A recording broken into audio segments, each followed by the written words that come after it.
Macmillan Audio presents Little Secrets by Jennifer Hillier. Read for you by Kirsten Potter.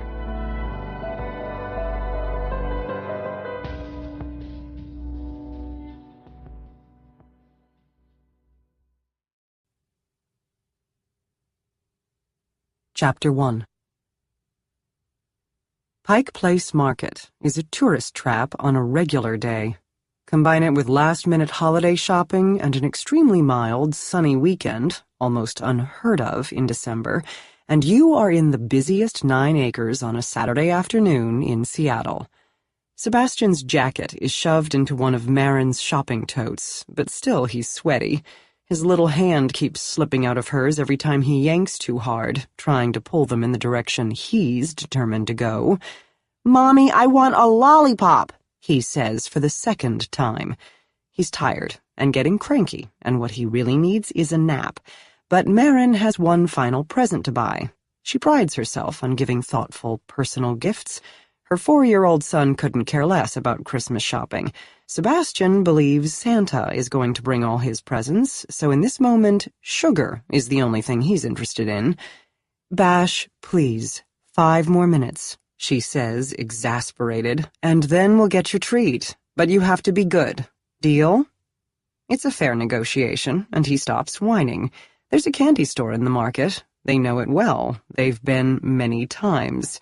It's unapologetically highbrow, and while the store makes all kinds of sweet things, it's best known for its bean-to-chocolate, handmade, artisanal French creme truffles. The storefront is painted Tiffany blue, its pretentious name stenciled in elegant gold cursive across the windows, La Douceur Parisienne. No item inside costs less than $4, and the oversized lollipop Sebastian wants, the one with the rainbow swirls, is $5. Yes, $5 whole for a lollipop. Marin is well aware of how insane that is. In Sebastian's defense, he wouldn't even know such a thing existed if on previous trips she hadn't dragged him into the candy store for the chocolates, which, in all honesty, are a goddamned delight. She tells herself that it's okay to spoil him once in a while. And anyway, everything at La Douceur Parisienne is made with pure organic cane sugar and locally sourced honey. Derek, on the other hand, refuses to buy into his wife's reasoning. He thinks she's trying to justify turning their little boy into an uppity eater, same as she is. But Derek's not here. Derek's somewhere on First Avenue enjoying a beer in a sports pub and watching the Huskies play, while Marin handles the last of the shopping with their rapidly tiring 4-year-old. Her pocket vibrates. The market is too loud for her to hear her phone, but she can feel it, and she lets go of her son's hand to reach for it. Maybe it's Derek, and the game's over already. She checks the call display. It's not her husband. The last thing she wants to do is chat, but it's Sal. She can't not pick up. "Bash, stay close," she tells her son as she hits accept on her phone. "Hey there." She cradles the phone between her shoulder and ear, thinking about how great it would be to have AirPods for moments like this, then remembers she doesn't want to be one of those asshole moms walking around wearing AirPods. "Everything okay? How's your mother?" She grabs Sebastian's hand again, listening as her oldest friend recounts his stressful morning. Sal's mother is recovering from hip surgery. Someone bumps into her, knocking her purse and tote bag off her shoulder. She gives their back a dirty look as they pass without apologizing. Tourists. "Mommy, stop talking!" Sebastian tugs her hand, his voice whiny again. "You said lollipop, the big one, with the swirls." "Bash, what did I say? You have to wait. We have other things to do first."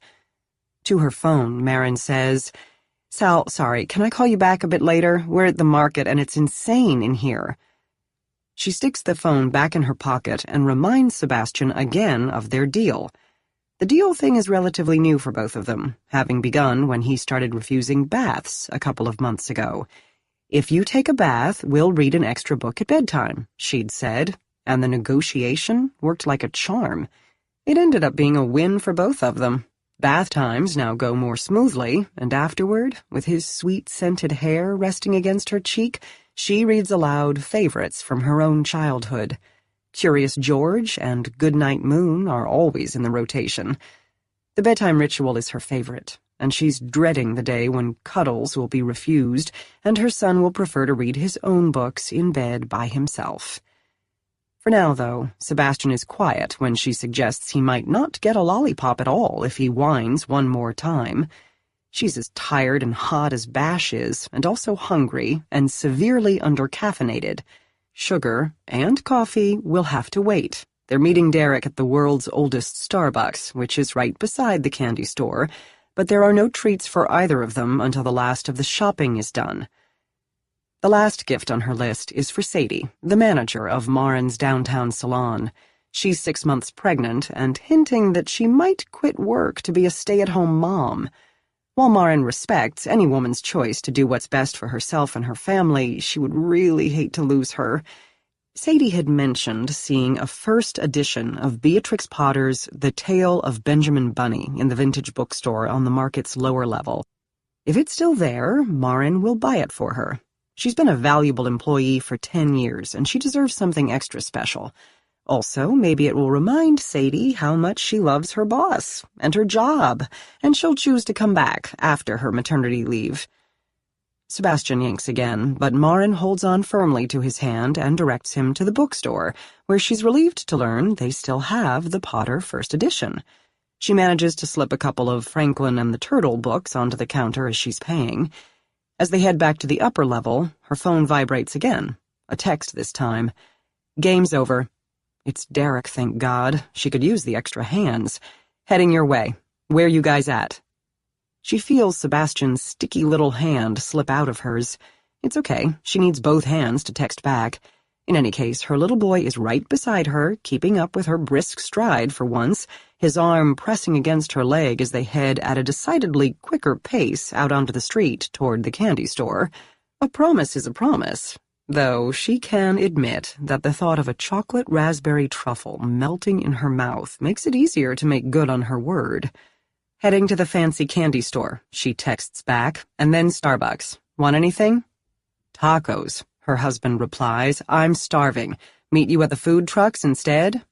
Marin grimaces. She's not a fan of those food truck tacos, or street food of any kind. Last time she ate a taco here, she got sick. "No bueno," she types. "Why don't we stop at Phoenix and grab a couple of pulled pork sandwiches on the way home? Much better meat." "Hungry now," Derek replies. "Need something to tide me over. And, baby, I'll give you better meat later tonight if you're good."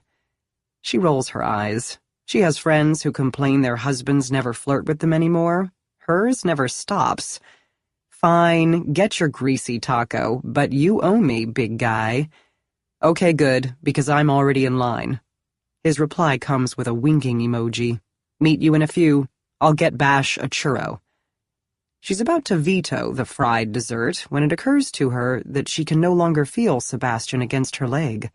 She looks up from her phone, adjusting the bag that's getting heavier by the minute. Then she looks down again and around. "Bash? Sebastian?" He's nowhere near her. On reflex, she stops walking, causing someone to run into her from behind. "I hate it when people just stop," the man mutters to his companion, making his way around her with a huff louder than it needs to be. She doesn't care. She can't see her son anymore, and she's entering panic mode. Craning her neck, she peers through the throngs of locals and tourists, who all seem to be moving through the market in packs. Sebastian can't have gone far. Her eyes dart everywhere, searching for any glimpse of her little boy with his dark hair, so similar in color and texture to her own. He's wearing a brown and white reindeer sweater, a hand-knit gift from a longtime client of the salon, which Sebastian loves so much he's insisted on wearing it nearly every day this past week. It looks adorable on him, with cute little ears made of faux fur that stick out above the buttons for the eyes and nose. She can't spot him anywhere. No reindeer, no Sebastian. She pushes more aggressively through the crowd, spinning in different directions, feeling weighed down by her purse and their coats and the overstuffed shopping tote. She calls out his name, "Sebastian! Sebastian!" Other market patrons are beginning to notice, but most don't do anything other than offer a quick glance in her direction as they continue on their way. The market is extra crowded, so loud she can barely hear herself think. She unwittingly migrates toward the seafood counter, where 3 burly fishermen dressed in blood-stained overalls are bantering back and forth to the delight of the crowd gathered to watch them toss fresh salmon at each other like footballs. "Sebastian!" She's reached full-blown panic. In her hand, her phone vibrates.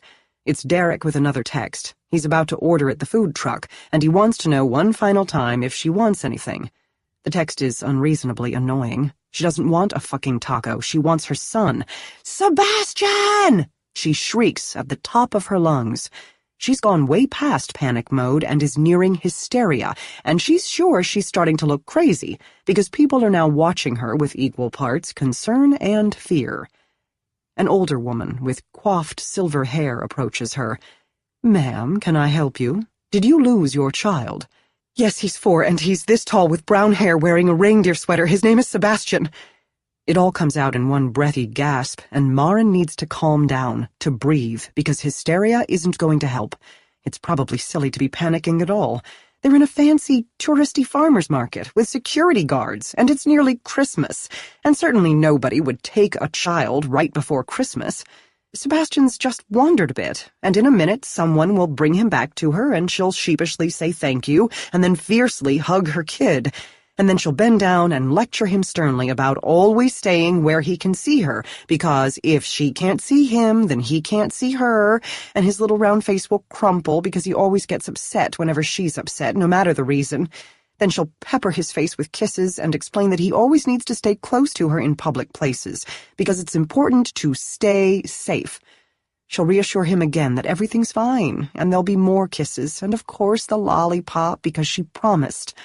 And then later, when she recounts the story to Derek in the safety of their home, with Sebastian tucked into bed and sleeping, she'll tell Derek how terrified, how utterly fucking terrified she was for the few minutes she didn't know where their son was.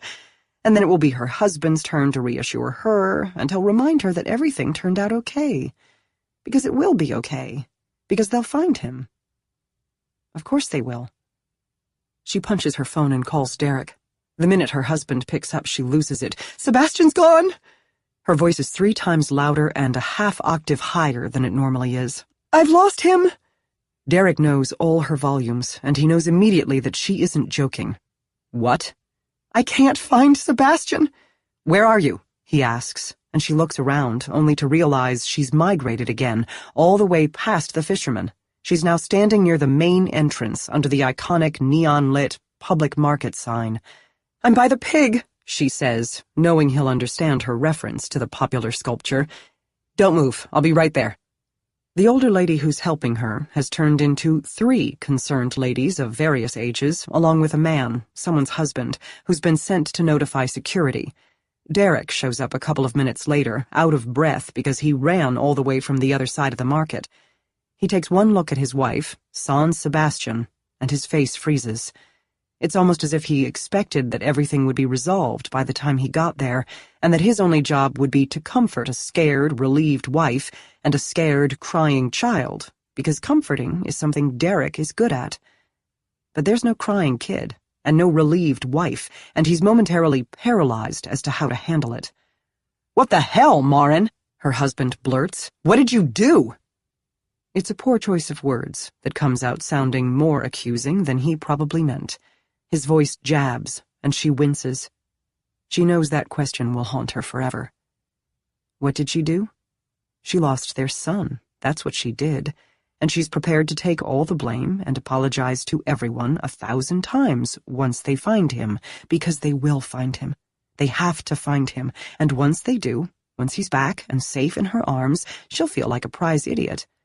She is desperately looking forward to feeling like an idiot. "He was just here. I let go of his hand to text you, and the next thing I know, he's gone." She's all the way hysterical now, and people aren't just staring, they're stopping, offering to help, asking for a description of the little boy who's wandered away from his mother. 2 security guards dressed in dark gray uniforms approach with the helpful husband, who's already explained that they're looking for a small boy in a fox sweater. "Not fox!" Maren snaps angrily, but nobody seems to mind. "Reindeer! It's a reindeer sweater, brown and white with black buttons for the eyes." "Do you have a picture of your son wearing it?" One of the security guards asks, and it's all she can do not to shriek at him because the question is so stupid. 1, how many 4-year-olds can there be in this market right now with the exact same hand-knit sweater? And 2, of course she has a picture of her son because it's her son, and her phone is filled with them. They take the picture, forward it around, but they don't find him. 10 minutes later, the police show up. The cops don't find him either. 2 hours later, after Seattle PD has combed through all the security footage, she and Derek watch a computer monitor in shock and disbelief as a little boy dressed in a reindeer sweater is shown exiting the market holding the hand of somebody whose face is obscured. They disappear through the doors closest to the underground parking lot, but that doesn't mean they went to the parking lot. Their son is holding a lollipop in his free hand, and it's swirly and colorful, the exact same lollipop his mother would have bought for him if she'd had the chance. The person who gave it to him is dressed head to toe in a Santa Claus costume, right down to the black boots, bushy eyebrows, and white beard. The camera angle makes it impossible to get a clear glimpse of the face, nor is it possible to tell if it's a man or a woman. Lauren can't process what she's looking at, and she asks them to replay it over and over again, squinting at the monitor as if by doing so she'll be able to see more than what is actually there. The playback is jerky, staccato, more like a series of grainy stills playing in sequence than a video recording. Each time she sees it, the moment Sebastian disappears from view is terrifying. 1 second he's there, his foot crossing over the threshold of the doorway, and then, in the very next frame, he's gone. There, gone, rewind. There, gone. Behind her, Derek paces, speaking in heated tones to the security guards and the police, but she only catches certain words, kidnapped, stolen, Amber Alert, FBI, above the noise of her own internal screaming. She can't seem to accept that this really happened. It seems like it's happening to someone else. It seems like something out of a movie. Someone dressed as Santa Claus took her son, deliberately, purposefully.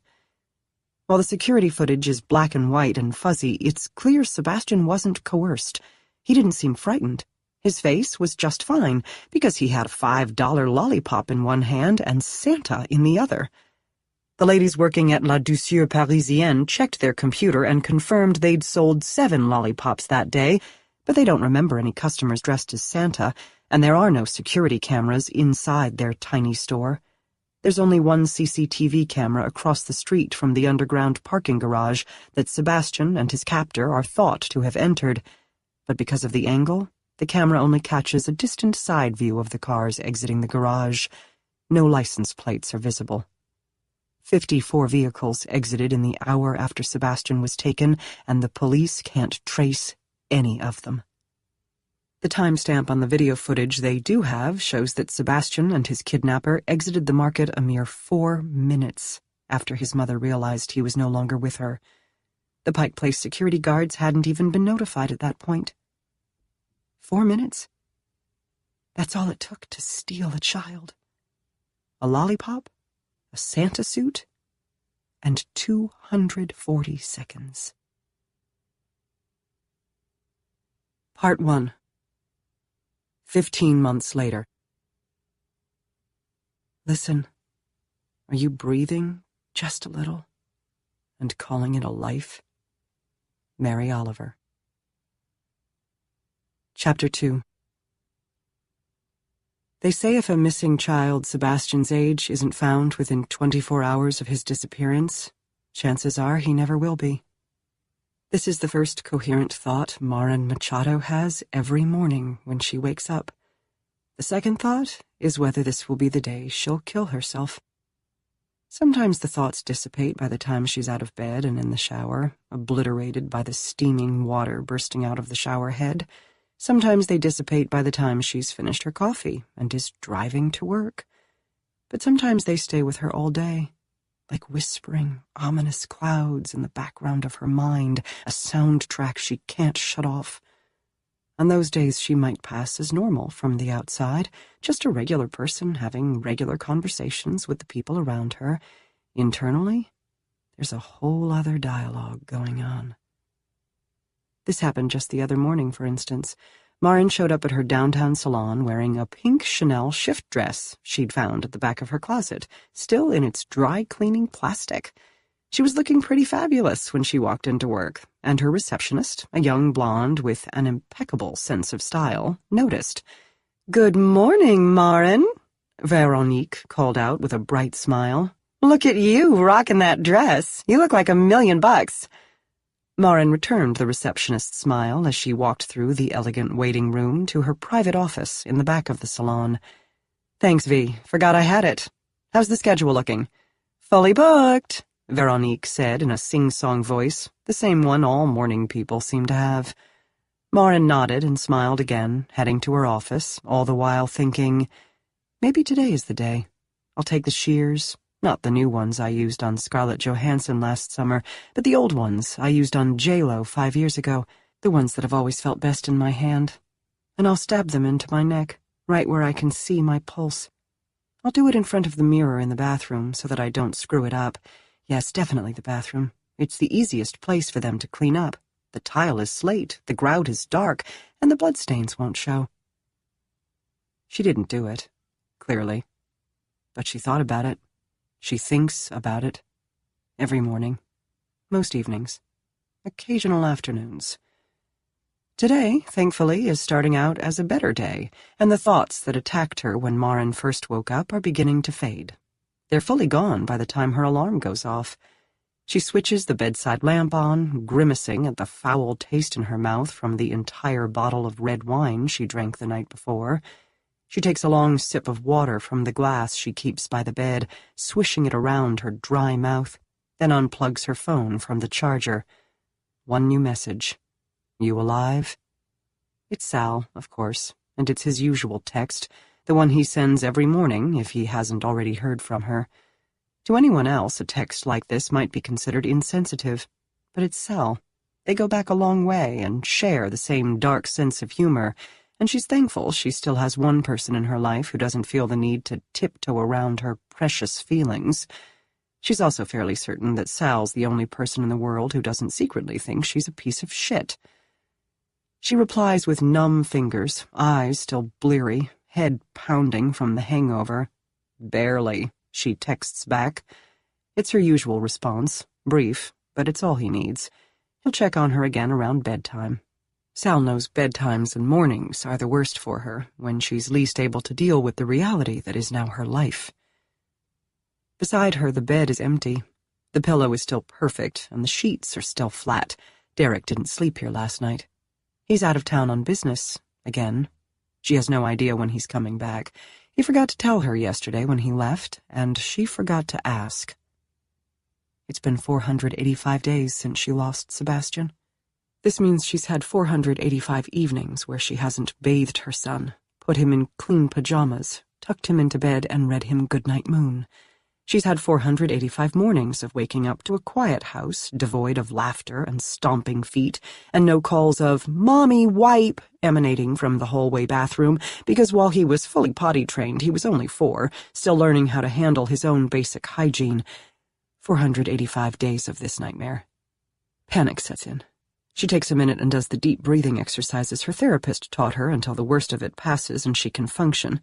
Nothing about anything feels normal anymore, but she's better at faking it than she used to be. For the most part, she's stopped scaring people. She's been back at work for 4 months now. The routine of work has been good for her. It gets her out of the house, gives structure to her day, and gives her something to think about other than Sebastian. Swinging her legs over the side of the bed, she winces as a sharp pain stabs her in the temple. She downs her Lexapro and a multivitamin with what's left of her lukewarm water and is in the shower within 5 minutes. 45 minutes later, she's out of the bathroom, fully dressed, makeup on, hair clean and styled. She feels better. Not great. Her child is still missing and it's still totally her fault, but she does have moments when she doesn't feel like she's dangling by a rapidly unraveling thread. This is one of them. She counts it as a win. The day passes quickly. 4 haircuts, a double process, a balayage, and a staff meeting, which she attends, but Sadie leads. She promoted Sadie to general manager with a huge salary bump right after she had the baby, and Sadie now runs the day-to-day operations for all 3 salons. Marin could hardly stand to lose Sadie before everything happened with Sebastian. Afterward, the thought was unfathomable. Marin needed to stay home and fall apart, which she did, for a year, until Derek and her therapist suggested it was time to come back to work. She still oversees everything. The company is, after all, Marin's, but mainly she's moved back to the salon floor, cutting and coloring for a select group of longtime clients known internally as VIPs. They're all absurdly wealthy.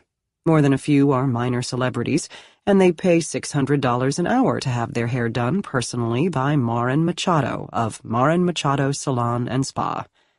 Because once upon a time she was somebody. Her work has been featured in Vogue, Allure, Marie Claire. It used to be cool to be Marin Machado. You could Google her name, and photos of the three biggest celebrity Jennifers, Lopez, Lawrence, and Aniston, would come up, all women she's worked on personally. But now articles about her work take a back seat to news reports about Sebastian's disappearance, the massive search that went nowhere. Complaints about the special treatment she and Derek received from the cops because Derek is a somebody too, and they're an affluent couple with connections, a friendship with the chief of police, which was vastly overstated. They barely know the woman outside of seeing her at a few charity events over the years, and rumors that Marin tried to kill herself. Now she's a cautionary tale. It was Sadie's idea to put her back on the floor. Doing hair is good for Marin. It's something she enjoys, and there's no place she feels more herself than behind the chair, mixing colors and painting strands and wielding shears. Hairstyling is the perfect blend of craft and chemistry, and she's good at it. In her chair right now is a woman named Aurora, a longtime client who's married to a retired Seattle Mariner. Her naturally brunette hair is going gray, and she's been transitioning to blonde for the past few appointments. Aurora is requesting face-framing platinum blonde highlights that look beachy, but her hair is dry, fine, and aging. Marin decides to hand-paint the highlights in with a low-strength bleach mixed with Bond Rebuilder. When the woman's hair lightens to a shade of pale yellow similar to the inside of a banana peel, a processing time that can take anywhere from 10 to 25 minutes depending on 100 different factors, Marin rinses and applies a violet toner, which she leaves on for no more than 3 minutes, to create that perfect white blonde look the client is hoping for. This process is complicated, but it's something Marin can control. It's extremely important for her to do things with predictable outcomes. Her first week back to work, she realized she'd have been better off coming back to the salon sooner rather than spending all that time in therapy. "So, what do you think?" she asks Aurora now, moving a few locks of her client's hair around before misting the strands with a flexible hold hairspray. "It's perfect, as usual." It's what Aurora always says, because she never seems to know what to say to Marin anymore. In the past, Aurora was very vocal about what she liked and didn't like about her hair, but since Marin's returned to work, Aurora has only showered her stylist with compliments. Marin watches her client closely for signs of displeasure, but Aurora seems genuinely pleased, turning her head this way and that so she can see the highlights from different angles. She gives Marin a satisfied smile in the mirror. "I love it. Great job." Marin accepts the praise with a nod and a smile, removes the woman's cape, and walks her over to the reception desk where Veronique is waiting to cash her out. She offers Aurora a brief hug, and the woman accepts, grasping her a little too tightly. "You're doing great, honey. Keep hanging in there," Aurora whispers, and automatically Marin feels claustrophobic. She murmurs a thank you in return and is relieved when the woman finally lets go. "Taking off?" her receptionist asks her a few minutes later when she sees Marin come out of the office with her coat and purse. Marin peeks at the receptionist's computer to check the next day's bookings. Only 3 appointments in the afternoon, which, after her therapy appointment in the morning, leaves a couple of hours before lunch for administrative stuff. She doesn't technically have to do any of it, but she feels bad for dumping so much of it on Sadie. "Tell Sadie I'll be here in the morning," Marin says, checking her phone. "Have a good night, V." She heads to her car and is starting the ignition when a text from Sal comes in. These days, he seems to be the only person who can coax a smile out of her that doesn't make her feel like she's doing it out of politeness or obligation. "Come by the bar," he texts. "I'm all alone with a bunch of college shits who don't realize there are beers other than Budweiser." Can't, she replies, on my way to group. Fine, Sal texts. Then come by when you're done self-flagellating. I miss your face. She's tempted to say yes, because she misses him too, but she's always drained after group. Maybe, she types, not wanting to say no. You know how tired I get. I'll let you know. Fair enough, he writes back, but I invented a new cocktail I want you to try. Mojito with a splash of grenadine and pineapple. I'm calling it the Hawaii 5-0. Sounds disgusting, she texts back, smiling. She's rewarded with a gif of a man giving her the middle finger, which makes her snort. Sal doesn't ask where Derek is tonight. He never does. It's a 15-minute drive to Soto, the area of Seattle known as south of downtown. By the time she pulls into the parking lot of the dilapidated plaza where group takes place, she's sad again.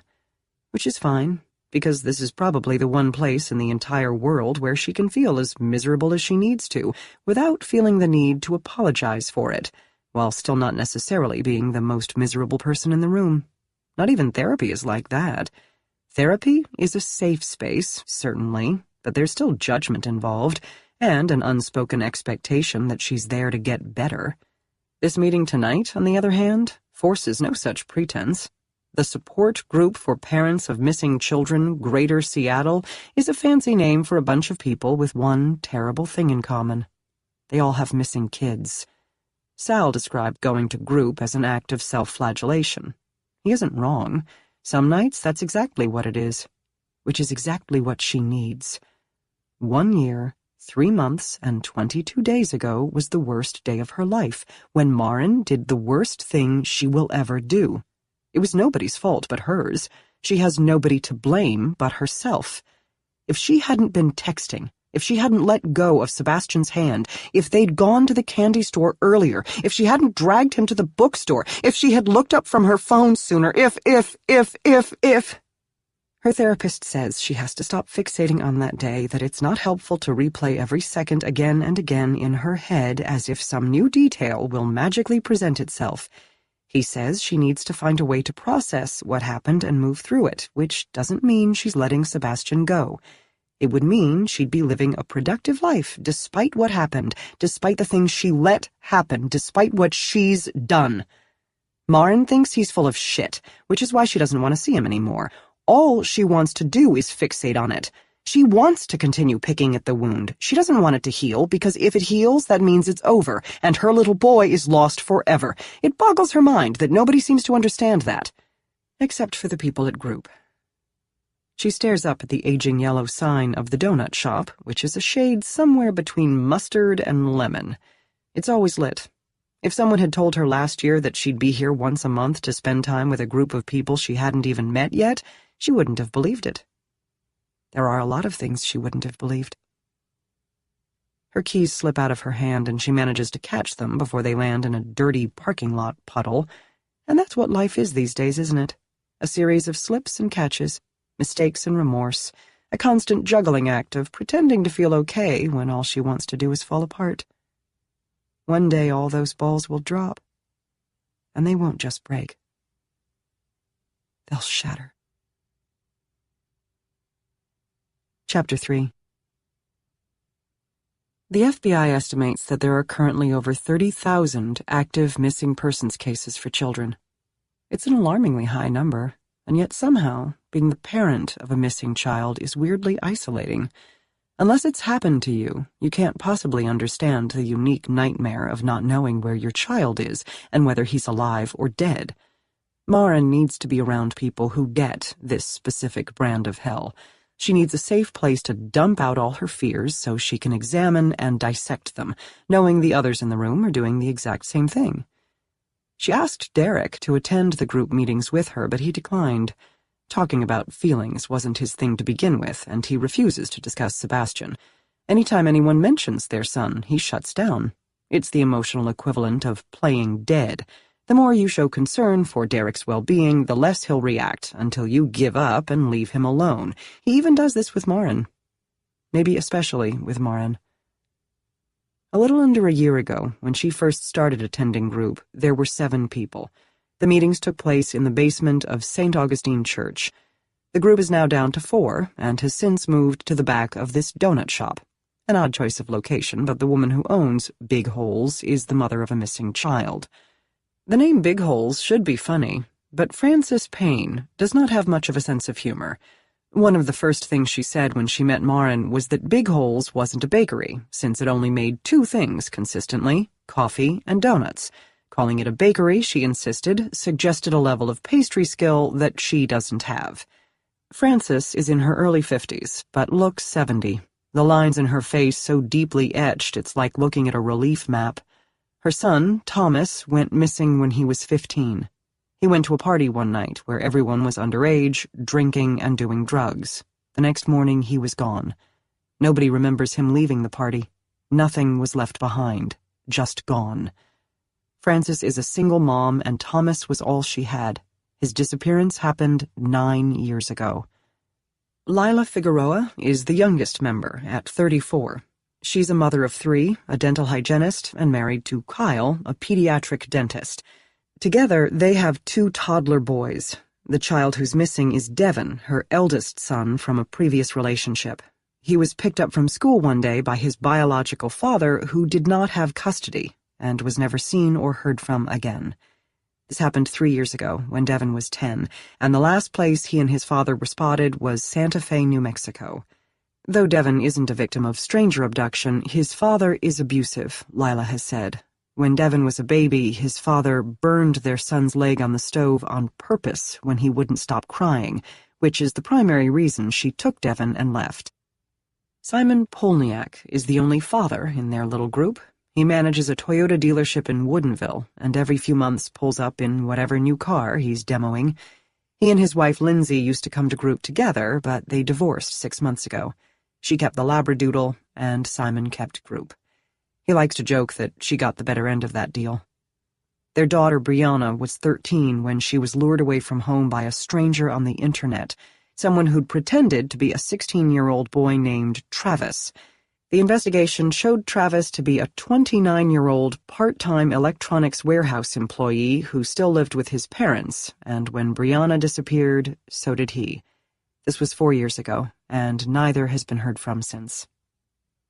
Every first Tuesday of the month, the 4 of them meet in a small room at the back of Big Holes.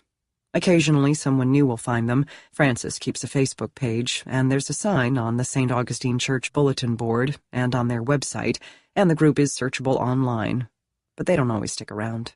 Group meetings, especially this group, aren't for everyone. Tonight there's someone new. Frances introduces her as Jamie. No last name, at least not yet. When Marin enters the back room, it's clear by Jamie's body language that whatever her situation is, it's fresh. Her eyes are puffy, her cheeks hollow, her hair damp from a shower that she probably forced herself to take before leaving the house. Her clothes hang on her like she's recently lost weight. It's hard to tell how old she is, but Marin is guessing late 30s. Her Coach bag sits on the floor beside her, and her Michael Kors sandaled feet are bobbing up and down. She looks like the kind of woman who'd normally have a pedicure, but she doesn't have one now. Her toenails are long, unpainted. Marin says hello to everyone. Before she takes her seat, she selects a toasted coconut donut, exchanging a knowing look with Simon. It's always interesting to see how long a new person will last. Many of them don't even make it through their first meeting. The reality of living life this way is too much. The guilt is too much. "Who wants to start?" Frances asks, looking around the room. Jamie drops her head.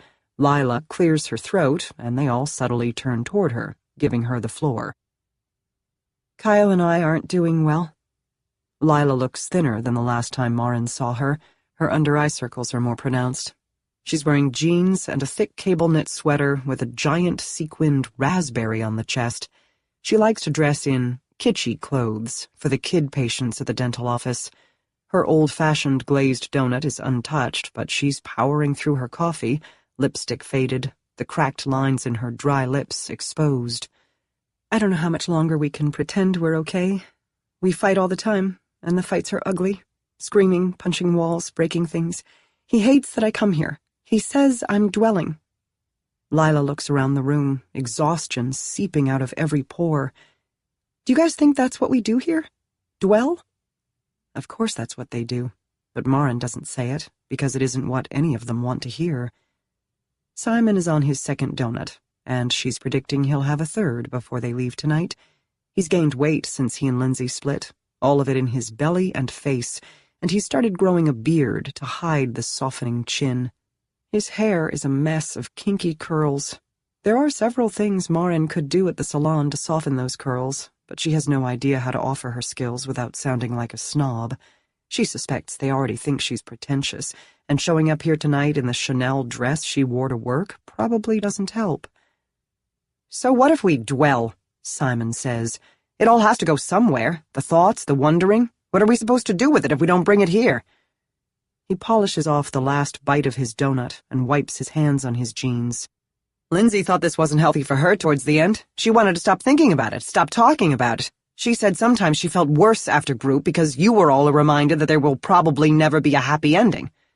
They all heave a collective sigh. While it's hard to hear, Lindsay is correct. That's the thing with a missing children support group. If you're one of the rare few whose child is eventually found, you stop coming here. Alive or dead, your child is no longer missing, and therefore whatever support you might need, it isn't this. It isn't them. A breakup with the group is always inevitable, and it's mutual every time. Especially if your child is dead. Nobody in group wants to hear about it. And if, by some miracle, your child is alive, then you stop coming because you don't want the other parents reminding you of the nightmare you went through, the one they're still drowning in every single day. Lila and Kyle's marriage has been in trouble for as long as Marin has been attending group. Divorce rates for couples with missing children? Exorbitantly high. At least Lila and her husband still fight. Marin and Derek don't. You have to care at least a little to yell at someone, and he has to care about you at least a little to yell back. "He's been spending a lot of time with someone he met at a dental conference a couple of months ago," Lila blurts. The blood rushes to her face, coloring her cheeks the same shade as the berry on her sweater. "A woman.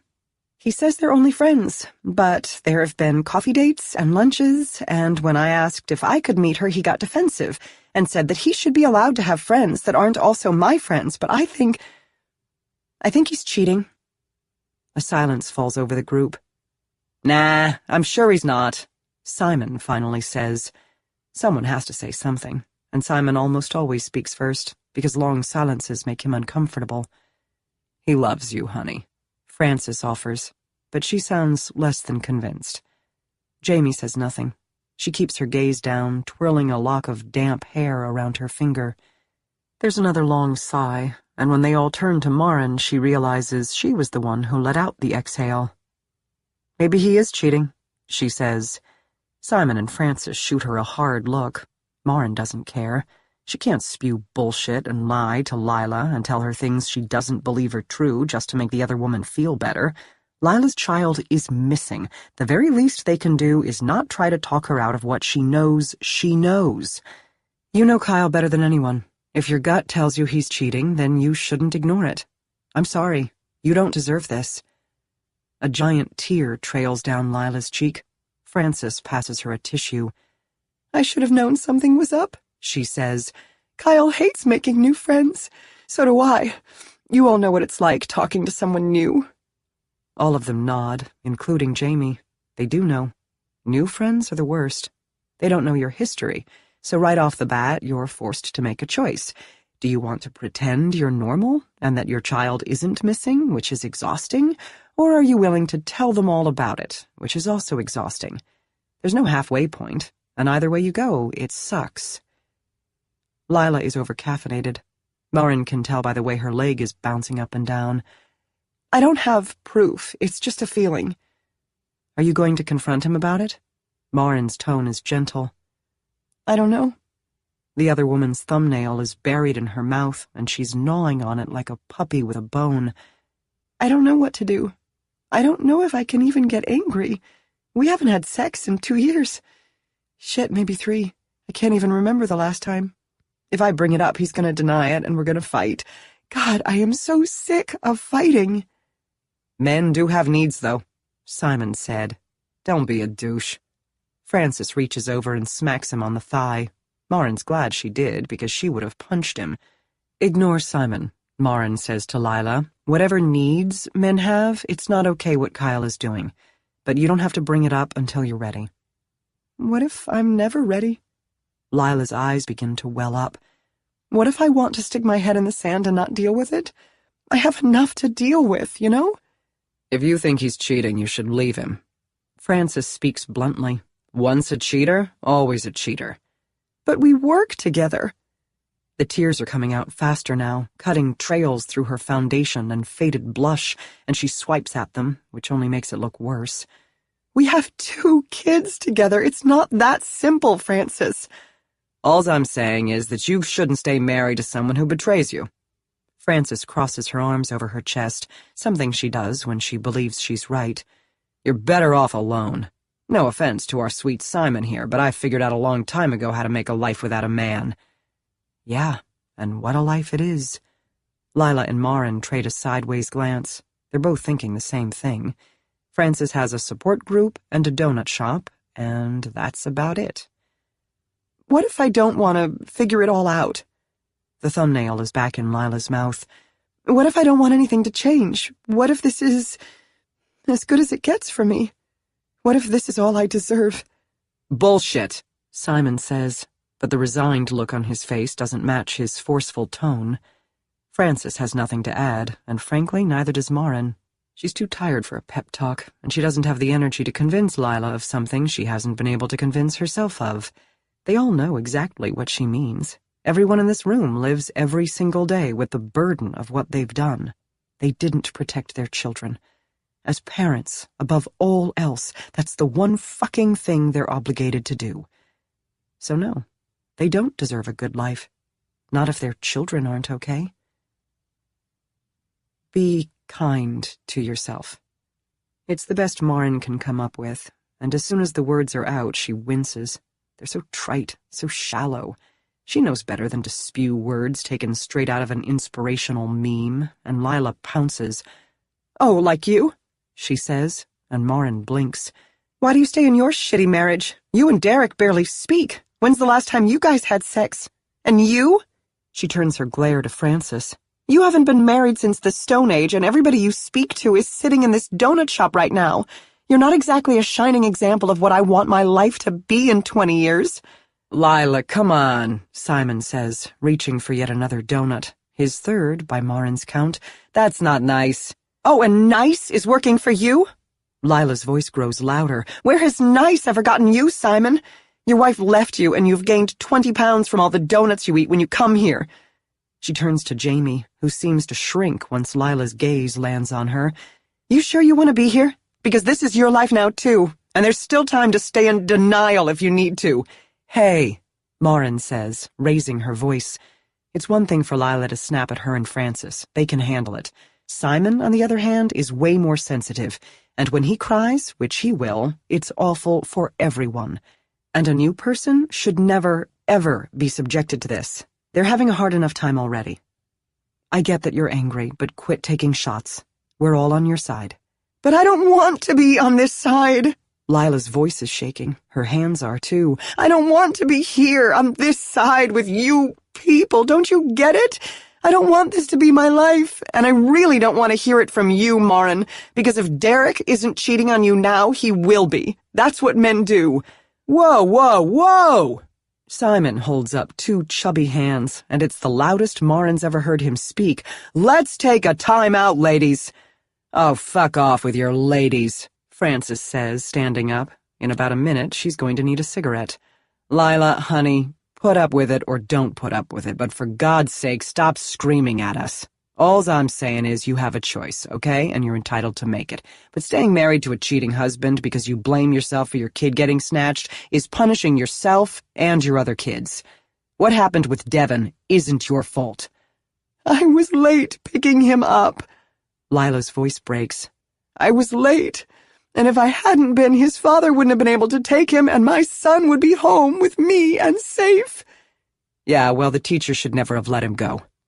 Frances is agitated. She pats her pockets, checking for her cigarette pack. Simon finishes his third donut and wipes more glaze onto his jeans. But I was late, Lila repeats. I was late, and it's my fault. Yeah, you weren't there when Devon got taken, Marin says in a quiet voice. But I was when Sebastian got taken. I was there. Sebastian was 4, Marin. Kids wander. Simon sounds as exhausted as he looks. 99.9% of the time they just get lost and are found again. It wasn't your fault. He's gone because someone took him. A kidnapper took him. He turns to Lila, who's bawling in silence. And your ex is a kidnapper too. You thought Devon was safe at school because the school's job is to keep him safe. And he was, up until that day. You being late didn't change anything. If you'd shown up on time, his father would have stolen him a different day. They all sit with that for a few seconds. It's nothing they haven't told themselves before, but hearing it out loud helps, if only for a little while. Marin glances at Jamie, who's been non-reactive to everything that's been said so far. It makes her wonder what cocktail of antidepressants the new member is on. 10-minute break, Frances announces. She disappears out the back door with her cigarettes in hand before anyone can say anything. Simon heads to the men's room. Lila, sniffling, makes a beeline for the ladies' room. Marin has to use the toilet too, but there's only one women's bathroom, and she knows Lila needs a moment alone to get herself together. Jamie stands up and stretches, then wanders over to the table where the donuts are, perusing the options and picking out a maple bar. Will it be her favorite, Marin wonders? Will she stick around long enough to even have a favorite? Because this group is awful. What was the term Sal used again? Oh, right. Self-flagellation. Simon is right about kidnappers.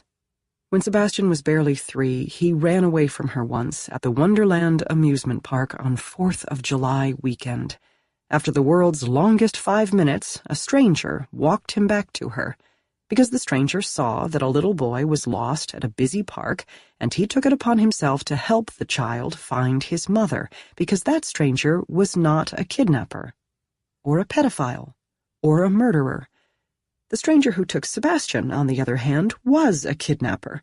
Whether the stranger found Sebastian wandering and decided this was their chance to steal a small child, or whether this was planned in advance, the stranger was a kidnapper because they didn't bring Sebastian back.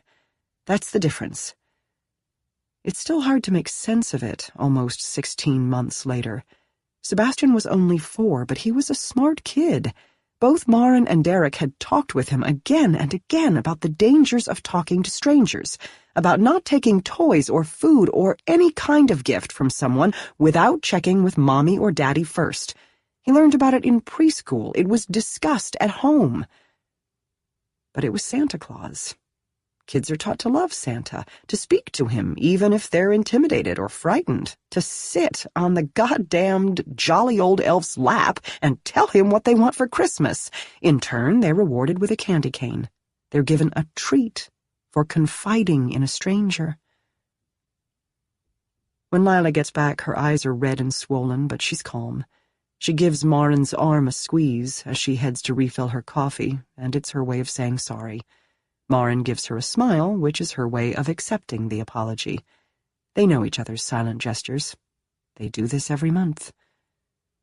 When Marin gets back from the bathroom, Frances is again in her seat, and she begins talking about the nightmares she's been having about Thomas. She's talked about them at the last few meetings, and it sounds like they're getting worse, causing her to wake up in the night, moaning and sweating, her stomach in knots. I saw him last night, and it was like half his face was beaten to a pulp. Frances trembles as she recounts the dream. His eyeball was hanging from his socket, and his cheekbone was exposed, like the skin had been ripped off. Frances. Lila shuts her eyes, but Simon shushes her. Jamie leans forward, appearing fascinated. And he was reaching for me, and I grasped his hand, and it was cold. Frances's face crumples, which alarms all of them. She's normally very stoic. She hardly ever shows emotion, let alone grief. I feel like he's trying to tell me he's dead, and that I should let him go. Frances. Lila says this again, slowly, breathy. Frances, no. And there it is. They're about to lose Frances. Hope lasts only so long, can carry you only so far. It's both a blessing and a curse. Sometimes it's all you have. It keeps you going when there's nothing else to hold on to. But hope can also be terrible. It keeps you wanting, waiting, wishing for something that might never happen. It's like a glass wall between where you are and where you want to be. You can see the life you want, but you can't have it. You're a fish in a bowl. 9 years I've been waiting. Francis's voice is shaking. There's no reason to think Thomas is ever coming back. Maybe he did run away. Even if I could accept that he left by choice, he wasn't a strong kid. He was only 15. He wasn't street smart. He wouldn't have lasted this long on his own. Francis is heaving. Her eyes are dry, but if crying weren't defined by the presence of tears, then it would be fair to say that Francis is weeping. And he would have called me. He would have let me know he was all right. He would be 24 years old now. 24. In my dreams, he's still 15. He never grew up. I don't know how much longer I can. Lila bolts out of her chair and gets to Francis before Marin can, embracing the tearless, sobbing woman tightly. Marin wraps her arms around both of them. She feels Simon behind her, but when she looks over her shoulder, she realizes it's not Simon, but Jamie, the newbie, crying silent tears of grief and solidarity. Simon joins in a few seconds later. Final acceptance is tough, whether you get news or you come to it on your own. But maybe now Francis can begin to heal. When they all pull apart, Marin's eyes meet Simon's. She can tell what he's thinking. They're going to have to find a new location for their stupid, pointless, so-called support group. When the meeting ends a few minutes later, the four of them say goodbye to Francis and head outside. Jamie's car is beside Marin's, and they click their fobs at the same time. Pretty awful, huh? Marin says to her. This meeting was not exactly the ideal first experience she would have wished for someone new, and she wouldn't be surprised at all if she never sees the other woman again. Yeah. Jamie's voice is softer than she expected, almost little girlish. Awful is the right word. But you know what? I feel so much better. See you next month. As they get into their cars, Marin is reminded, and not for the first time, that sometimes someone else's pain is the only thing that makes yours better. Chapter 4. The private investigator's email stops her in her tracks. For 7 seconds, Marin can't move, can't breathe. She had just stepped out of the shower, her wet hair dripping onto the marble vanity as she leans over, staring at Vanessa Castro's name in her phone. There's nothing in the subject line. She knows it's 7 seconds because she counts. By the time she gets to 5, she remembers that Vanessa Castro wouldn't email if she had bad news. She would not tell Marin that her son is dead in an email. When she gets to 7, she inhales, clicks on it, and reads. It's only 2 sentences. Hi, do you have any time to meet this morning? I'll be at the office by 10. She wants to meet? Oh, God. Whatever awful thing the private investigator plans to tell Marin, she wants to do it in person. There's no protocol in place for how the news about Sebastian is to be revealed to her, should that day ever come. They've never discussed it. The only thing Vanessa Castro has ever said, and it was more in passing than anything else, was that if she learned something crucial, she would call Marin immediately. With shaking hands, Marin replies, I'll be there, MM. 486 days. Would today be the day? It can't be. Their meeting's at 10, and it's only 8:30. If the PI was going to tell Marin that her son was dead, surely she wouldn't make Marin wait 90 minutes to find out. Then again, maybe she would. Maybe this is how it's done. If her son is dead, what does it matter if she learns the news now or in an hour and a half? Marin gets ready, trying to occupy her mind with other things. Before she leaves the room, she tidies up. It's Daniela's day to clean, but that doesn't mean the woman should have to pick up clothing from the floor or make the bed. It doesn't take long. The sheets are still neat on Derek's side. As she fluffs a pillow that's already fluffy, it occurs to Marin that she has no idea what time her husband will be back from his business trip tonight. In his brief text at bedtime the night before, he never specified. Then again, she never asked. He didn't suggest they have dinner. She didn't offer to cook. This is who they are now, living parallel lives, side by side for the most part, but never converging.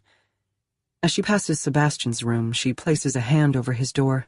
Just for a second, same as she does every day. Daniela isn't allowed to clean in there. Maren had an easier time getting out of bed this morning. She always sleeps well after group, and she drank nothing last night when she got home. The difference in the mirror this morning is obvious. No bloodshot eyes, no bags, no puffiness. It might have been a decent start to the day, if not for the PI's email. She pads downstairs to the kitchen to start the coffee machine. The Breville is fancy and can make everything from cappuccinos to lattes at the push of a button, using beans it grinds fresh for every cup. Sitting on a stool at the island while the coffee percolates, she checks her calendar for the day. She finds a phone number in her contacts list and hits call. It rings twice and goes to voicemail, as it always does. He never picks up. "Hi, Dr. Chen, it's Maren Machado," she says after the beep. Her voice is a bit hoarse, as these are the first words she's spoken this morning. "Something urgent has come up, and it has to do with my son, so I won't be able to make my appointment. I understand I'll be billed for the late cancellation, and of course that's fine. Thanks." She pauses, wondering if she should mention rescheduling, then decides against it. She disconnects. She can always call again later, but for now, she's not sure she wants to see her therapist again. There's nothing wrong with Dr. Chen. He's fine. He's calm, soothing, understanding, easy to talk to, all the things you'd want your therapist to be. But therapy is hard. You have to do the work, and it demands a lot from you before it starts to give back, and at the last appointment things got argumentative. Maren finally told Dr. Chen her secret. She went into the appointment with the plan to reveal it, in small part because she did want to talk about it. It was something she'd never dared tell anyone before. But more than that, she was testing him, gauging his reaction, to see if he'd allow her to continue doing it, or if he'd try to get her to stop. When she finally spoke the words out loud, Dr. Chen's normally neutral face had registered surprise, which quickly morphed into concern. Still, it took him a long moment to speak, and when he did, his tone was gentle but firm. And then he said all the things Maren knew he would say. And maybe that's why she told him, so that he'd tell her it was wrong, so that he'd tell her not to do it anymore. "What you just told me, Maren, it's not productive." Dr. Chen's voice was measured, but there was no mistaking the alarm behind it. It was in his body language, which was a degree stiffer than it had been a moment earlier. "It's not healthy for you. In fact, I think you should stop. Immediately." "I don't do it every night," Maren said. "Not even every week, just when I can't stop thinking about him, when I can't stop worrying." "I understand. But this isn't the way to go about it." Dr. Chen leaned forward. He only did this when he felt compelled to make a point. "It's very not okay. I am very concerned that engaging in this behavior will exacerbate your thoughts of self-harm. Not to mention," he said in his infuriatingly calm way, leaning back in his chair once more, "it's illegal. You could get in serious trouble. You could get arrested." She knew this was what he would say. She just needed to hear him say it. She defended herself, her voice growing louder while his stayed at its normal pitch until her time ran out. His frustration, however, was obvious. Therapists aren't impervious to emotion. After leaving the message with Dr. Chen, Maren texts Sadie. "I won't be in this morning after all," she types. "Sorry, I know I promised to go over the vendor contracts with you." "No worries at all," Sadie replies. "Everything okay?" "Not sure," she writes, which is the truth. "Am meeting with the PI." There's a pause, and Maren watches 3 dots flicker across her phone screen while Sadie formulates a response. The other woman won't ask questions, she never does, but she can probably sense Maren is worried. Sadie doesn't just run Maren's salons, she's also a close friend. Finally her reply comes in, and it's sweet and brief, as Maren knew it would be. "Understood. Here if you need anything. XO." She doesn't know what she would have done without Sadie.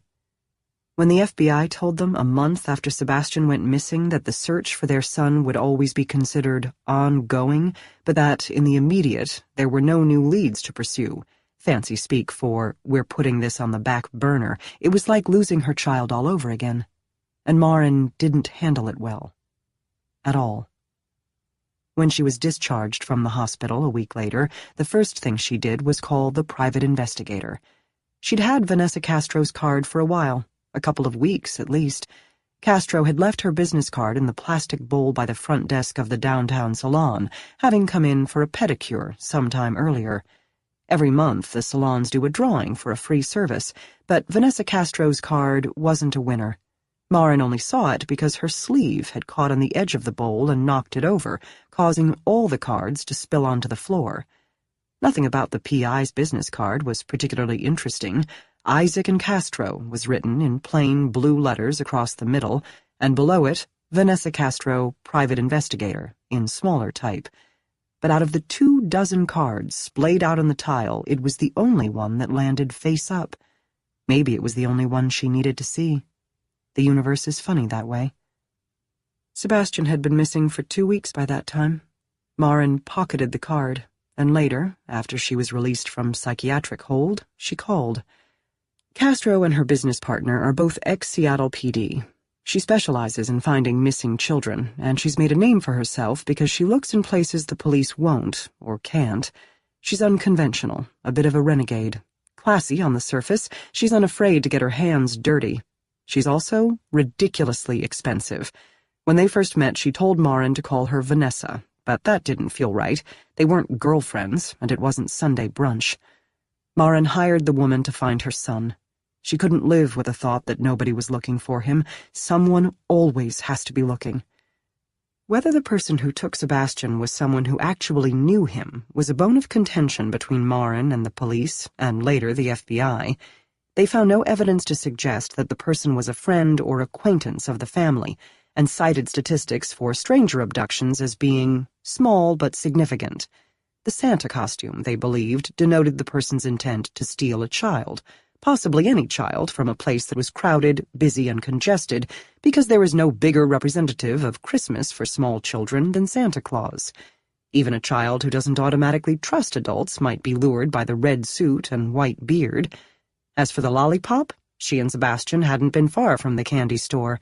If someone had been plotting to kidnap him, he, or she, might have overheard their conversation. Maren disagreed. While she can admit that Sebastian is an outgoing child by nature, and quite trusting of adults in general, he would never have allowed himself to be led away from her without so much as a backward glance. And how did Santa even know that Sebastian liked that specific lollipop? Maren's watched the grainy footage 1,000 times. She knows her son better than any person on Earth. He loved Santa, but he found the actual presence of Santa Claus intimidating. He would have looked to Maren for reassurance that it was all right for him to go, unless it was someone he knew. But everyone in their personal lives was interviewed. Everyone, and every alibi was checked. All of them. For the past year, Castro has been repeating all the work the FBI did, and then some. At their last status meeting a month ago, Maren asked Castro to widen the search and look into Derek's employees and hers, along with all her clients. Derek's company hosts a holiday party in early December for the families of his employees, and Maren does something similar in the summer with her customer appreciation barbecue. Anyone attending those parties would have met Sebastian. Maren wanted background checks done on all of them, so Castro began with the employees who were closest with Derek and Maren. She pauses. What if it was Sadie who took Sebastian? What if that's what the private investigator is going to tell her? It's the first time the thought has crossed her mind, and Maren barks a laugh into the quiet kitchen. Ridiculous. Of course it isn't Sadie.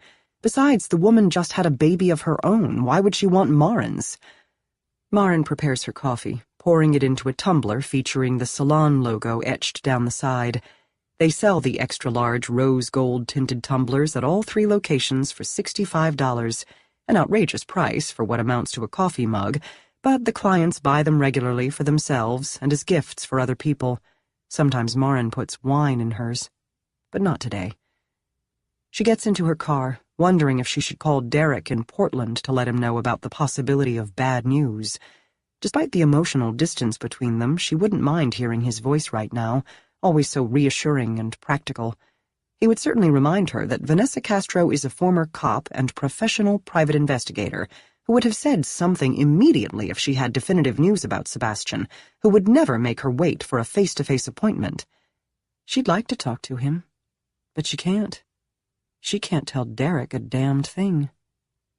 She never told her husband she hired a PI. Chapter 5. How is traffic? Castro asks when Marin arrives at the small office in Fremont. She never asks how Marin is. She knows better. The investigator appears to have just arrived herself. She's still wearing her coat. The bridge wasn't too bad.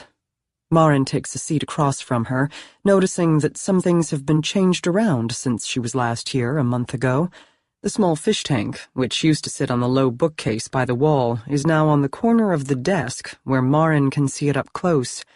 There's only one fish inside it, a betta with a flashy red tail, and she watches it swim back and forth as Castro logs into her computer. She and Castro usually do status updates once every other month, but truth be told, those meetings are nothing they couldn't do via phone or email. However, Castro seems to understand that speaking face-to-face with the parent of the child she's looking for is necessary for the mother's well-being, and she's both patient and direct with Marin whenever they see each other. As far as Marin is concerned, these meetings with the PI are better than therapy. Thanks for coming on short notice. Castro places a mini bottle of water in front of her. Usually she offers Marin coffee, but everything about today feels different. Of course. Marin stares at the woman's face, searching for any clue that she's about to receive terrible news. Castro is near impossible to read. The other woman does seem a bit uneasy. So... Castro pauses. It's not about Sebastian. Marin didn't realize she was holding her breath until she lets out a long exhale. Oh, thank God. She reaches for the water bottle, twists the top off, and takes a long sip. Sorry. Castro's brow is furrowed. I didn't mean to alarm you. I should have specified that in my email. It's okay, Marin says. It's really not, but at the moment she can't bring herself to process anything other than relief. So, what is it then? Castro hesitates again, and though Marin is no longer worried, she can't imagine what's causing the PI such discomfort. The woman's an ex-homicide cop, for Christ's sake. It appears your husband is seeing someone. Huh? Marin takes another sip of water, staring at the other woman, not fully comprehending. What do you mean?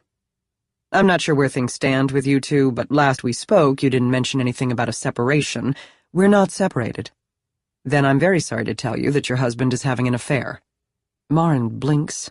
She heard the words the PI said clearly, and she doesn't need them repeated, though perhaps she needs Castro to communicate them a different way. They sit in silence for a few seconds. Marin feels like she's waiting for a punchline that isn't coming. What the hell is the woman talking about? Affair? That can't be why she called Marin in. That isn't why she was hired. As if reading her mind, Castro types something onto her desktop, then turns the monitor in her direction so Marin can see. It's a photo, full color, of Derek. He's with another woman. The picture fills up the whole screen. Marin stares at it, her mouth dropping open. Her brain seems to want to process everything she's looking at separately. She can't take it in all at once. Hair, clothes, face, hands, tree, sidewalk, boots, smiles, age, ethnicity. The woman standing beside Derek looks a little like Olivia Munn, that actress who used to date that football player, but this woman is definitely younger. Marin doesn't know how old she is, but mid-20s would be her guess. A spark of familiarity hits her, something in the angle of her chin, the shape of her eyes. But then Marin blinks and the sense of déjà vu is gone, and the woman is a stranger holding hands with her husband. Castro clicks the mouse, and the photo changes to a different one, taken the same day, probably a minute or two later. The stranger is now kissing her husband, passionately, outdoors, in broad daylight. These are from yesterday afternoon, in Portland. The PI knows how to deliver bad news. Her voice is modulated, sympathetic but neutral. She could be an anchorwoman on a local news station, reading the teleprompter and telling viewers about something devastating that just happened somewhere in the world, before throwing it back over to Chuck and Gary for the sports and weather. A contact of mine sent them over. I'm sorry you had to find out like this. Derek isn't just away on business. He's away on business with his mistress, is the first word that comes to mind. Girlfriend, lover, homewrecker, and whore also come to mind, but for some reason, mistress seems to fit. It's more sordid and more scandalous, which is what this feels like. Well, what did you expect? A little voice in her head whispers, and she mentally swats at it, like it's a buzzing mosquito, but it doesn't leave. It keeps whispering, and the whispers are growing louder and more persistent, and if she doesn't calm down, she's going to have a panic attack right here in the middle of the private investigator's office. Castro was watching her, her face full of concern. Are you okay? Marin can't seem to speak. All she can do is nod, close her eyes, and take several deep breaths through gritted teeth. She grips the padded arms of the chair with sweaty hands as the practical parts of her brain fight to take over. Logically, she understands that she's safe. Her heart isn't physically splitting in two. The world isn't literally ending. The walls of the room aren't actually closing in. Castro is a former cop and most certainly knows CPR if it comes to that. Marin is not going to die today, no matter what this feels like. There's a Xanax in her purse, but she'd be mortified to take it. She doesn't want anyone to know she relies on prescription pills to keep herself from drowning. She takes another deep breath, and then another. After a moment, her heart rate slows, returning to normal. She opens her eyes. Her gaze focuses slowly on the PI's face. That son of a bitch, she finally manages to say. She reaches for the bottle of water. He's with her right now? Actually, they're not together at the moment. Castro manages to sound both gentle and professional. They spent yesterday together, and she took the train back from Portland alone early this morning. I checked her Instagram page, and it mentioned something about classes later today. Portland, train, Instagram, classes. It's all too much. Marin closes her eyes again, as if shutting them will blot out the images Castro just showed her. It doesn't work. They're already seared into her mind. She's a teacher? She's a graduate student. Art school. Marin winces. I'm sorry. Castro shakes her head. I'm sure that doesn't help. How old is she? 24? 24 and an artist. A student, for Christ's sake. Marin opens her eyes again.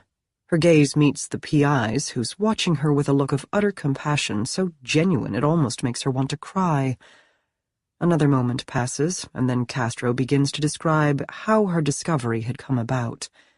Per Marin's instructions at their last meeting, she's been looking into Derek's employees, and two who work in his manufacturing facility in Portland were flagged.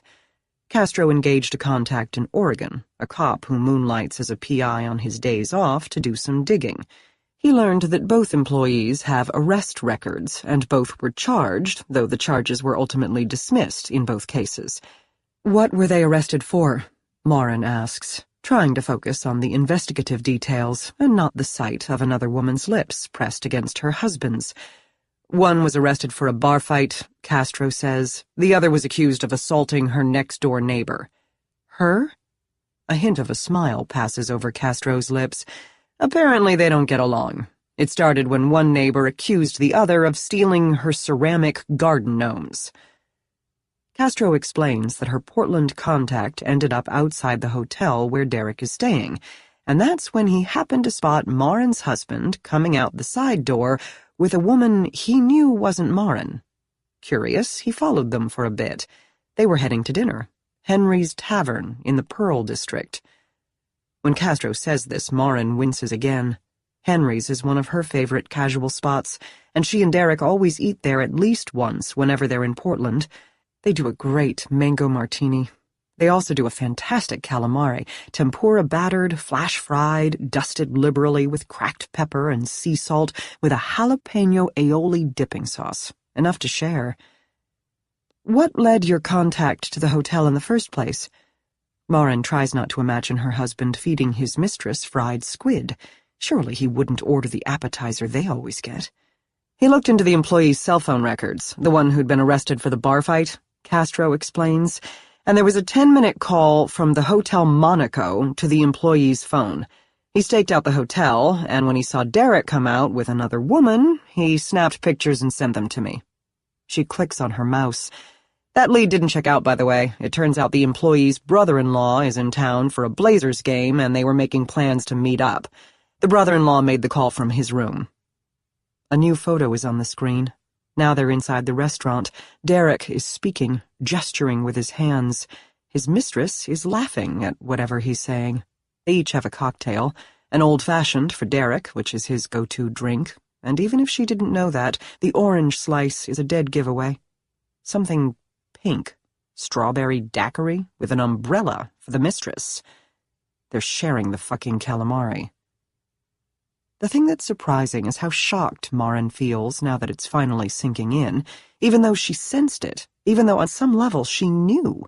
It's not like she hasn't noticed certain things. She and Derek are on the verge of their 20th wedding anniversary, and even though she's self-medicating with wine most nights, she's been aware that things have been shifting.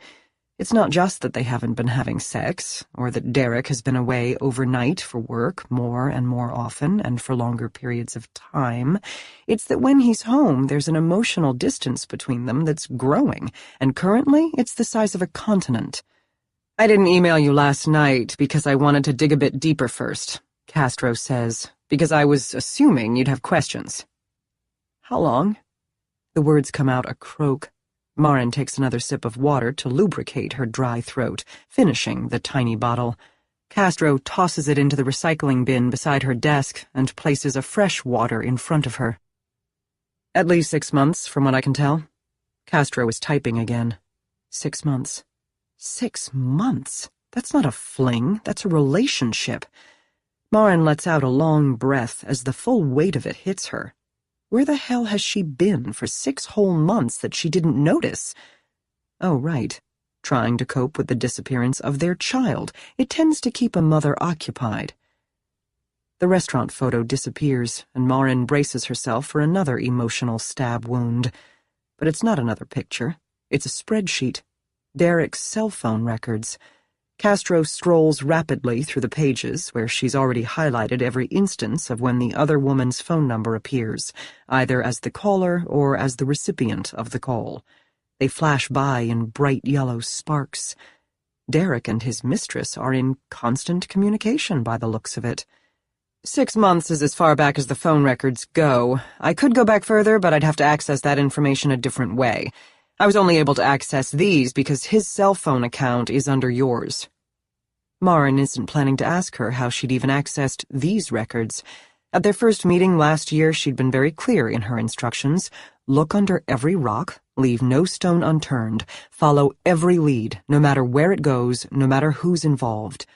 She'd expected, no, she'd demanded complete transparency. Everything the PI discovered, Marin wanted to know. Castro had said she could do that, but warned Marin that her methods were unconventional. The less Marin knew about how she did things, the better. And then she cautioned that clients didn't always like the answers, and that sometimes unanswered questions were easier to live with than the truth. And the truth is that right now, Marin's husband of nearly 20 years has been having sex with a younger woman for 6 goddamned months. Her throat feels like sandpaper, and she opens the second bottle of water. Derek used to visit the manufacturing facility in Portland every month. Now it's every week, and he's often there for days at a time. His company has tickets to the Blazers, she adds lamely, as if that explains it, as if it somehow makes it better that he's never home. And then, because she's a masochist, she asks, "Are there any more pictures?" Castro clicks the mouse again, and another photo fills the screen. Derek, with his arms wrapped around the other woman.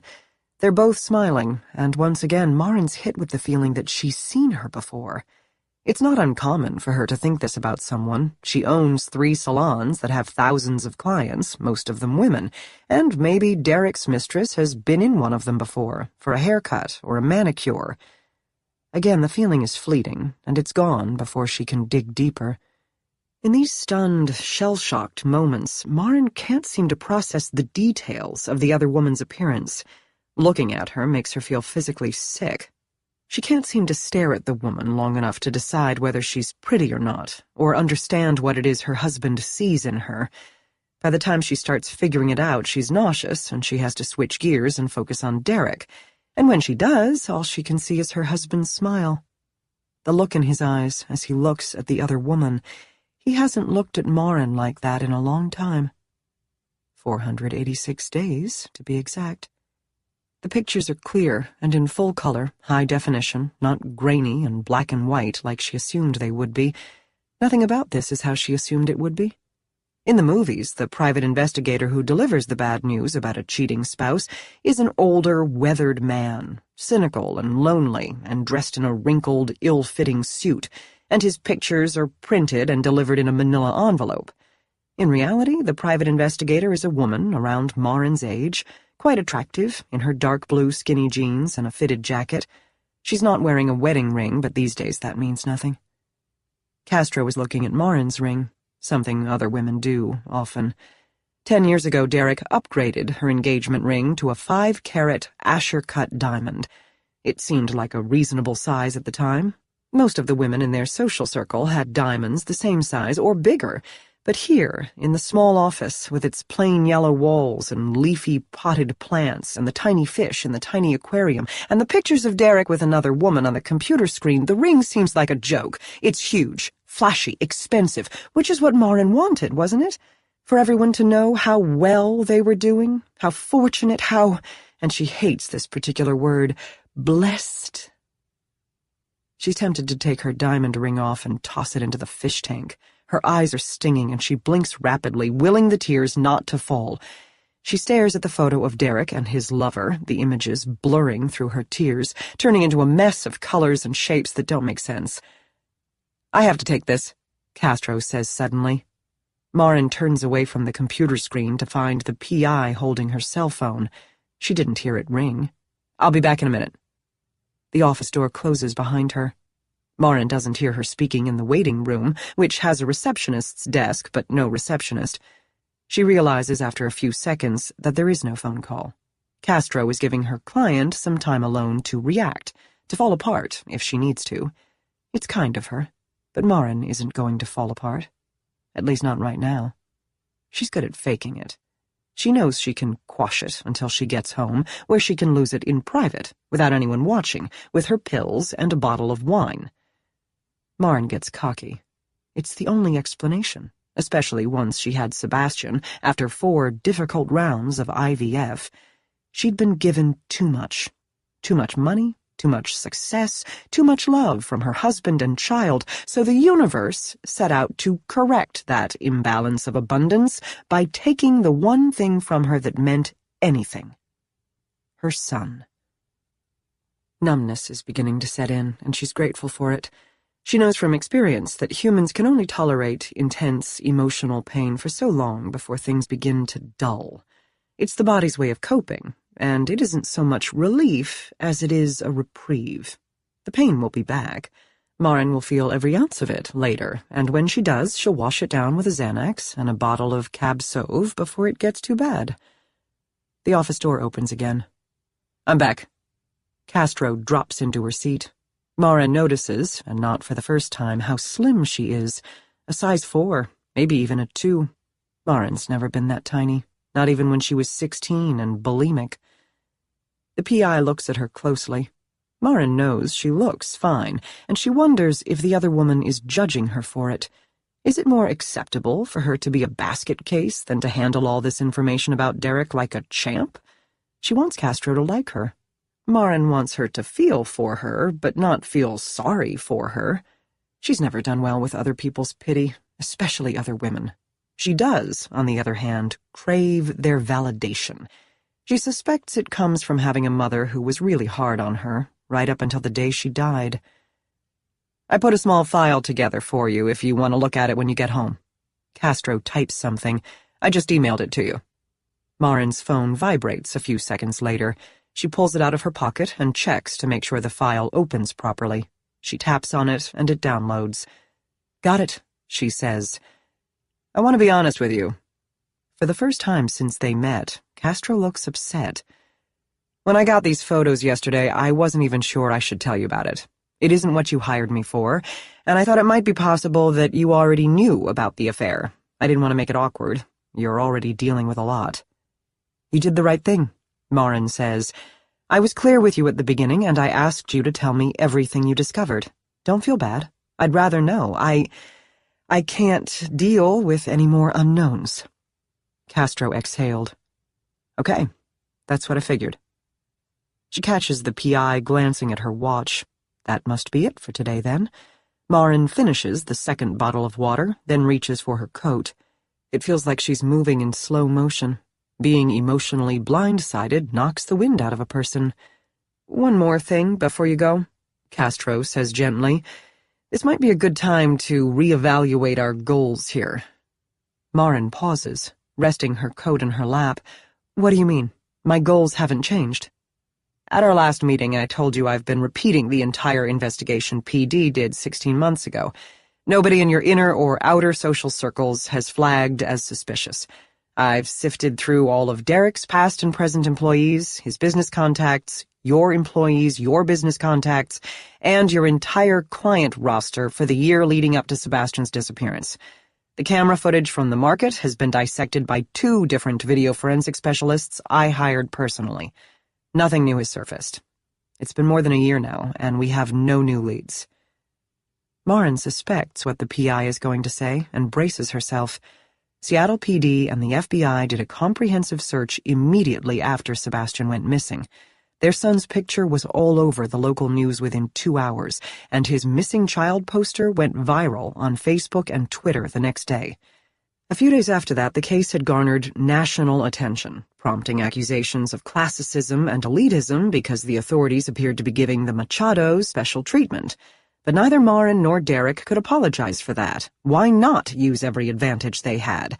What was the point of having money and powerful friends if they couldn't help in a situation like this? They were desperate to find their son. Any parent would be.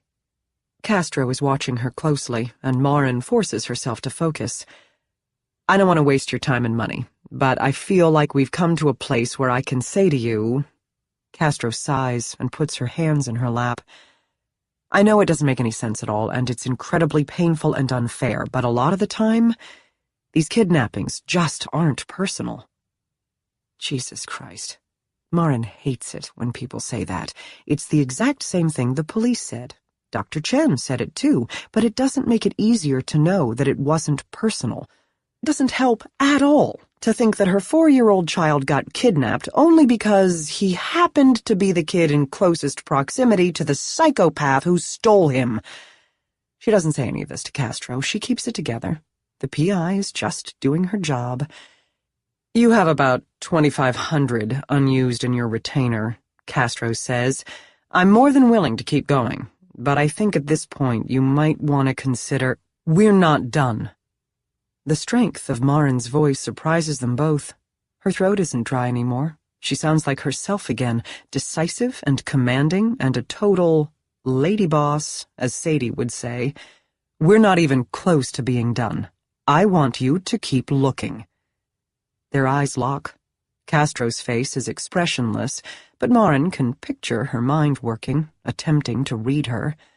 But she doesn't say anything. And with every passing second, the weight of what the PI said grows heavier. Vanessa, Marin says, and her voice cracks on the last syllable. Vanessa, please. She's never used the private investigator's first name before. Castro glances at Marin's ring again. If she isn't married now, then she was married before. Marin senses it. She probably has kids. Marin senses that too. Moms recognize other moms. It's in the lines of their faces, their weariness, their protectiveness, their vulnerability. Marin's tempted to give the PI her goddamned ring if only she'll stay on. I know you can't promise results, and I've never expected you to. I just need you to promise you'll keep doing your best. Marin is in full boss mode now, speaking to the PI the way she might speak to one of her salon employees, someone who's highly valued but perhaps requires a little motivation. What about the affair? Who is this person sleeping with my husband? What is it she really wants? Derek isn't a celebrity, but he's in the media often enough. We both are. She has to know who we are and what we've lost. I think she's worth digging into. Marin leans forward. I understand it's not possible for you to work on this every minute of every day. I know you have other clients. But whenever you can, whenever you have a spare moment, I need to know that someone is always looking for my son. If you need more money, that's not a problem. Marin's voice starts to shake, and she's back to being a mother again, not a boss lady, not a client. She hates that she can hear herself trembling, that she sounds like she's losing control, that she's begging. Which she is. But if you really feel that you've taken it as far as you can, I'll have no choice but to find someone else and start over. Please don't make me do that, Vanessa. Please. If Castro says no, that there are no more stones to turn, Marin doesn't know if she'll survive it. When the police said last year that they'd done everything they could, it was nearly as devastating as losing Sebastian in the first place. She knows what the statistics say about missing children. She knows most of them are dead within hours of their disappearance. She knows. If Castro stops looking, Sebastian might as well be dead.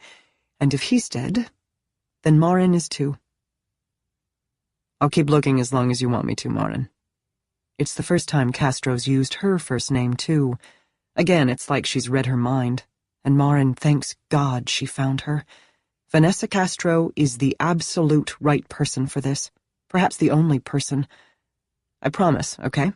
I won't stop until you tell me to, and I promise you it will stay a priority. Don't you worry about that. We will always be looking for him. I got you. I'm with you. Thank you. Marin's body sags with relief. Her eyes sting with tears again. Still, they don't fall. She stands up on wobbly legs, and it takes her 2 tries to put her coat on. She knows she'll cry when she gets to the car, and that's fine, as long as she doesn't cry here. She mentally says goodbye to the fish, which swishes its vibrant tail one last time before ducking behind a plastic leaf. Castro walks her out of the office and back into the small, sparse waiting room. They shake hands. Her grip is firm. Her smile is kind. In any other situation, the 2 women might have been friends. She's the exact kind of person Marin might have invited to the entrepreneurial women's banquet. Marin heads up the committee. Castro hesitates, and it's clear there's one more thing she wants to say. Marin can either leave quickly, or she can allow the other woman to speak. She decides it would be rude to bolt, so she pauses in the doorway. I'm sorry about your husband, the PI says. Her words, while well-meaning, piss Marin off. Why is she apologizing? Why do women do that? Castro didn't tell her about something awful that she herself had done. She's reporting back what she learned about her client's husband and his mistress. She isn't the one cheating on Marin. Derek is, with a 24-year-old college girl. And yet, Vanessa Castro is sorry. Maybe they're just words, and maybe they're meant to be comforting, but God damn it, Marin is so sick of other women being sorry for things that aren't their fault. She's sick of being sorry for things that aren't her fault. She doesn't say any of this to Vanessa Castro. She can get up on that soapbox another day. Marin thanks the PI and leaves, and by the time she makes it down the stairs, she's shaking. By the time she gets to her car, she is internally screaming. She is enraged. She feels it washing over her like hot wax, coating her outsides, hardening like an armored shell over all the soft, squishy, vulnerable, unprotected places. She welcomes it. It's been a long time since she felt anger like this, and she'll take anger over sadness any day. For the past 486 days, sadness has knocked her sideways, debilitated her, confused her, made her weak, talked her into settling for things she doesn't want and never did. Rage, on the other hand, will get shit done.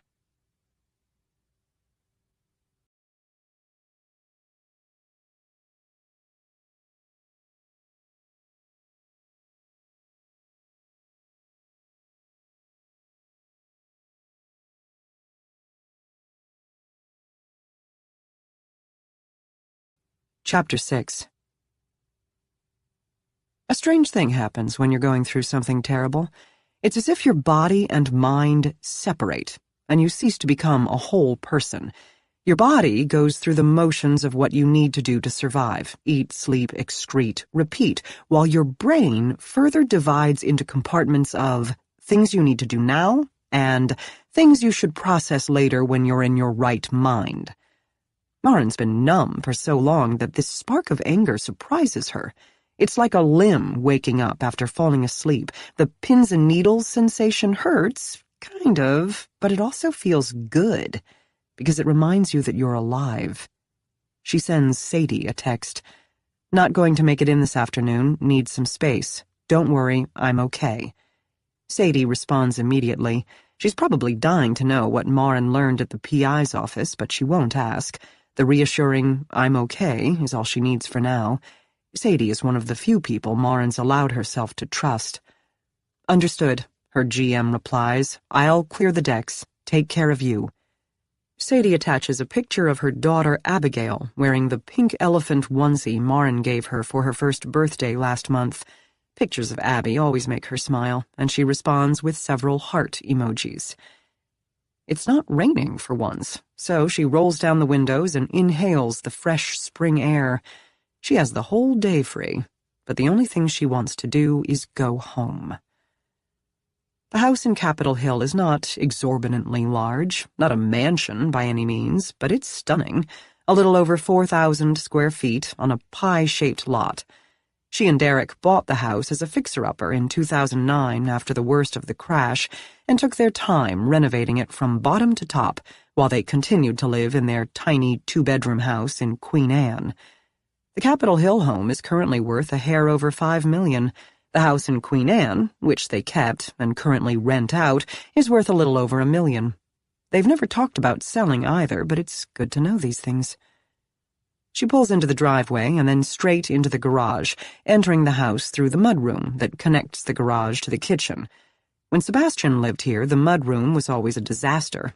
Boots, shoes, toys, hoodies, and mittens missing their partners were constantly left scattered all over the floor, even though their son had his own little cubbyhole and hook where his things could be stored.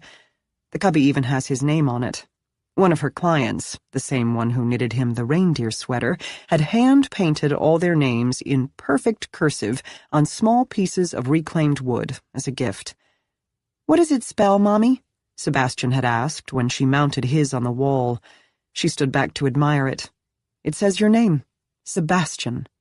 "The letters look funny." "They're fancy letters." Marin picked him up and gave him a kiss. "For your fancy spot. This is where you hang your coat and put your things away, okay? Nobody else can put their things here but you." The cubby and hook are always neat now. Marin fingers Sebastian's coat as she enters the mudroom, the same one he was wearing that day at the market. The same one he made her carry because he was too hot from all the walking. His coat and rain boots have never been moved from his cubby. Another thing her therapist suggested she might want to consider changing. "Of course, you don't have to get rid of anything, Marin," Dr. Chen had said a couple of months back. He'd spoken softly, kindly, but it would be an act of self-care for you to choose not to keep his things where you can see them all the time. Perhaps you could move his coat and boots to his bedroom. That way you can still go in and see them whenever you like, rather than be confronted with them every single time you enter the house. "It's not a confrontation," Marin insisted, feeling both frustrated and stubborn. That was about the time she began to suspect that she might want to be done with therapy. "There are gaping holes in all the places my son used to be, and I have no desire to relocate them somewhere else." She doesn't understand why everybody keeps trying to get her to move forward, when all she wants to do is stay still. Marin kicks her shoes off and enters the kitchen, which smells fresh and clean. When Sebastian was home, she would cook all the time. She doesn't cook much anymore, and with Derek gone for days at a time, there's now no need. She misses the comfortable mess of their family life. Even with a cleaning lady scheduled every week, it had never stayed pristine for long. Evidence of Sebastian's existence would be everywhere, at all times. Cracker crumbs on the kitchen floor underneath the table, milk stains on the kitchen chairs, Lego pieces and Hot Wheels cars on the staircase, a sock with no twin buried in the couch cushions. Over the past year, those things have been tidied.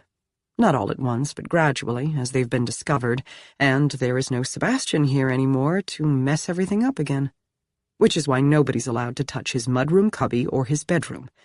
Daniela still comes every Friday, but now she's in and out in record time. "Ma'am Marin, it would be okay for me to come every 2 weeks?" Daniela once asked shyly, a few months after Sebastian was taken. "The house not so much messy right now." "Every week is still fine," Marin told her. She didn't want the young woman to lose half the income she'd come to expect from them. "Do whatever needs to be done, and it's okay to leave early if there isn't much. I'll still pay you for the full clean." Daniela often wears Bluetooth earbuds when she works, mostly to listen to music, but sometimes she talks on the phone. "Aquí no puedo mucho que hacer," Marin heard her say once to whomever she was speaking to as she dusted bookshelves that didn't need dusting. "Me siento mal de haber tomado su dinero." "There's nothing much to do now. I feel bad for taking their money." Marin brews tea in an oversized mug. She carries it upstairs to the master bedroom, where she settles herself onto the king-size bed and reaches for her MacBook Air. Like the rest of the house, the bedroom has been decorated by a professional, right down to the bamboo bedsheets. Not for the first time, Marin thinks she could be a typical rich woman in a Nancy Meyers rom-com, except there's no romance, and no comedy. Nobody's laughing. She is in a tragedy. As her laptop whirs to life, Marin's tempted to log in to the illegal sites that concerned Dr. Chen, but she holds off. She has other internet business to do. The file Vanessa Castro emailed contains mostly photos and Derek's massive cell phone records. Castro has included a note at the top of the spreadsheet. "MM, there are too many texts sent between them and logged here for them to also be using a third-party messaging app, like WhatsApp or Facebook Messenger. Recommend looking into a program called the Shadow app. You'll know right away if it's something that interests you. VC." Marin doesn't have to look it up. She knows what the Shadow app is. It came up in group once, and it's something that Simon said he wishes had been available before his daughter went missing. The Shadow app is a program that allows parents to read their kids' texts in real time without their kids knowing. Every text their child sends and receives is downloaded to the Shadow app on their parents' phone. Simon nearly had a meltdown in group discussing it with them. "If they'd had this then, Brianna would still be here," he'd said, his chest heaving. "She'd hate us for spying, but she'd be here." It's marketed toward parents because, in order for the app to work, the cell phone you're shadowing has to be in your name. Kids typically get cell phones as extensions of their parents' plans, which is why the app would work for Marin. Early in the marriage, she was the one who got a cell phone first, when she was the one with the steady income and decent credit. A year later, she added a line for Derek, which means that all this time, his phone number has been under her account. It never occurred to either of them to change it because it never mattered, which means that all along, Marin could have been checking her husband's calls. But why would she ever do that? She doesn't even bother to look over her own phone records unless there's something amiss with the monthly billing amount, which there never is because they have the largest data and calling plan. Marin downloads the app and selects the monthly subscription. The 1-year rate is cheaper, but she can't imagine needing the app for longer than a couple of weeks. The rest of the setup involves a few brief steps to grant the app permission to access Derek's number. The app asks if she wants to shadow all of Derek's texts or just texts from a specific phone. She pauses to consider this. Derek's on his phone constantly for work, same as she is, which means he receives thousands of texts a month. She checks Castro's file and carefully types in only his mistress's cell phone number. And then it's done. She turns on notifications and waits as the app syncs, half expecting a flood of old text messages to unleash. Then she remembers that it can't download messages sent prior to the app being activated, which is disappointing and kind of anticlimactic. Marin would have liked to see how Derek's affair with his mistress had progressed. Instead, she has to wait for something new to come in, which, if they were together in Portland this morning, might take a while. Castro's file on Derek's lover is briefer than Marin would have hoped, but this makes sense, as the PI only just learned of the affair and hadn't known that Marin would ask her to go deeper into it. It's basically a snapshot of the other woman's life. There are links to her Instagram, Snapchat, Facebook, and Twitter, the latter two of which she uses hardly at all. Her address, when Marin enters it into Google Maps, shows an apartment building in the University District. She's midway through a master's degree in fine arts, specializing in furniture design. Her previous school was a fine arts college in Boise, Idaho. She has a cat, she has a roommate, she works as a barista at the Green Bean. Her name is Mackenzie Lee. The photocopy of her Washington State driver's license confirms that she's indeed 24 years old, 5'10" and 135 pounds, with brown hair and brown eyes. Her driver's license picture, taken 2 years ago, doesn't match the photos from Portland taken yesterday. Her current hair color is pale pink, the shade of cotton candy. 24. Pink fucking hair. This might be hilarious if it weren't actually happening to Marin. There are more pictures that Castro didn't show her in the office. Long lens photos of Derek and Mackenzie at the Hotel Monaco last night, with the window blinds wide open, like they didn't care who saw them. Her face. Now that Marin's home, with nowhere to be and nobody watching her reaction, she's free to fixate on it and let herself feel how she feels. And what she feels is hate. Pure, unfiltered, blinding white hate. Marin hates Mackenzie Lee with every ounce of energy she has left that's not used for feeling guilty and sad and depressed and terrified.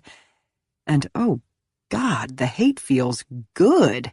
It's breathing life into Marin in a way she didn't know such a negative emotion could.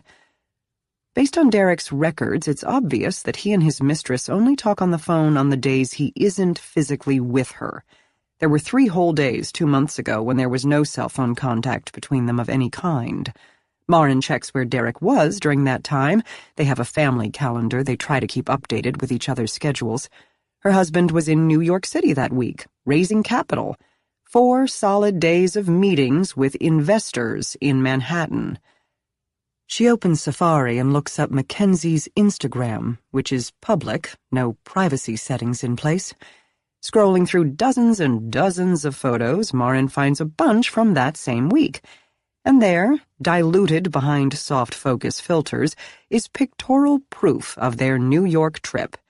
Pictures of Mackenzie standing outside the Empire State Building and Rockefeller Center. An artfully posed photo of a frozen hot chocolate at Serendipity 3. A Dolce & Gabbana bag she's drooling over at Bloomingdale's.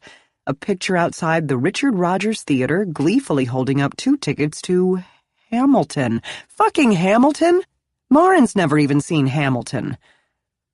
There are no pictures of Derek and his mistress together, but on the last day, there's one selfie taken on a ferry to Staten Island. It's a shot of her smiling face, pink hair blowing in the wind with the Statue of Liberty in the background. There's an arm slung around her shoulders, and it's undoubtedly masculine. The sleeves of a blue button-down are rolled up to the elbow, the forearm covered in a fine mat of golden hair, a Rolex on the wrist. Even without the Rolex, which was a birthday gift from Marin, she'd know that arm anywhere. She's been held by that arm, tickled by that arm. She's slept on top of that arm. She knows how that arm feels exactly. She knows where the muscles are, where the veins are. She knows the feel of the hairs on her cheek, and she knows the scent, clean, musky, male of that skin. In the photo, he isn't wearing his wedding ring. The photo is captioned, "First trip to NYC is in the Dolce & Gabbana bag. See what I did there? Ha ha. Thank you, Lady Liberty, and bye." Bye? What the hell is bye? Marin Googles it, and according to Urban Dictionary, it's a term of endearment. It means baby, sweetie, before anything else. Apparently nobody over the age of 30 would ever use it. The picture got over 1,000 likes and a couple dozen comments. Mackenzie's followers all asked the same thing. Who's the mystery man? Or Who is Bai? She only responded to one person, and she used no words, posting only the emoji with the smile and the tongue hanging out. If it's possible for a person's blood to boil, then Marin's is on fire. Her temperature shoots up so hard and fast, she wonders if she's having a hot flash. But as strange as it might sound, it's helpful to know who exactly is trying to destroy her life. The person who took Sebastian doesn't have a face, but the woman trying to steal her husband does. Her phone pings with a sound she's never heard before, and she jumps slightly. It's the Shadow app. The little notification badge beside the app icon indicates that there's one new message, and Marin's heart thumps as she clicks on it, afraid of what she'll read, but compelled to read it anyway. She added Mackenzie to the app's contacts list, so her name shows up just as it might on Derek's phone, assuming he's programmed it under Mackenzie's actual name. Mackenzie. The train got in 10 mins early, so I got to work on time. Yay! Super busy here, already slammed with customers. Boo. Miss you already. Text me later. Marin exhales. That wasn't so bad. The younger woman could have said something sexual or explicit, although upon reflection, this might be worse. Her text reads like the kind of light-hearted everyday exchange she would have sent her boyfriend. Marin needs to see her. She knows exactly where the Green Bean is pretty certain she stopped in for a latte at some point in the past. She could go there right now, introduce herself to the bitch, confront her, make a scene, embarrass her in front of her coworkers, scratch her pretty eyes out. It's a terrible idea, of course. Marin's filled with caffeine and pent-up rage-fueled adrenaline, and perhaps this isn't the best time to publicly scream at her husband's young lover. She should wait until Derek is home. Talk to him first. Find out his side of things. Find out how he feels about this girl. Maybe it's not a relationship. Maybe it's just sex. A man has needs, sweet Simon said yesterday. No offense, but fuck you, Simon. She's in the car before she can change her mind. As she's backing out of the garage, a text from Sal comes in. Still alive? Marin hits the brakes so she can type back a quick reply. As alive as I've ever been. Chapter 7. Marin catches a glimpse of pink hair and long limbs as soon as she walks in, but then the younger woman is gone, disappearing into the back room, both arms weighed down with trash bags. The Green Bean Coffee Bar is enormous, more like a pub than a place that specializes in coffee.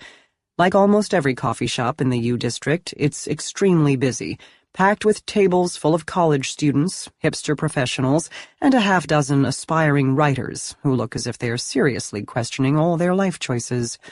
Marin knows she doesn't fit in. Her heels are too high, her coat too tailored, her makeup too perfect. She looks like the owner of a high-end salon that caters almost exclusively to celebrities and wealthy women, which is exactly what she is. But she knows she looks good, and she needs to. It's the only armor she has. She is equal parts furious and terrified. The smell of coffee permeates her nostrils. Some kind of lounge music, folksy guitar and vocals only covers of Nirvana and Pearl Jam is playing over the loudspeakers mounted throughout the coffee shop. She can see why this place is so popular. It's expansive but cozy. There's a variety of table shapes and sizes, round tables that seat 6, a rectangular table that seats 12, square tables that can squeeze 4. A couple of sofas and a gas fireplace line the side opposite the counter, and in the far corner there's a tiny stage with a chair, microphone, and amp set up. Signage at the front entrance announces live music on Friday and Saturday nights. She also read that the cookie of the day is oatmeal cranberry raisin. Marin stands in line behind 5 other people, and the line moves slowly enough for her to almost talk herself out of this. Her heart pounds so hard in her chest it's painful. Her palms are sweating. She doesn't see the other woman anywhere, but as she gets closer to the counter, there she is, appearing as if out of nowhere from whatever back room she'd disappeared into. She's now one of 3 baristas behind the counter, moving quickly, limbs like a gazelle, her pink hair beachy wavy and shoulder length, her brown apron tied tight around her waist. Derek's lover. She really exists. After what seems like an eternity, Maren steps up to the counter, half hoping someone else will end up taking her order, but of course not. Mackenzie hands the customer in front of Maren a biscotti, then turns to her expectantly. Even though Maren's in heels, Mackenzie is supermodel tall, and Maren feels short and squat and old, staring up into the face of her husband's young mistress. It's so different in person. On a computer screen, she was someone Maren could take down, gleefully, without reservation. Face to face, Maren can barely bring herself to make eye contact. Their gazes meet, and Maren braces herself in anticipation of the other woman's recognition, the look of horror or embarrassment or both that's certain to pass over her face before she can contain it. But Mackenzie Lee's expression doesn't change. Her smile doesn't wilt, her cheeks do not flush, her gaze remains steady. "What can I get you?" she asks brightly. Maren opens her mouth to speak. "I want you to stop having sex with my husband. I want you to stay the hell away from him or I will kill you, you home-wrecking whore." The words don't come out. Instead, she hears herself say, in a perfectly pleasant voice, "Extra large double-shot soy milk sugar-free vanilla latte no foam, and your cookie of the day." Mackenzie scrawls letters onto a tall, skinny, brown paper cup with a gold Sharpie. Her handwriting is artistic and effortless, with oversized letters that extend way past the borders of the little boxes printed on the side of the cup. She punches in the order. She tells Maren the total. She takes the $10 bill Maren hands her, makes change, and says thank you when Maren dumps it all into the tip jar. She hands over the cookie. "Your latte will be ready at the end of the counter. Enjoy!" Maren steps to the side, clutching the cookie, still warm inside its waxy paper bag. Every movement makes her feel smaller, insignificant, useless. For 6 months, this woman has been sleeping with her husband, while Maren was grieving, blaming herself, beating herself up, and self-medicating with all manner of pharmaceuticals and alcohol. Derek's been self-medicating with her. 6 months. And she has no idea who the hell Maren is. Their eyes meet again when Mackenzie hands over her latte a few minutes later. Still no sign of recognition. And a scene from one of her favorite movies, The Princess Bride, springs to mind. In it, Miracle Max says to Inigo, "I make him better, Humperdinck suffers," and Inigo says, "Humiliations galore." The line used to make her laugh, and she can remember feeling excited to watch the movie with Sebastian one day. She was certain he would love it when he was old enough to get the jokes. It's not funny anymore. Humiliations galore, the title of her future memoir. She takes her coffee and cookie and slinks over to a table by the window, sits facing the counter. She opens her computer, where the other woman's Instagram photos are still up. Her husband's mistress is slightly less perfect in person. Her pale pink hair, which appears shiny in pictures, looks drier and choppy in real life, and Maren can see a half-inch of dark brown roots that have grown in.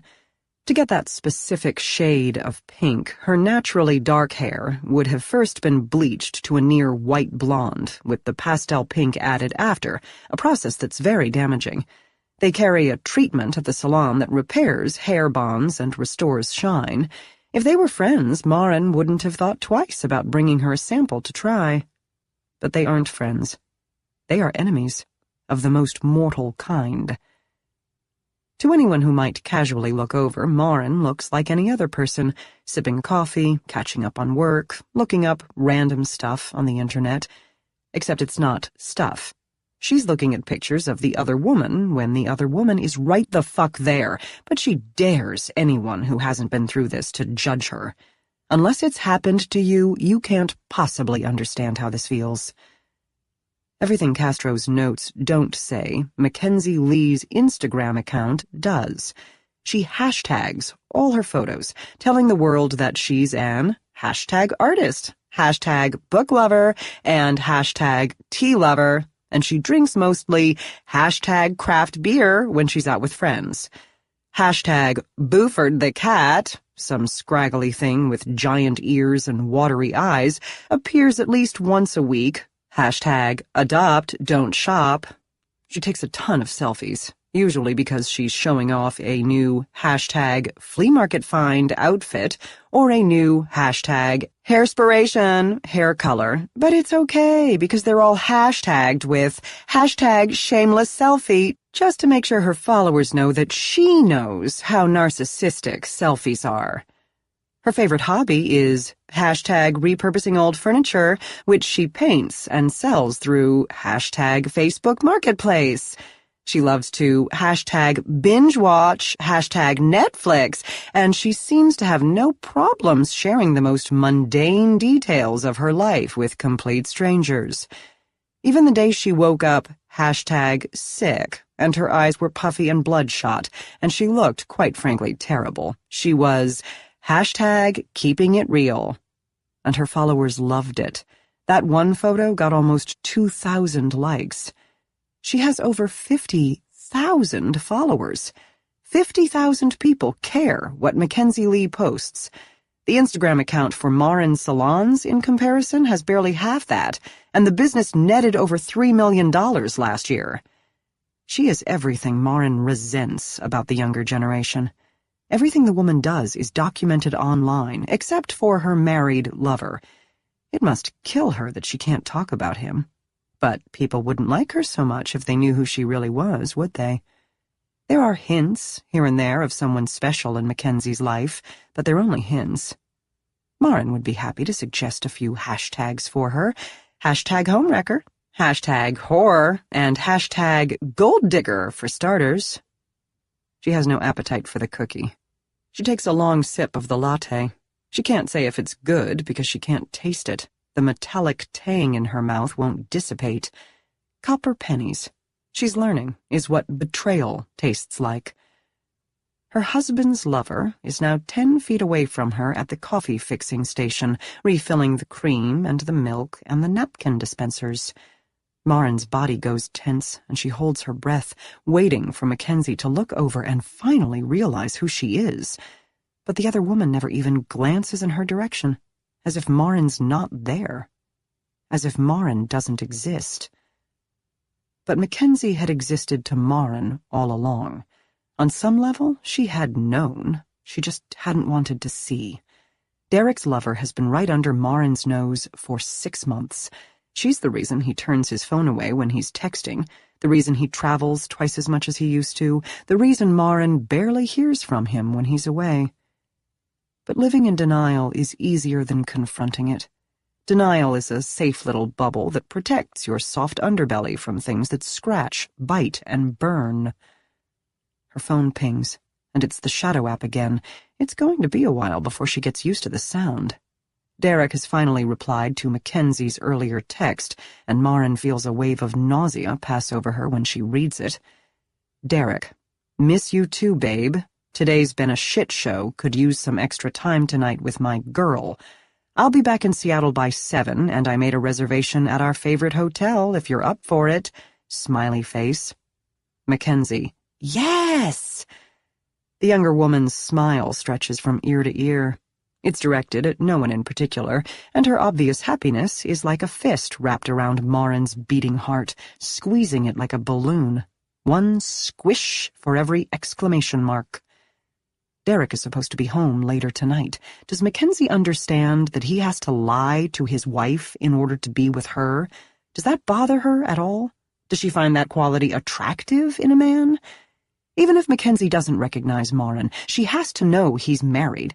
If she's ever Googled Derek, and what millennial wouldn't have searched online for the person they're sleeping with, his company bio, which mentions Marin, would come up. And you know what else comes up? News articles about their missing son. 15 months ago, it was the hottest story in the city. You can't Google Derek's name or Marin's without seeing a picture of Sebastian's missing child poster within the first 5 hits. Hashtag liar, hashtag home-wrecking whore, hashtag slut. Mackenzie is now 5 feet away, holding a coffee pot and chatting with a customer, A regular, based on the way they're interacting. Marin's tempted to take a picture and text it to Derek. No caption required. Let him look at it. Have his heart jump into his throat when he realizes what he's looking at, because it's what his wife's looking at. Wouldn't that be something? But she won't. "Top off?" the younger woman asks. Startled, Marin slams her laptop shut before Mackenzie can see that the computer screen is filled with pictures of her. With Marin seated, the other woman seems even taller and thinner. The light from the window illuminates her skin, which is fresh and unblemished. There's a gentle smattering of freckles across her pert nose that Marin didn't notice at the counter, and she's wearing no makeup other than a rose-tinted gloss on her lips and a few swipes of mascara. She doesn't need more than that. Her eyes are a golden brown, shaped like a cat's. Everything about her seems vibrant, exotic. She's right in front of Marin now, holding the coffee pot with an expectant smile. Marin feels about as bland and invisible as she's ever felt, and when their eyes meet yet again, it's confirmed. She really has no idea who Marin is. I ordered a latte." Marin feels her cheeks turning red, but if the other woman notices she's blushing, she doesn't act like it. Marin averts her eyes, looking down at her extra-large paper cup, now empty. Only crumbs remain from the cookie. She doesn't remember finishing either, but apparently she stress-consumed both while obsessing over Mackenzie's Instagram account. "That's okay. Anyone who sits here gets free drip if they want it." Mackenzie holds the pot up a little higher. "Just brewed. It's our house blend, medium roast. Pretty much everybody likes it." Marin pushes her cup forward. Her hands are already shaking. She doesn't need more caffeine, and she's not planning to drink it. Maybe just a little. The younger woman seems blissfully unaware of Marin's discomfort as she pours, and her cheerfulness is both absurd and aggravating. Because Marin knows why she's in such a good mood. She knows what the other woman's plans are for later tonight. She knows Mackenzie's thinking about Derek. Marin wants to jump up, grab the coffee pot, and throw it at her. She wants to hear the other woman scream in pain as the scalding liquid sears her pretty skin. She wants to claw at her hot, dripping face with her fingernails, scratching her eyes, tearing out her hair, so she can make her husband's mistress as ugly on the outside as she is on the inside. Marin wants to ruin her life the way she is ruining Marin's life, the way she is ruining Marin. I hate you so much. Of course she does none of this. She stays seated, patient, quiet. "Beautiful ring." Mackenzie smiles at Marin's hand. "If I ever get married, I'd want something just like that." It's almost too much. Marin feels her rage growing. It takes every ounce of willpower she possesses not to punch the younger woman in her happy, smiling face. "You home-wrecking whore, stay away from my husband, you slut, you cunt, you bitch. I will murder you, and I will take the goddamned coffee pot out of your hands and smash it, and peel your face off with the shards of glass." But the thoughts are just thoughts, and by the time they pass, Mackenzie is gone, her narrow hips sashaying away with the coffee pot. To hurt her, Marin would have to run after her, and she knows she would never do that. It isn't who she is, because she's too proper, too well-behaved, and her husband's mistress's public embarrassment would be a public embarrassment for herself. Humiliations galore. The shadow app pings again. Mackenzie just texted Derek a photo. The thumbnail is small and hard to see, but it's clearly of a person. Marin's breath catches, wondering if somehow Mackenzie has sent Derek a photo of his wife, the same way Marin almost sent him a photo of his lover. But it's not a picture of Marin. It's a selfie. And in it, Mackenzie is totally nude. Totally and completely naked, exposed from head to knees. Mackenzie snapped this before I left this morning, a little preview of what's to come. Marin clicks on the thumbnail and zooms in. Mackenzie is fresh out of the shower. The mirror is fogged up, the glass wiped just clean enough so that only her flat stomach and inny belly button are clear in the reflection. Still, her pale pink nipples are obvious, as is the flower tattoo that runs down the side of her body from breast to hip.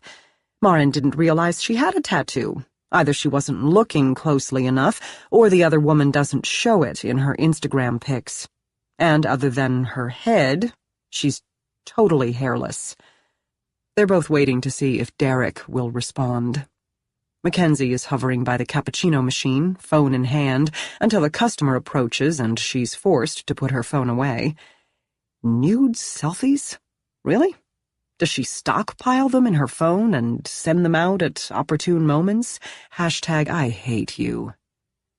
The shadow app pings.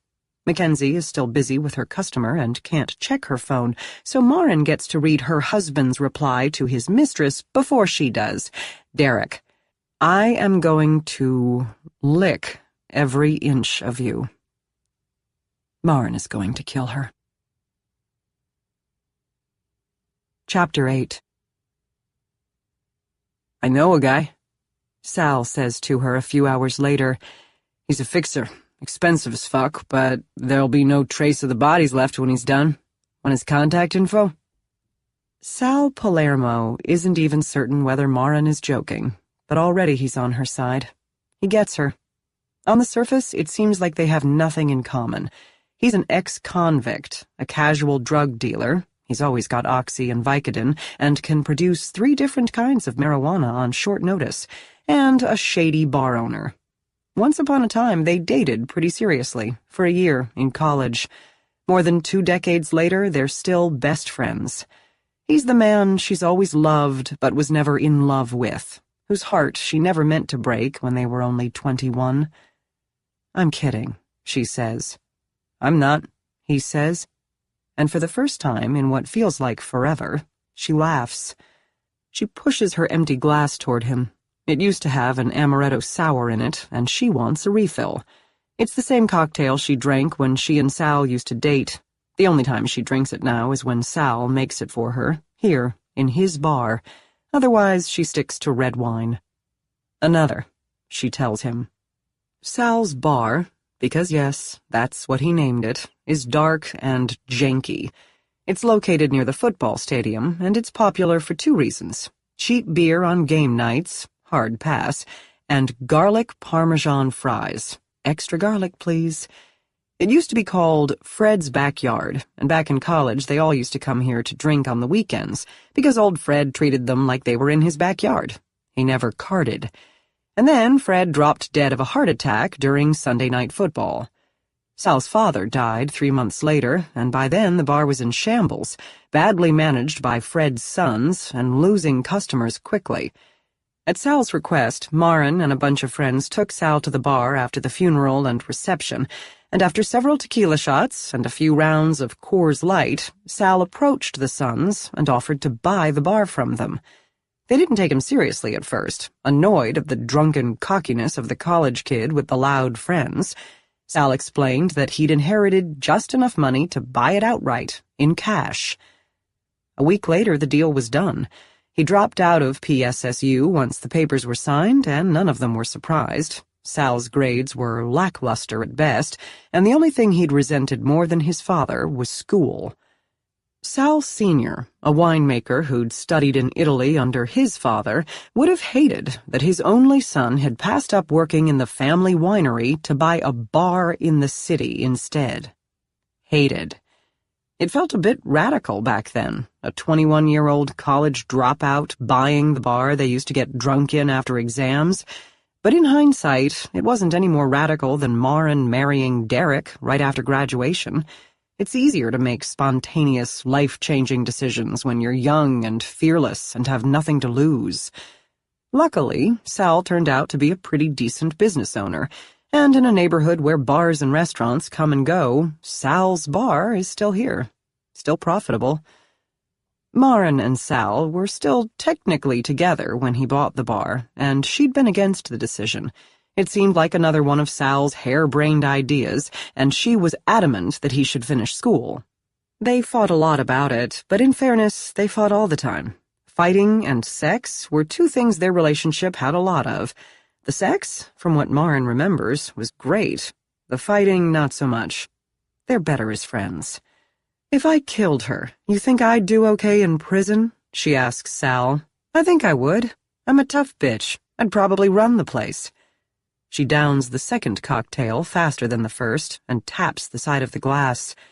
"Hit me again."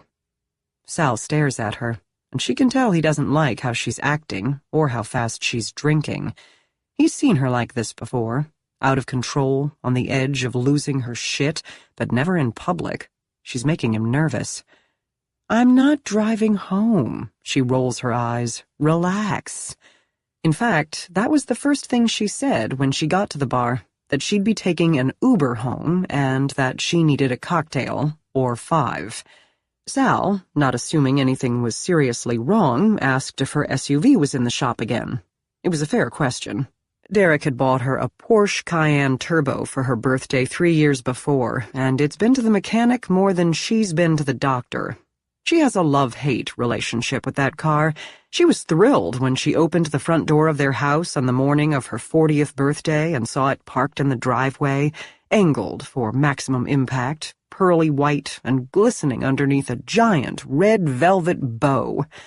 A couple of the neighbors came out to see what all the fuss was about, but considering the neighborhood they live in, it really wasn't that big a deal.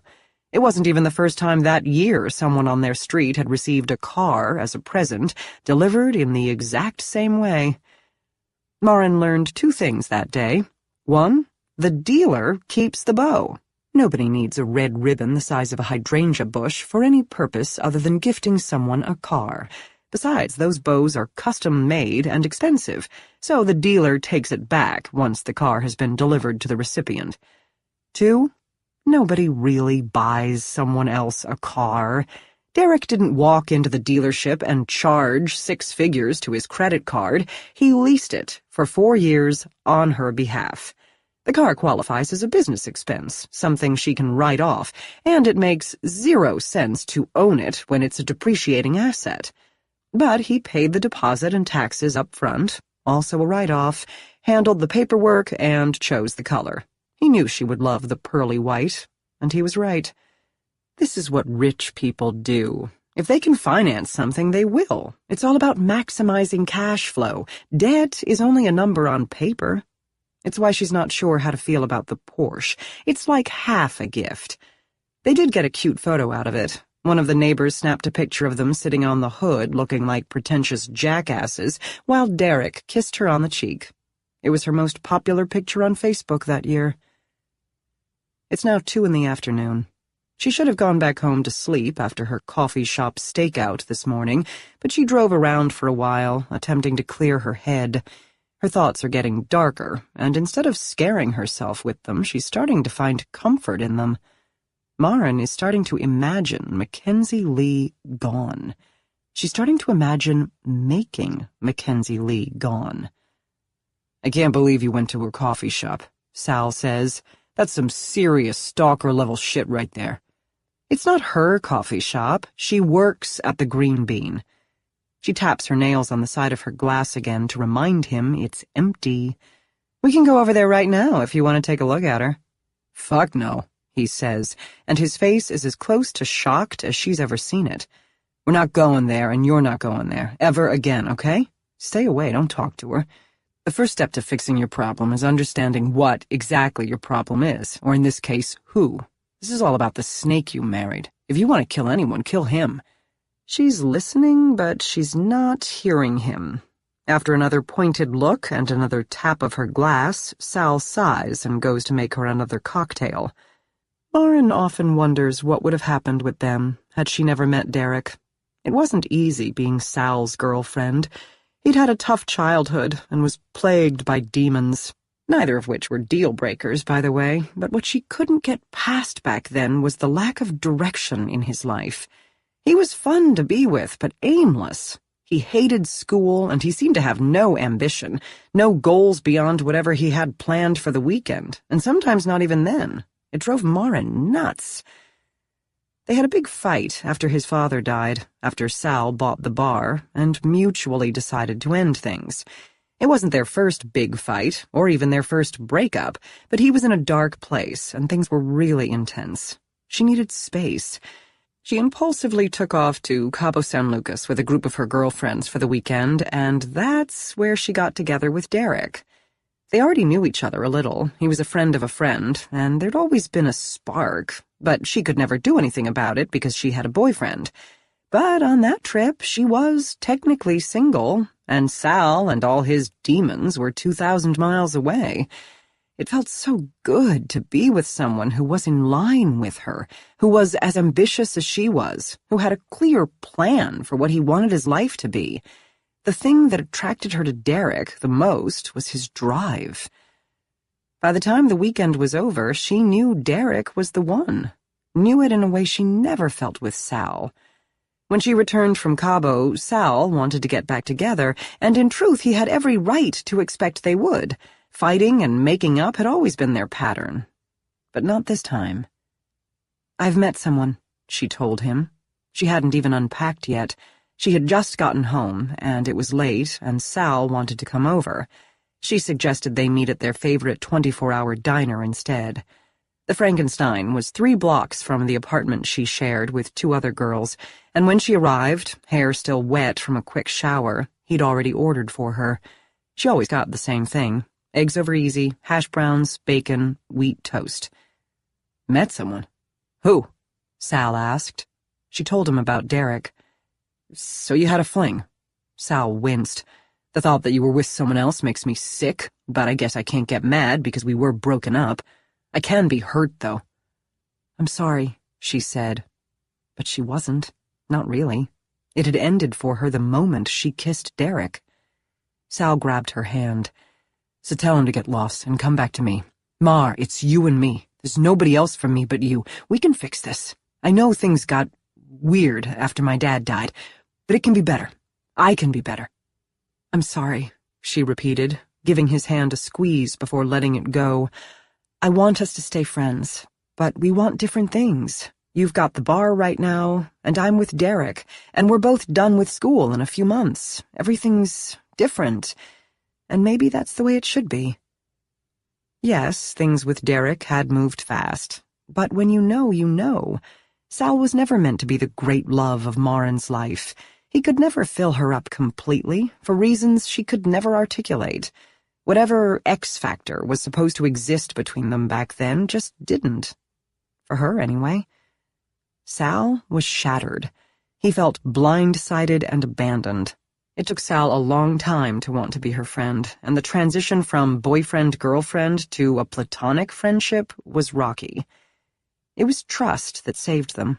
He trusted her, and she him, and in some way, Marin has come to realize that trust is better than love. Love is unpredictable, and love hurts.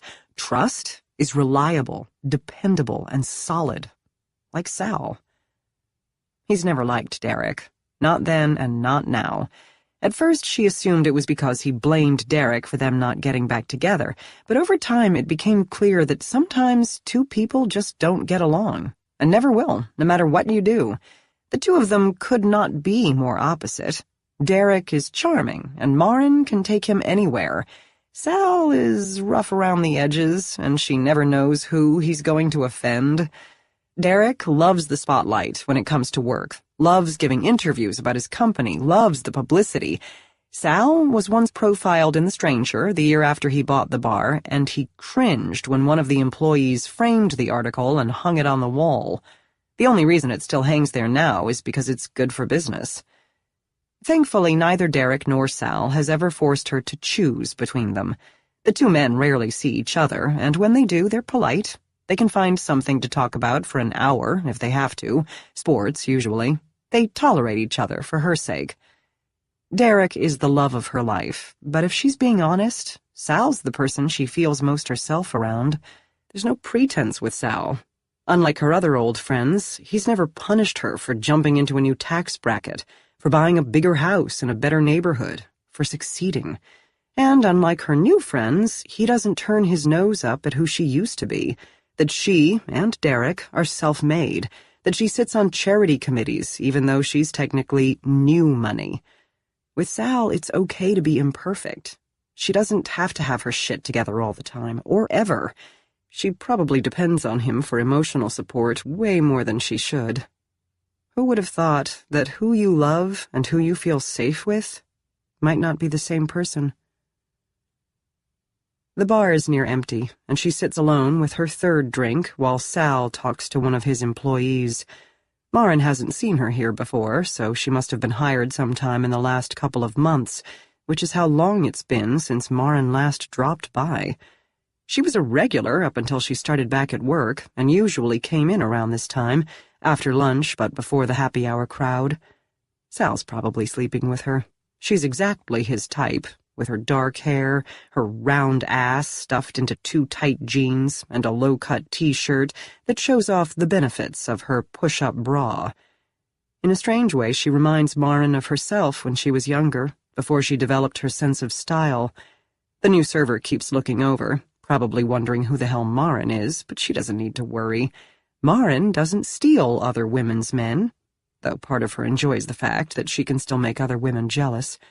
In any case, this fling with Sal won't last more than 3 months. None of them do. And they won't stay friends, because it always ends badly. As far as Marin knows, she's the only ex Sal is still friends with. 3 more amaretto sours appear, and alongside them a huge bowl of fries doused liberally in fresh garlic, parmesan, and the slightest hint of truffle oil. She smiles at the row of cocktails. Sal knows she's determined to get drunk, and if he won't let her do it here, he knows she'll do it somewhere else. But he also knows she needs food. The fries are delicious. See these? Sal gestures dramatically to the amaretto sours, lined up neatly beside each other.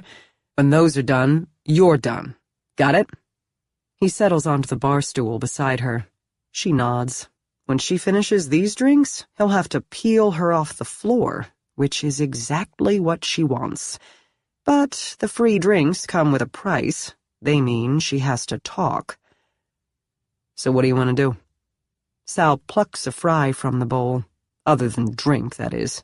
When's the last time you slept? You need Ambien? I got some in the back. Lorazepam, too. And good old-fashioned cannabis works wonders. I got some edibles that look like gummy bears. I'm exhausted. I know I look like shit. Stop offering me drugs. He jabs her lightly on the arm. On your worst day, you don't look like shit. Is today your worst day? No. She doesn't even need to think about it. Her worst day was 486 days ago.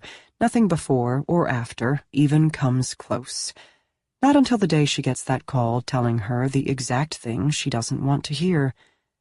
Then buckle up, Buttercup, Sal says, and she snort laughs, which is the reaction he's hoping for. I should leave him. She can't meet his gaze when she speaks these words. Yes, you should. He doesn't even blink, and the shame washes over her like dirty bathwater. Does Derek know you know? She shakes her head. It's easier to have this conversation not looking at Sal, so she focuses on the TV again, where someone wearing a red uniform just got knocked down by someone wearing a white uniform and is crying foul about it. How'd you find out? Castro told me. She was following a lead, discovered it accidentally. Sal almost chokes on a fry. The PI? She's still investigating? I told you that. No, you didn't. You said you hired her for a month, a year ago. You haven't mentioned her since, so I assumed... Holy shit! Why does this bother you so much? It doesn't bother me, he says. It worries me. I feel you're... What? Say it. He looks away, chewing on his bottom lip. She takes his chin and turns his face back toward her. Say it, she says. It's like you're in exactly the same place you were when Sebastian went missing. She takes her hand away and he holds her gaze. You haven't moved forward. You're stuck. You sound like my therapist. The fourth cocktail is hitting her, and her tongue is loosening.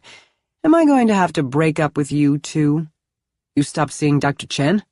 Not officially yet, but he also keeps saying I'm stuck. What does Derek think about that? Since when do you care what Derek thinks? I normally don't, but you didn't see him last year, Mar, after the scare. She's learning that nobody ever likes to use the word suicide. People will use every other term they can think of to avoid saying that word. They'll say, that time you tried to hurt yourself, or back when you were in a bad place. She tried to kill herself. She can admit it. Why can't anyone else? I'd never seen him so scared. Sal is chewing on a fry, and it's like he's talking to himself more than to her. A small bit of garlic rests on his lip, and she reaches forward, flicks it away. He thought he was going to lose you. He was a fucking wreck. You didn't tell him you stopped therapy, did you? In fairness, today's the first time I canceled on Dr. Chen without rescheduling. I may go back. I don't know yet. He studies her. So, what's different about it this time? This time. He means the affair. Because there was one other time. A long time ago. She's 24, Maren says, and it's been going on for 6 months. Fuck. Sal draws the word out, and that's how she knows it's as bad as she thinks it is. He grabs another fry and munches on it furiously. This little gesture alone makes her feel a bit better. A true friend is someone who stress eats with you, even though the stressful thing isn't happening to them. She reaches for her phone and shows him the nude selfie. She has pink hair. He takes the phone from her and looks closely at the photo, his eyes widening slightly. His jaw twitches, and for a second she assumes he's angry. But then he chuckles. "This is funny to you?" she snaps. "I'm sorry." He chokes back another laugh and hands her back the phone. It's just the hair, the tats. It's like he's trying to find the exact opposite of you. "She's beautiful." He waves a hand. "So are you. That's not the point. That's not the point of any of this." "Stop smiling. This is not okay." "No, it's not," he says, and his smile fades. He puts his hands on her shoulders and shakes her. "It's not okay at all. So why are you here? Why are you not, right at this moment, sitting in front of a divorce attorney discussing how to get the fuck out of this marriage?" She doesn't answer, because she doesn't know the answer. Her brain hasn't yet caught up to her emotions. It's funny how life can blow up in a matter of minutes. 1 minute, you have a son. The next minute, he's gone. 1 minute, your husband is faithful. The next, he's screwing a 24-year-old, and you're wondering if your best friend actually knows a guy. Because if anyone knows a guy, it's Sal. He pats her thigh. "Okay, time to make a plan. I'll help. Want to crash with me for a few days while you figure things out? The condo has a spare room. Sheets are clean. You'd have your own bathroom." "Stop, I can't think that far ahead." "He's an asshole." "He's also my husband." "He's a liar and a cheat." "He only lies about cheating."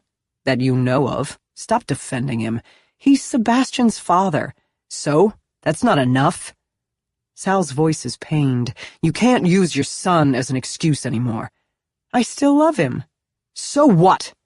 His voice explodes, and the few heads in the bar turn in their direction.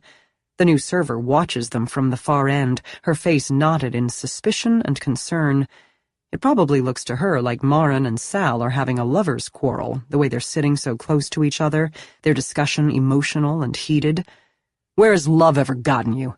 You ask me, Mar, love is way overrated. Fuck love. We should be with people we like and trust." "Like you? Sleeping with the new waitress?" Maren turns and gives the new server a pointed glance, then raises an eyebrow at Sal. He leans back, surprised she figured it out. Of course she did. She knows Sal. "You like her, huh? Which will last, what, a few months, tops, until she ends up quitting because you've moved on to the next one and now it's awkward to work together. You're always one bad breakup away from a sexual harassment lawsuit, my friend. What the hell do you know about marriage or commitment or relationships?" Sal visibly deflates, sagging onto his bar stool like she let the air out of his tires. Maren regrets her words instantly. She bit back too strongly, and it's not okay, because Sal isn't trying to hurt her. Despite the tough exterior, Sal is as sensitive as they come. He never got married, never had children, and it's a sore spot she shouldn't have poked. "I'm sorry." Maren takes his hand.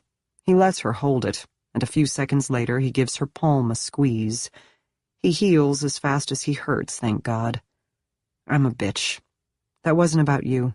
You didn't say anything you haven't said before. Yeah, and I keep hoping one of these days you'll actually hear me.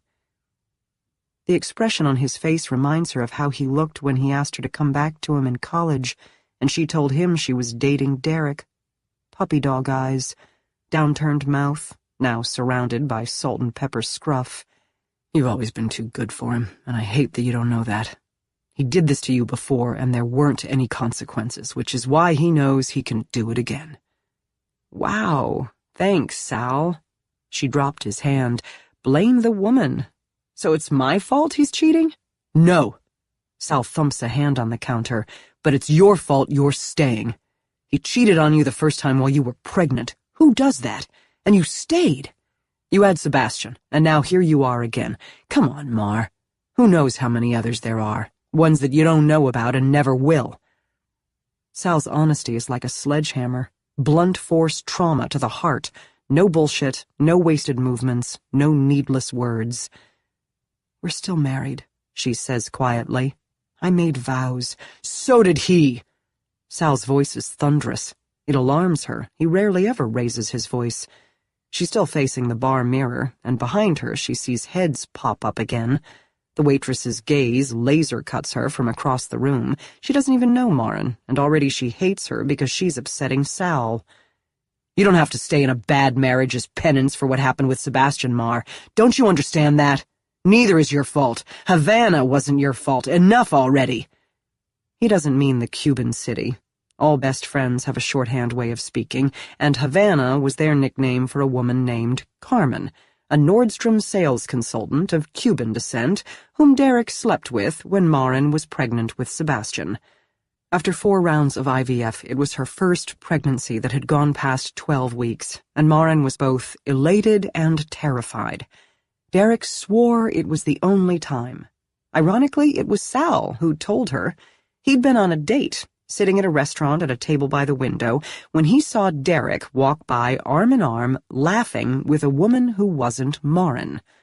Sal told her about it the next morning, but she insisted he had to be mistaken, that either it hadn't been Derek or Sal hadn't seen what he thought he saw.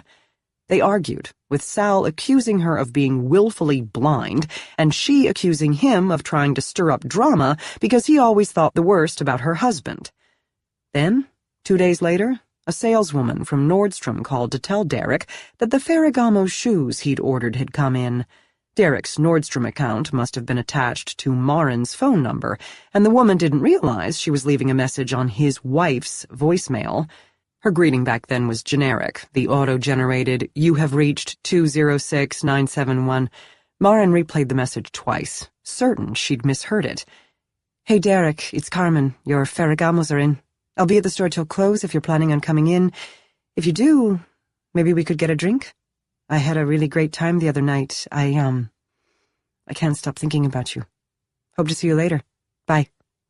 Maren confronted Derek when he got home, playing the message on speakerphone while he cringed. He apologized, begged for her forgiveness, insisting it was a one-night stand, that the pressures of IVF and all the stress of trying to get pregnant had gotten to him and he'd lost control. What was she supposed to do? They had a baby on the way, and she wanted it, needed it to work. They went to couples therapy, and while they eventually found their way back to each other after Sebastian was born, they were never quite the same. Breaking trust will do that. Sal moves closer until his face is inches from hers. His breath smells faintly of garlic, but it doesn't bother her because hers probably does too. Sometimes she wonders if she damaged Sal more than she thought. If maybe the reason he can't commit to a relationship is because of what happened with them in college. He's never said so, and she's never asked. "You'd be better off without him," he says. "You could start fresh.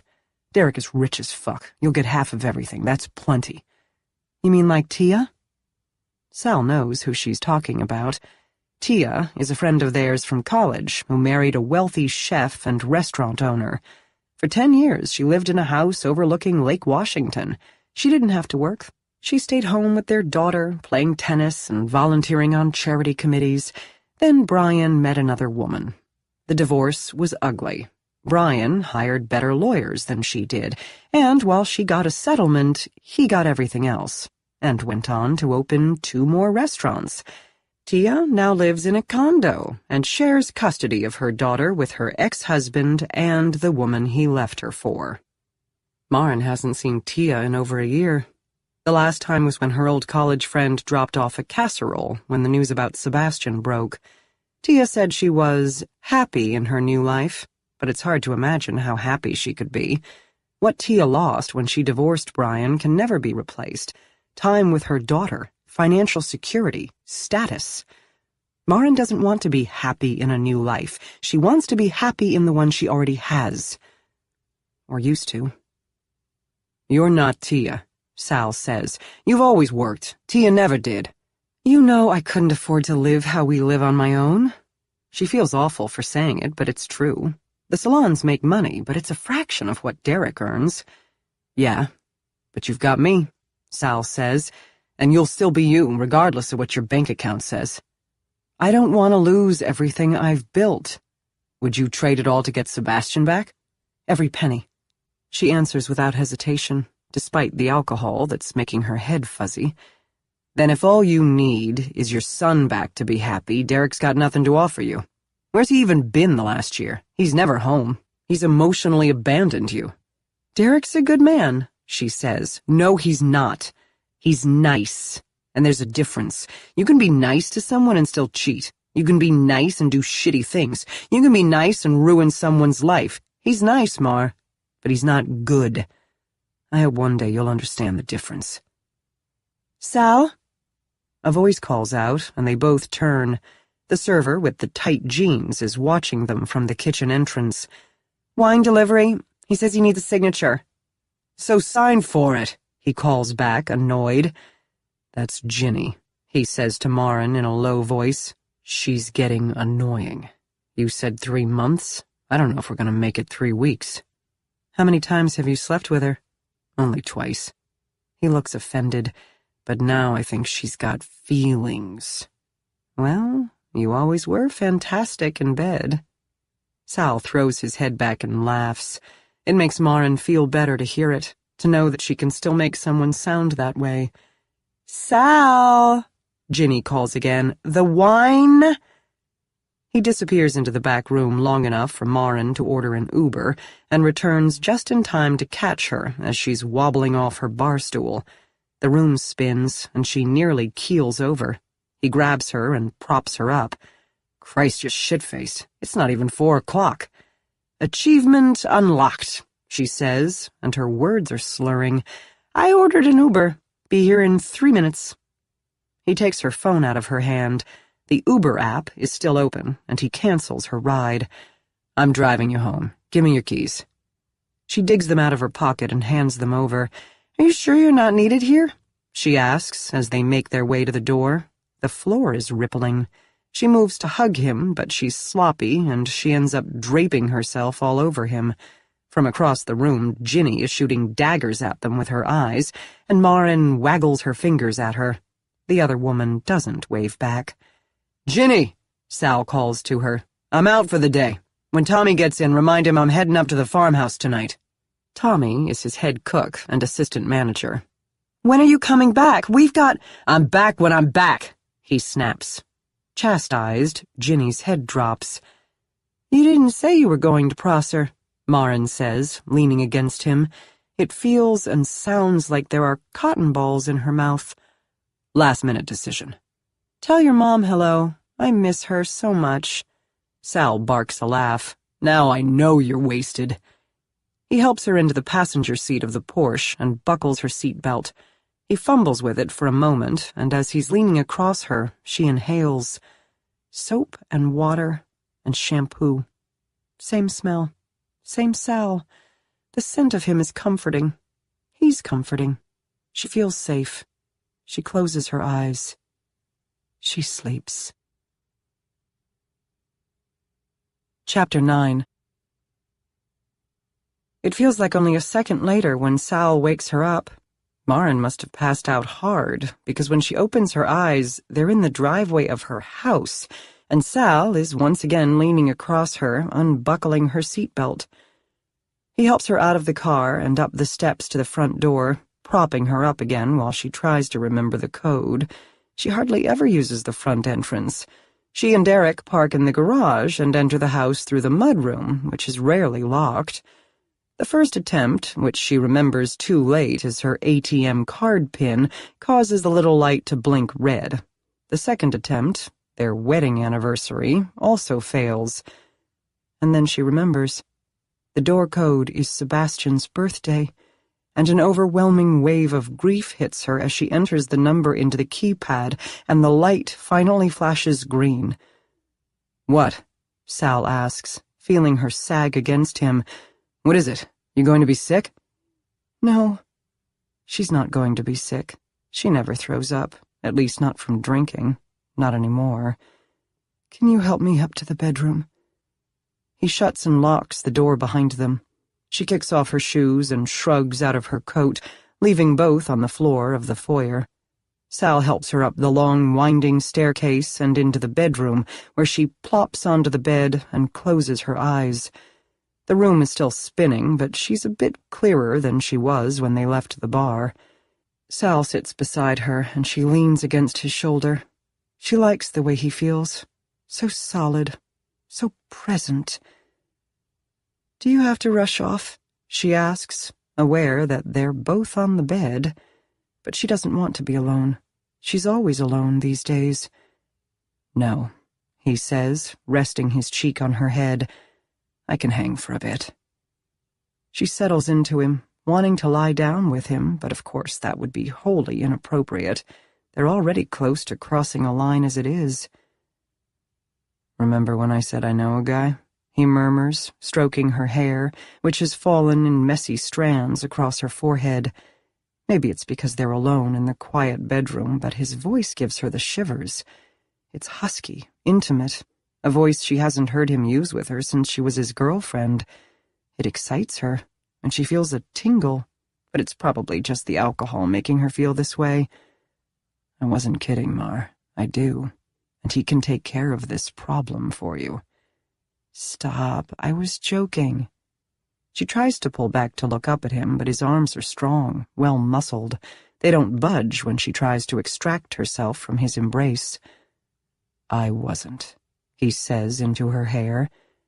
"Fine, give me his info." She can play along for 2 minutes until he leaves. When Sal doesn't say anything, she says, "What? He doesn't have a business card? What does this guy do exactly? Lawyer?" "I told you," Sal says. "He's a fixer." "Perfect. Can he kill someone and make it look like an accident?" "Maybe. He definitely knows people who can." "You've used him before?" "Once or twice." "You trust him?" "I don't trust anyone," he says bluntly, "except you." His arms loosen, and she pulls away just enough to stare into his face. He meets her gaze, holds it.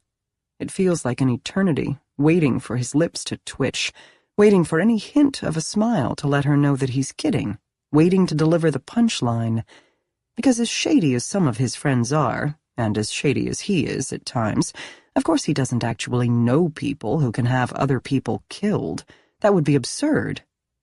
But the punchline doesn't come. He's dead serious. Marin can admit she was angry when she got to the bar, but come on. Joking about killing a woman is way out there, even for a guy like Sal with a dark sense of humor. She knows she's been having terrible thoughts all day, but this is... And then, finally, a shit-eating grin spreads across Sal's face. "You ass." She smacks him on the arm, and he lets out a hearty laugh. Again, it's the Sal she remembers from the old days. The wisecracking Sal, the easygoing Sal, the Sal who loves her unconditionally. Laughter has always made her feel close to him, and before she can think about it, she kisses him. It's a sloppy, wet, drunk kiss, and he doesn't respond to it, but he doesn't protest either. She pulls back after a second, feeling her cheeks redden from embarrassment. He doesn't say anything, just heaves a long sigh, and instantly she wishes she could take it back. She's had a shitty day, and now she's made it worse by completely crossing a line she should have never been anywhere near. She opens her mouth to apologize, but before she can say anything, Sal grabs her by the shoulders and throws her back onto the bed. His tongue is in her mouth, and the weight of his body feels heavy and comforting on top of hers. She kisses him back passionately, pushing herself against him as his hands move everywhere, and it's like they can't get close enough to each other. His lips are on her lips, her cheeks, her neck, her collarbone, her breasts, and she wants him, all of him, on top of her, inside her, so she can forget everything she feels and everything she knows, if only for a little while. As if sensing her thoughts, he rolls off of her as suddenly as he rolled on, sitting up on the bed, his breath coming out fast. "What's wrong?" she gasps. "Why did you stop?" "I can't," he says, not looking back at her. "You're drunk, Maren, and you're my best friend. This isn't right." She notices he doesn't say, "And you're married." She reaches for him, placing her hand on his arm. "Sal, look at me." He does, turning his head toward her. He looks completely conflicted. His eyes are filled with desire, but his mouth is pressed into a straight, determined line. "I'm drunk, but I know what I'm doing," she says. "Do you need me to consent? Because I consent. I consent. I want this. I want you." She leans forward, pressing her face into his arm, feeling the warmth of him through his shirt. "I need you, Sal. Don't go. Be with me. Please be with me." She looks up at him. His mouth has softened, and he's looking at her the way he used to when they were college kids. "You know I love you," she says, and somewhere deep down she knows she shouldn't say this to him because it isn't fair. It's playing dirty to get him to stay so she doesn't have to be alone. "Maybe I haven't loved you the way you deserve to be loved, but I love you the best way I know how. I've always loved you, and I will always love you." He's wavering. She can see it. She places a hand on his inner thigh, stroking the bulge there with her forefinger. She can feel it. "You have to promise not to hate me tomorrow." Sal's voice is hoarse. "Because I couldn't live with it if you did." "I could never hate you, no matter what," she says. "Don't you know that by now? You're the only person I have left in the world who I trust, Sal." To anyone else, it would have been just words. But it's the exact thing Sal had said to her the night his father died. He was a mess, screaming, hysterical, near incoherent, and it had taken him a long time to calm down. Maren did most of the talking when the cops showed up. She's the reason he was never arrested. "You're the only person I have left in the world who I trust, Maren." This moment is probably the closest they'll ever come to speaking of that night, and it wasn't even intentional. He reaches for her and undresses her slowly, his eyes feasting on a naked body he last saw on a twin bed in his college apartment. Then he undresses himself, and the sight of his body is comforting to her, largely unchanged since the last time she saw him this way, other than maybe a bit more body hair and a lot more muscle. He's not a college kid anymore, and neither is she. They find each other again, tingling in the sheets, until a moment later when he pulls back and asks, chest heaving, "Do you have anything?" It takes her a few seconds to understand what he's asking. It's been so long since anybody's asked her that question. She hasn't used any kind of birth control since she was probably in her late 20s, when she and Derek started actively trying for a baby. "No, I don't."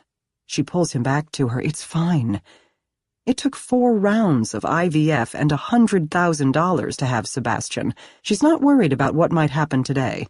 All she knows is she needs this, more than she's needed anything or anyone in a long time. Sal enters her slowly, his gaze fixed on hers, and it feels so good to be filled up, to not be empty anymore. She loses herself in him, and it's better than she remembers. They're both better than she remembers. Tender at the start, animalistic near the end, and exactly what she needs. He's pulling his pants back up as she's falling asleep in the messy bedsheets. It's getting dark outside now. He leans over and kisses her lips, and it's long and lingering, filled with unspoken words and a desire for her that she now understands never really waned, but was only suppressed. She kisses him back, all the while knowing that this will be the last time they'll ever kiss like this. When they broke up all those years ago, they didn't know that their last kiss was the last one. But today Maren knows. This can't happen again. "I love you," he whispers. She smiles at him in the dim light and strokes his face. "I love you." They're the exact same words, but they mean totally different things. An hour later, when she's woken up by the soft ping of her phone, the bedroom is dark. It's not the shadow app, it's her regular iMessage. Derek has finally bothered to check in, and Maren props herself on her elbow to read his text. "Hey, I'm delayed in PDX another night, invited to dinner with the investors. Wish I could say no. I'll be home tomorrow night instead." Lies. Lies, lies, lies. He's not in Portland. He probably just got to the hotel here in Seattle, whichever one is their favorite. "No worries," she responds. "This is why they pay you the big bucks." "I'll be home in time for dinner tomorrow, promise," Derek texts. "Make a reservation anywhere you want to eat. I'll surprise you with something nice." Smiley face. The stupid thing is, he really will. His last trip to Portland, he came back with a pair of knee-high Valentino boots for her. It wasn't her birthday. It wasn't Christmas. He'd spied them in the window at Nordstrom and bought them for her, just because. What would it be this time? How much will he spend to alleviate his guilt? Assuming he feels any guilt at all. He's not like Maren, where guilt is her default setting, coloring everything she thinks and feels and does. She feels the rage coming back, seeping through her pores. She welcomes it. Rage cuts through all the bullshit and confusion. Rage untangles her, making everything clear. She reaches for her phone and calls Sal. When he answers, it takes a second for the Bluetooth to connect, which is how she knows he's in the car. "Hey," she says. "You on the road?" "I am. What's up?" he says. And in those 4 short words, it already feels different between them. It's like he's bracing himself for what she's going to say about what they did, but she can't get into that yet. "I want to meet your guy," she says, "assuming you were serious." His response is almost immediate, and it's not, "Mar, I was kidding," as she's half expecting. Instead, it's, "No need, I can talk to him for you." "No." She walks to the bedroom window and looks outside. The sun has set, and the trees are just shadows in the backyard. "I need to meet him face to face. I'm not doing this if I can't meet him in person. It's not right." Silence. She knows he heard her, because she can still tell he's on speakerphone. "Okay, I'll set it up," he finally says. "I'm planning to drive back around 6 tomorrow night, so I should be back a little after 9. I'll arrange for him to meet us. Not us, me. I need to do this by myself, Sal. As soon as possible, before I lose my nerve." She hears what she just said to him, and it occurs to her then that maybe she should wait until tomorrow. Maybe the possibility of losing her nerve is a good thing, because what she's considering doing is absolutely over-the-top insane. Seconds pass, with Sal not saying anything. She knows he's there. She can hear the whirring of the car in motion, like soft white noise, and the slight echo of the Bluetooth connection. She wonders if he's regretting opening this door, leading her down this path. Sal's always been a little outside the box, anti-authoritarian, a bit of an outlaw, while Maren's been straight as an arrow. "I'll get back to you," he says, and after a brief goodbye, full of words unspoken, they disconnect. An hour later, he sends a text. "Midnight tonight, Frankenstein. Sober up." Chapter 10. Mackenzie Lee's credit card isn't working. Again. Embarrassed, she glances over her shoulder. Derek is seated in a booth, catching up on emails on his iPhone, and he doesn't sense her looking. He never senses her looking. They're not in sync that way. "Try it again?" Kenzie turns back to the counter, working hard to keep the urgency out of her voice. It was her idea to come here, to let him know that she's not high maintenance. She wanted to remind him what it is about her that he was attracted to in the first place. However, she can't bring herself to go back to the table without their food. She can't tell him she doesn't have any money.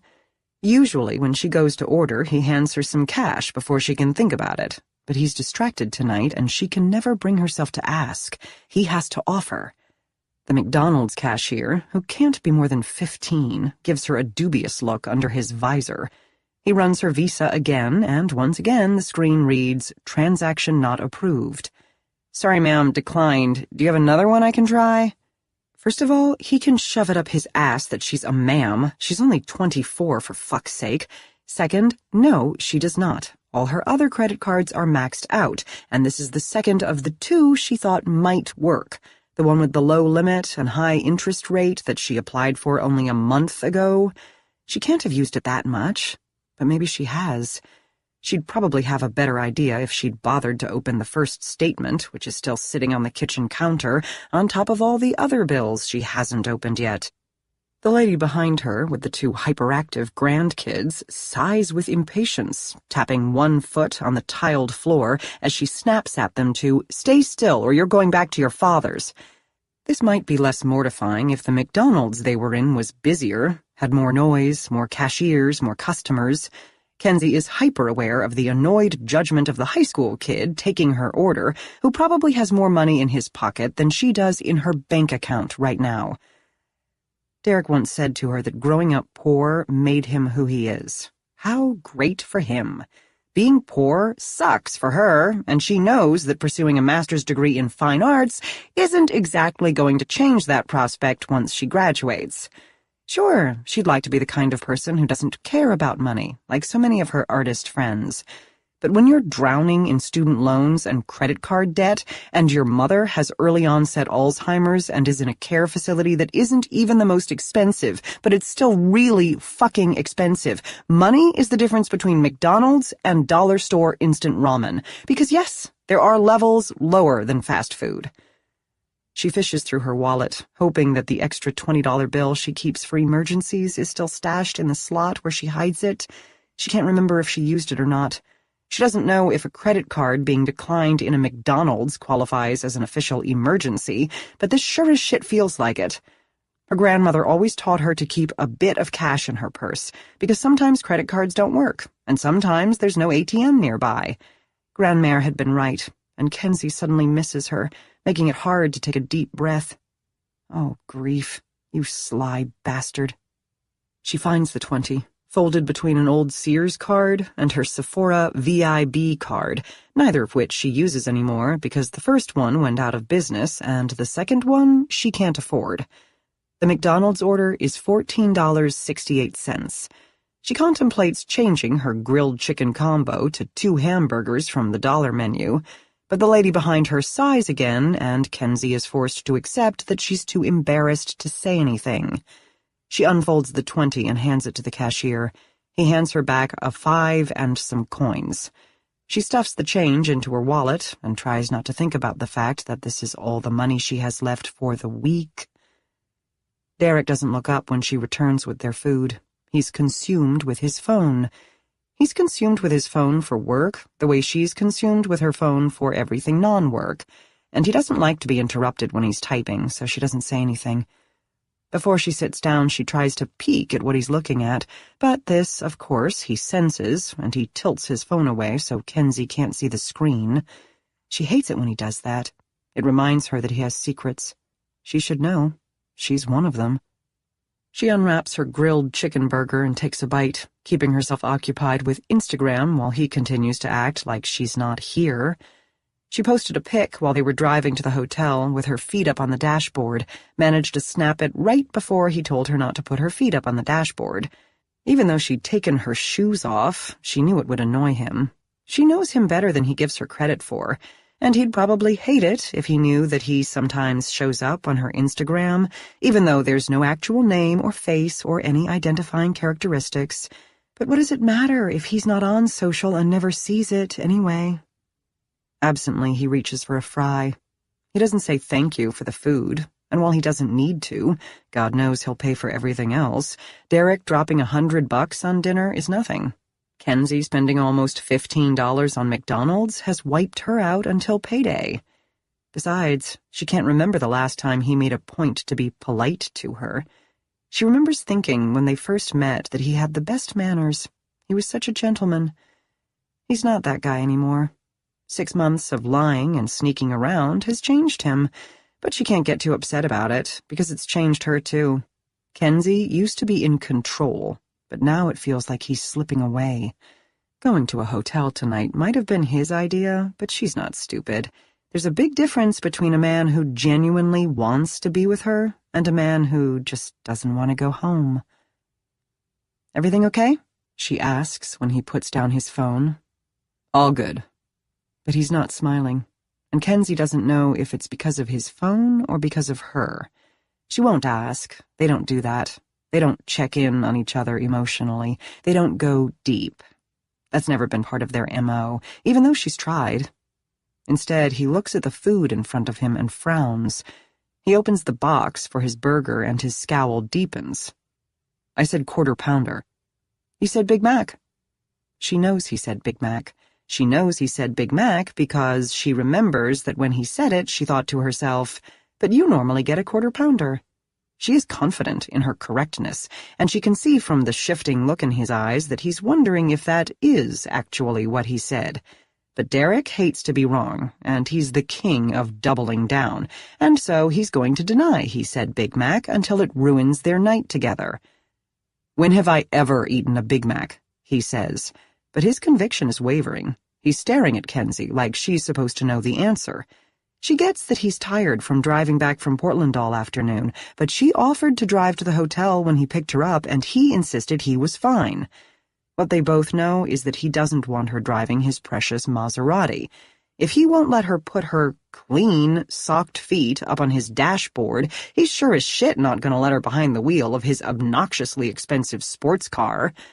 Derek thinks the Maserati excites her, and it did at first, but it also makes him look like a douche.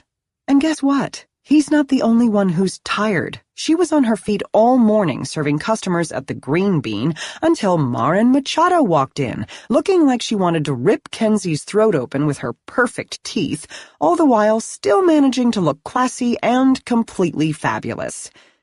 Kenzie knows who Derek's wife is. Of course she does. It had taken everything in her not to react, to pretend her lover's wife was just another customer, and she credits her performance to the drama elective she took during undergrad in Idaho. If there were an award for Best Coffee Shop Actress, Kenzie would have won it. It was excruciating wondering if Marin was going to reach over the counter and strangle her, or start screaming obscenities and threats in front of her coworkers and a shop packed with customers. Kenzie even approached her later with a coffee refill to give her the chance to do just that, figuring they could get it over with, and at least she'd be somewhat prepared. But Marin had said nothing. She'd simply sat in the corner and watched her work, staring at Kenzie like she was a bug she wanted to squash under her Jimmy Choos. Kenzie's seen Marin in photos. They're all over the web, in magazines, on charity event pages, in beauty articles, and Derek's wife keeps active Facebook and Instagram pages for both work and her personal life. But Marin Machado in person is on a whole different level. For one, she looks like Salma Hayek, whose hair she's worked on before, according to InStyle. She has bedroom eyes, all tits and ass and a tiny waist, designer clothes clinging to her in all the right spots. When Marin stood facing her at the counter, Kenzie felt gangly and awkward, like a tween who hasn't filled out yet, too tall and too skinny and in desperate need of a makeover. Marin Machado is soft and full, where Kenzie is angles and flat, and they could not be more physically different if they tried. It's why she sent Derek the nude selfie. She needed reassurance. Marin Machado is smart, successful. She runs her own business with those 3 salons and her team of women who all seem to adore her. She's self-made and she gives back to the community. And her hashtags are always #girlboss and #woman-owned and #empowerwomen. And she's pretty much everything Kenzie would want to be when she grows up. She can't imagine what the woman's deal is. Marin obviously knows who Kenzie is. But there was no confrontation, and she clearly hasn't said anything to Derek, because if she had, no way would Kenzie be here with him right now. Derek still isn't speaking, so she continues to think about Marin and eats her French fries. Seeing his wife in person explains a lot. Everybody looks good in their Instagram photos, thanks to filters and Facetune. Seeing someone in real life, however, is different. Derek must think Kenzie is a hot mess most of the time, compared to his put-together wife. She'd rushed home after work to take a quick shower, and Derek had grimaced when he saw her. "It can't take that long to dry your hair," he said. "I air-dry most days." He reached into the back seat for his gym bag, rifling through it until he found a microfiber towel. "Lean forward," he said, and when she did, he draped it over the leather seat. "My hair is cleaner than your towel," she said. "My seats are worth more than your hair." She had no response for that. She's betting a woman like Maren would never leave the house with wet hair, or with anything less than 5 cosmetic products on her face. Derek doesn't even come upstairs to the apartment when he picks her up. If she's not at the curb when he arrives, he texts. He doesn't even get out of the goddamned car to use the buzzer in the lobby. He once snapped, "I'm not a goddamned Uber driver," which tells her that he's never taken an Uber. Those guys don't get out of the car either. They then sat beside each other in his uncomfortable, flashy car for a half hour until Kenzie suggested stopping for McDonald's. As bougie as Derek can be, he grew up on fast food like she did, and she knows he never minds a mass-produced burger and fries. Also, he was in a terrible mood, and she thought the food might chill him out a bit. Instead, it's having the opposite effect, since all they're doing is sitting here in this sticky booth while he complains about the burger she bought him with her emergency money. She notices his Big Mac is still untouched. "Derek, if it's that big a deal, I can go ask them to change it." She puts her chicken burger down and heaves a big, overly dramatic sigh. Ladies and gentlemen, they've now reached the "who can be the bigger person" stage of the verbal sparring competition, where points are tallied mentally and passive-aggressively until somebody wins. Who will it be? She wants it to be herself, because she likes to win as much as he does, but if they won't replace the burger for free, that means she'll have to buy another one, with the only $5 she has left to her name until she gets paid at the end of the week, which means, in the end, she loses. "It's fine," Derek says. Now they both have points on the board. He takes a big bite of the burger he insists he didn't order, which means another point for him for eating something he doesn't want to eat. Then he grimaces to show he doesn't like Big Macs, which means a point for her because he said he was fine with it. But then he finishes chewing and swallows, which, shit, means another point for him because he's actually going to digest the thing. "Do you want my chicken burger? I can eat the Big Mac. I don't mind." Ding, ding, ding. She can hear the bell chiming in her head, tallying the score. An offer to switch burgers is surely worth 3 points, and just like that, Kenzie takes the lead. See, she's good at this game, too. "I said it was fine." Either she loses a point or he gains a point. She doesn't know. They eat in moody silence, and nobody wins. Nobody ever wins. She doesn't know why they play this game. She doesn't know why he even wanted to see her tonight. If he really didn't want to go home, he could have stayed in Portland. 10 minutes later, they're back in the car. He jacks up the music, something he always does when he's not in the mood to talk, which is more and more lately. Derek used to talk to her all the time. It's how they started, after all. Conversation was their jam for those first couple of months, until they started having sex and discovered how much they enjoyed that even more. His playlist hasn't changed in the 6 months she's known him, and his musical tastes mainly comprise Soundgarden, Pearl Jam, Alice in Chains, and Nirvana. Great Seattle bands, sure, but they're all before her time, and they remind her of her dad, who used to play those albums loud until the summer he moved out. They also remind Kenzie that Derek is older, and while at first those differences were a turn-on, it's a loose thread that they both keep yanking on, and their relationship is starting to unravel. It can't unravel. Kenzie's invested too much into this. The Cedar Brook Lodge is a hotel 30 minutes outside Seattle, right by SeaTac. When Derek first told her about it, she assumed it was going to be one of those generic airport hotels, but it's surprisingly nice. It has a fancy-ish restaurant and a luxury spa, and the suite Derek books is nearly as large as the apartment Kenzie shares with her roommate Tyler, but with a fireplace. The property surrounding the hotel is well-tended and lush, and it's rather romantic. But that isn't why Derek likes it. They come here because he isn't likely to run into anyone who knows him, and if he does, he can always say he's got an early flight the next morning. Whatever it is they're doing has zero to do with romance. Derek pulls into the parking lot and instructs her to wait in the car while he takes care of the front desk business and picks up the key cards. He's back a few moments later. "We'll use the side entrance," he says to her, and now he's smiling, cheerful, trying to distract her from the fact that he doesn't want the desk clerk to see her. They've used the side entrance every time, and it's insulting that he still feels the need to remind her, as if she's a child who requires consistent repetition to learn something. They enter through the side door, Derek carrying his overnight bag and she carrying hers. In the beginning, he would always carry both bags, and Kenzie loved the chivalry of it. Somewhere along the way, though, he stopped offering. She commented on it once, and he laughed at her. "Come on, Kenz. You're a millennial and a self-described feminist. You can't be those things and then expect a man to carry your bag for you." Maybe he's right, but it's not about expectations at all, and she doesn't know how to explain this to him without making it a bigger deal than it is. She wants Derek to want to be the guy who carries her bag when they're entering a hotel. She wants him to be the guy who holds her hand on the sidewalk, who comes upstairs when he picks her up, who takes her to dinner at places his friends might be, who takes a selfie with her that she's allowed to post on Instagram. Kenzie wants him to be so many things he's not, but she doesn't know how to ask for them because she's never wanted them until now. She knew he was rich from the beginning. She knew he was married. She knew his young son was missing. She knew he was vulnerable, ripe for an affair, and open to anything that would take the pain away. She also knew he was generous with his wallet.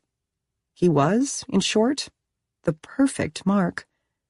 She follows him down the hallway, wondering for the 100th time how it all could have gone so wrong. She was never supposed to fall for him. And if she doesn't figure out her next step soon, she's going to fuck up the entire plan. Chapter 11. Her nude selfie is Marin's iPhone wallpaper. And now, every time she picks up her phone, there are Mackenzie Lee's tits. Every time she checks the time, there's Mackenzie Lee's crotch. She stares at the cherry blossom tattoo that winds its way up the younger woman's slim torso from her hip to her breast. Marin knows next to nothing about tattoos, but even she can acknowledge the artistry, the bold fuchsias and pinks inked on in a watercolor effect. Only a 24-year-old woman with a body like this could feel comfortable lying half-naked on a folding table for the hours it must have taken for a stranger to etch ink into her flesh with a needle. The picture fills Marin with rage, and she keeps staring at it. Rage is better than sadness. Rage is better than numb. This woman is everything Marin is not, and she can only assume that's what Derek likes best about her. It's nearly midnight, and Marin's seated in a middle booth at the Frankenstein, waiting for a man to show up whose face she's never seen and whose voice she's never heard. All she knows about him is that his name is Julian, and apparently it's not abnormal for him to meet strange women in restaurants at midnight. The Frankenstein is an old-school diner smack in the heart of the University District. She used to come here with Sal back in college all the time. In fact, it's where they broke up. Booths with scratched wooden tables and torn vinyl seats line up along the walls and down the center of the dining room, each one punctuated by a dim, low-hanging lamp. The vinyl floors are perpetually sticky from spilled coffee and pancake syrup. The bathrooms have been renovated, but they're still disgusting, and she was forced to hover squat when she used the toilet earlier for fear her thighs might touch something gross. The food at the Frank is greasy and fast, the portions are generous, and the prices are low. The diner attracts a lot of homeless folk, mostly men, who come in small groups and sit quietly in corner booths, sharing plates of food they often get at a discount. The owner used to be homeless himself before he got himself clean and got himself a job. It's a classic Seattle story and was featured on the news, a still shot from which has been framed and mounted on the wall near the entrance. The Frankenstein also attracts shift workers from the nearby university hospital and students from the 3 different colleges in the area, including the art school Mackenzie Lee attends. Women like Marin don't come to places like this, at least not anymore. A man with a half-dozen rotten teeth smiles at her as he passes on his way to the bathroom, and she's momentarily bathed in his body odor, a blend of stale urine and garbage from a life spent sleeping on the streets. Instinctively, she moves her purse closer to her on the vinyl seat. Did Sal pick this place, or did Julian? It hurts to think about Sal, and she hasn't even begun to process what happened between them earlier today. Almost 20 years married to Derek, and Marin's never cheated, never even come close. She takes a deep breath, forcing the memory of the afternoon out of her head. It's a door she never should have opened, and it's scary to think about where she and Sal will go from here. She doesn't want to lose him. She doesn't know if she can survive another loss. The longer she sits here, the crazier it seems. It's entirely possible she's gone off the deep end. But any time she second-guesses her decision to be here, her phone lights up with a random notification, and every time it does, she sees the photo of Mackenzie Lee all over again, young and fresh and unself-conscious, smooth where Marin is wrinkled, perky where Marin is not. She's probably fertile, with fully functioning ovaries ready to pop out a baby or two if that's what Derek wants. And is that what Derek wants? Another child? Because that's the one thing Marin knows she can't give him. Their last round of IVF used their last viable embryo, and it made Sebastian. Women pitting themselves against other women is the world's oldest cliché, and she's always prided herself on being a woman who uplifts other women. Whatever Mackenzie is doing, it's still Derek's betrayal. But Marin hurt her husband, too. If Derek can forgive her for Sebastian, and he said he has 100 times, then surely she can forgive him for this. Which leaves only Mackenzie as the villain in this story. She's invested nothing, and is trying to take everything. And that cannot stand. "More coffee, hun?" The waitress's scratchy voice catches Marin off guard, and she jumps a little. She's holding a coffee pot in one hand and a water pitcher in the other, and she offers Marin both with a kind smile. There's a spot of coral lipstick on one of her front teeth, and just like that, Marin is reminded of the waitress at the family restaurant her parents used to take her to every Sunday morning after church. That waitress's name was Mo, short for Maureen. One Thanksgiving weekend during college, she and her parents walked into the Golden Basket. Marin asked the hostess to seat them in Mo's section, only to watch the lady's face fall when she relayed the news that Marin's favorite waitress had passed a month earlier. "I meant to tell you," her mother had whispered as they were seated in a different section for the first time in probably 10 years. "Yeah, well, you didn't," Marin said, "and now I feel like shit, and so does the hostess." Her mother pursed her lips. "Language, Marin." This waitress's faded green uniform hangs loosely on her wiry frame, and her name tag reads Betts in slanted letters. Marin wonders if it's supposed to read Betsy, but somehow the Y got rubbed off. She blinks, realizing she hasn't yet answered the waitress's question.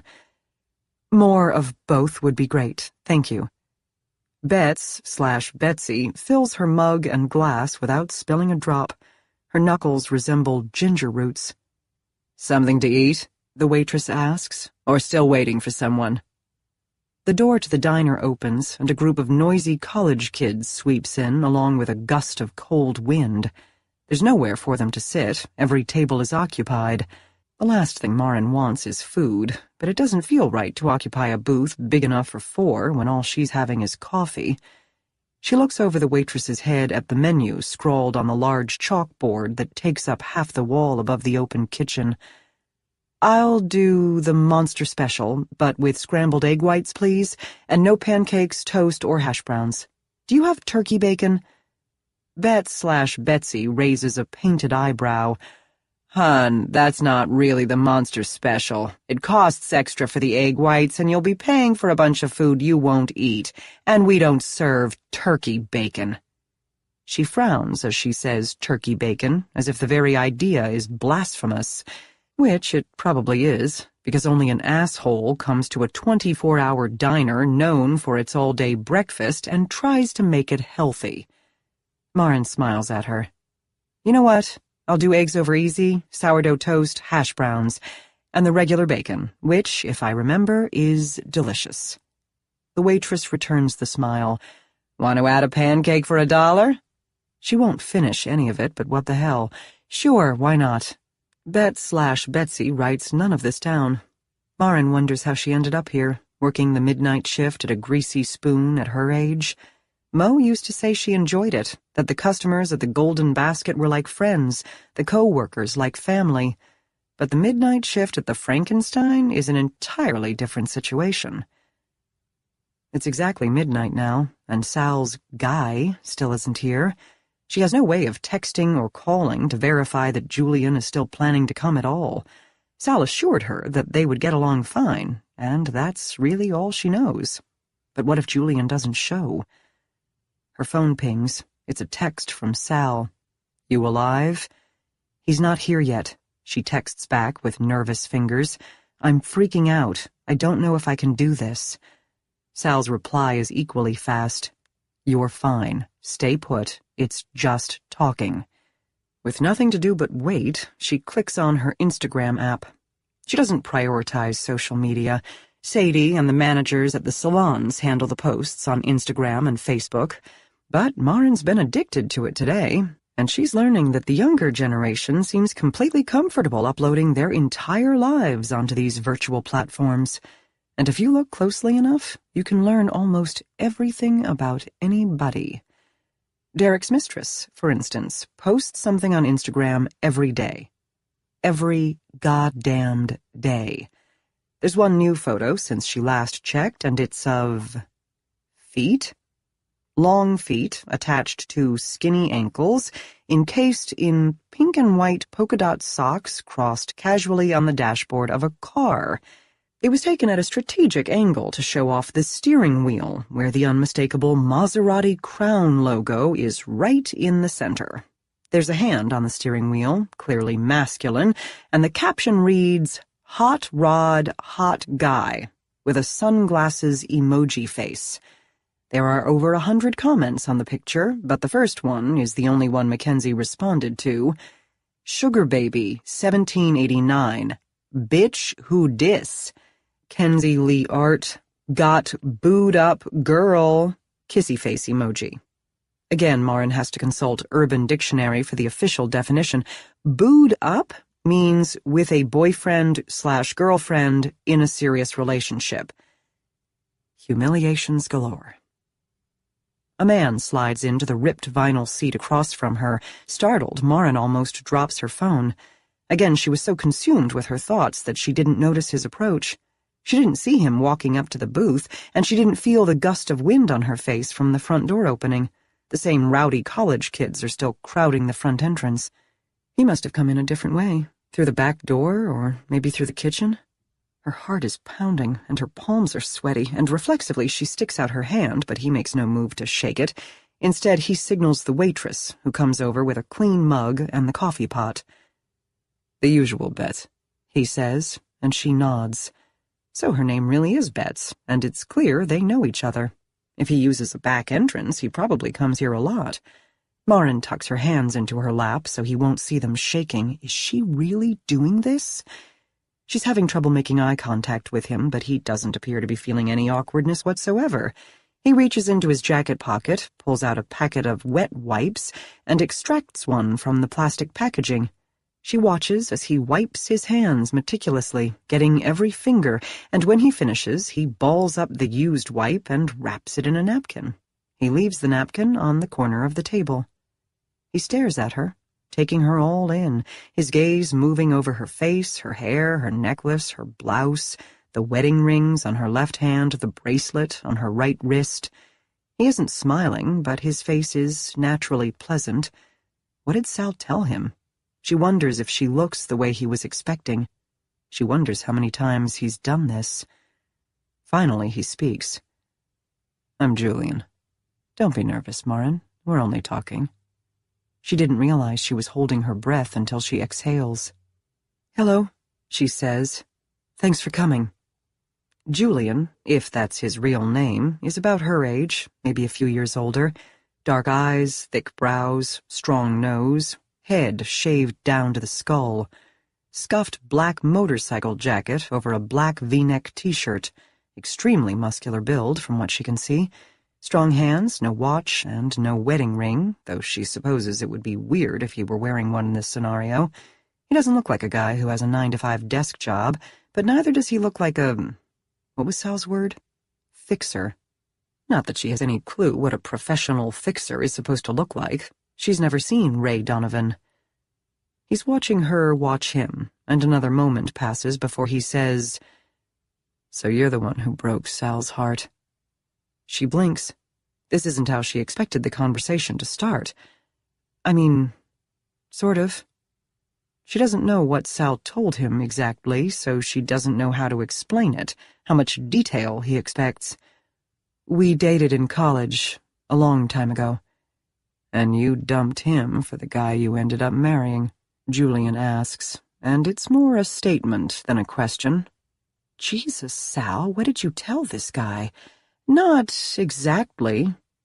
"Sal's a good guy," he says. "You ever regret it? Choosing your husband over him?" Wow. She has no idea how to answer that. She was not prepared for these types of questions, especially right off the bat, but the man seems incapable of small talk, or even hello. "I mean, of course I don't. Sal knows that. We're good." "I'm just trying to confirm how you know each other." Julian's eyes crinkle, and it occurs to her that he's smiling, or attempting to. "See if your story matches up with Sal's, because obviously you and I never met before, and I need to make sure you're the person he says you are." "Sal's my best friend." It's the simplest explanation, and the one that's most accurate. "We go back a long way. I can show you my ID if you need to confirm my name." Shit, that was stupid. She doesn't want to show him her ID, then he'd know everything about her, including her address, and somehow that seems dangerous. He shakes his head. "Nah, no need. We're good." "How do you know Sal?" she asks. He raises an eyebrow, bemused. "What did he tell you?" "He said you've worked for him, once or twice." "That's true." There's a glint in Julian's dark eyes, but that's not how we met. Once upon a time, we were both residents at MCC. Marin stares at him, waiting for him to elaborate, but he doesn't. And then she understands. MCC is Monroe Correctional Complex. It's a prison. Jesus Christ. When Sal was 19 and a sophomore, he was arrested for selling marijuana. It was minor as far as drug offenses went, but it was his second offense, and his father was pissed. He refused to bail Sal out of jail, so Sal did 30 days before he got a court date, and the judge let him off with time served. This all happened before they met, and Sal never talks about it, which is why she often forgets he was ever incarcerated. "We kept in touch after we both got out. He talked about you when you guys were together then. Still does," Julian says. "Says you're the one that got away." "That's interesting, because he's never mentioned you at all," she blurts, and then feels her face turn red. Her words were a lot blunter than she intended. It doesn't seem to bother Julian. He shrugs. "I'm not the kind of guy you tell your friends about." "He usually tells me everything," she says. "Does he?" Julian says with a small smile, and before she can ask him what that means, he adds, "We don't see each other often. When he needs me, he calls. I specialize in problems that need to be dealt with a certain way." "What kind of problems?" She holds her breath, wondering if he'll say the words. "Whatever you need, Marin." He doesn't explain, and an awkward silence falls over them until Marin's phone lights up. It's a text from Sal, checking in on her. She's mortified when Julian's gaze is naturally drawn to the phone screen and Mackenzie's naked body. She grabs the phone from the table. Nobody else but her is ever supposed to see this on her phone. "It's Sal." She can feel the heat from her cheeks spreading down her neck, wanting to know if everything's okay. Julian leans back, sips his coffee. "Go ahead and text him back." She types quickly, then moves to stick her phone in her purse. "Sorry, Marin," Julian says. "I'm going to need that on the table." "Really? Unlock it for me, please." His tone is pleasant, but there's no mistaking that it's a demand, not a request. She presses her thumb to the home button and the phone opens. He picks it up and starts swiping, meticulously closing all the apps she had open. Then he places the phone back on the table, where Mackenzie smiles up at them in all her naked glory until the screen goes black.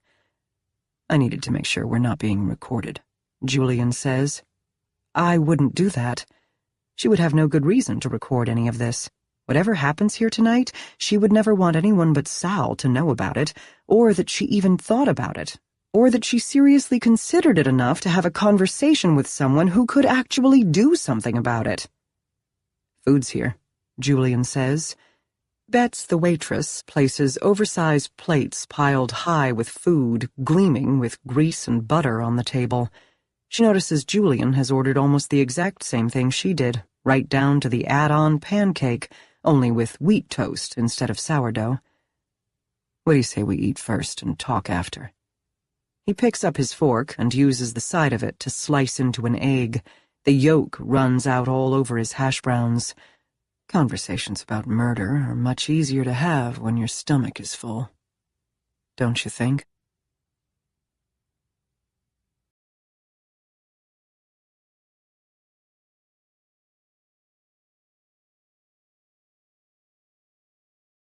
Chapter 12. For a while, Marin can almost pretend they're two people on a blind date, which in some ways they are. They were set up by a mutual acquaintance, after all. Except everything about this is illegal. So that's her. Julian finally puts his fork down. "On your phone? Is that the woman your husband is cheating with?" He's finished 2/3 of his food, and she's finished half of hers, and it appears they're both full. Bets sees that they're done, but she doesn't approach the table. It's as if she knows she's not allowed to come over until Julian signals her, and he's not looking in that direction. He's looking straight at Marin, and it feels like his dark eyes see right through her. She doesn't think she could lie to him about anything if she wanted to. She starts talking, and it all comes out in one long, rabbity rush. It's almost as if she finally feels free to say every single awful thing she's been thinking about, things she'd never say in group, things she might only tell her therapist. Julian is a stranger. Maybe that's why. Maybe it's because she knows he won't judge her. The affair's been going on a while. He's with her right now, at a hotel, somewhere here in the city. Shame colors her face red again. She can feel the flush on her cheeks. "Let me see the picture." She hands him the phone, her shame giving way to rage. He takes another long look until the screen goes black, a small smile playing at his lips. What is it about men and naked women? Sal had a similar reaction earlier. Amusement with a touch of leer. "Do you and your husband have kids?" he asks. "That's irrelevant." Her response surprises him. He raises a questioning eyebrow, but she doesn't elaborate. She will never discuss her son with this man, and she's glad Sal didn't either. Sebastian is off-limits. "Tell me everything you know about her," Julian says. This part is easy. Unlike with Derek, Marin feels only one emotion when it comes to the other woman, and it starts with H and ends with 8. He listens without interrupting. When she finishes, her throat is dry. She reaches for her water glass and knocks her coffee mug over in the process. Luckily, it's near empty, and only a few drops spill onto the table. Bets is there in a flash with a damp cloth, and she offers to take their plates away. They both decline to-go containers. "I'm sorry." Marin wipes up a drop of coffee the waitress missed. "I'm not usually this jumpy." "That's because you're normal," Julian says, "and this is a very abnormal conversation for you to be having. There's no pressure here, Marin. I'm here to help you, not make your life harder." His words are unexpectedly kind, and she reminds herself that this is only a meeting. Sitting here with him doesn't mean she has to go through with it. No decisions have to be made right this minute. She can still change her mind. He's staring at her again, and it's different now that she's spilled her story and he has the details about what brought her here. She's told him secrets. It feels strangely intimate. "Sal always said you were a beautiful woman, Marin," Julian says, and she can feel her face flush again. And he's right. Successful, too, from what he's told me. I've seen this situation many times before, and I can say with certainty that whatever your husband is doing has very little to do with you. Wrong. It has everything to do with her. "Do you have any questions for me?" Julian asks. She takes a deep breath. Here we go. I suppose cost is a big one. How much do you charge? And what do you... She swallows. "My methods shouldn't concern you." The glint in his eye is back. "Some situations I handle personally, and some I outsource. All you need to know is that it will be taken care of. But my fee is $250, and it's non-negotiable." $250,000? She didn't know what she was expecting. Sal said he was expensive, but the number is even higher than she imagined. "You get what you pay for." "But She has so many questions and no idea where to start. She hates that she sounds like a naive idiot first-timer, which is exactly what she is, and she's regretting being so insistent on meeting Julian alone. She wishes Sal were here. Can I pay you half up front?" "No." His laugh is short, more like a bark. "You pay the entire amount up front, cash or wire transfer." "It's just, I don't know how I can possibly explain a payment of $250,000. She knows she has it, but it's not like it's sitting in her checking account, and it's not like she can spend it without justifying it. Won't that raise suspicion? If you do a wire transfer, the account number I'll give you is for a charity, a legitimate, long-standing charity. You've donated to charities before, haven't you?" He doesn't wait for a response. He already knows she has. "I'll even give you a tax receipt.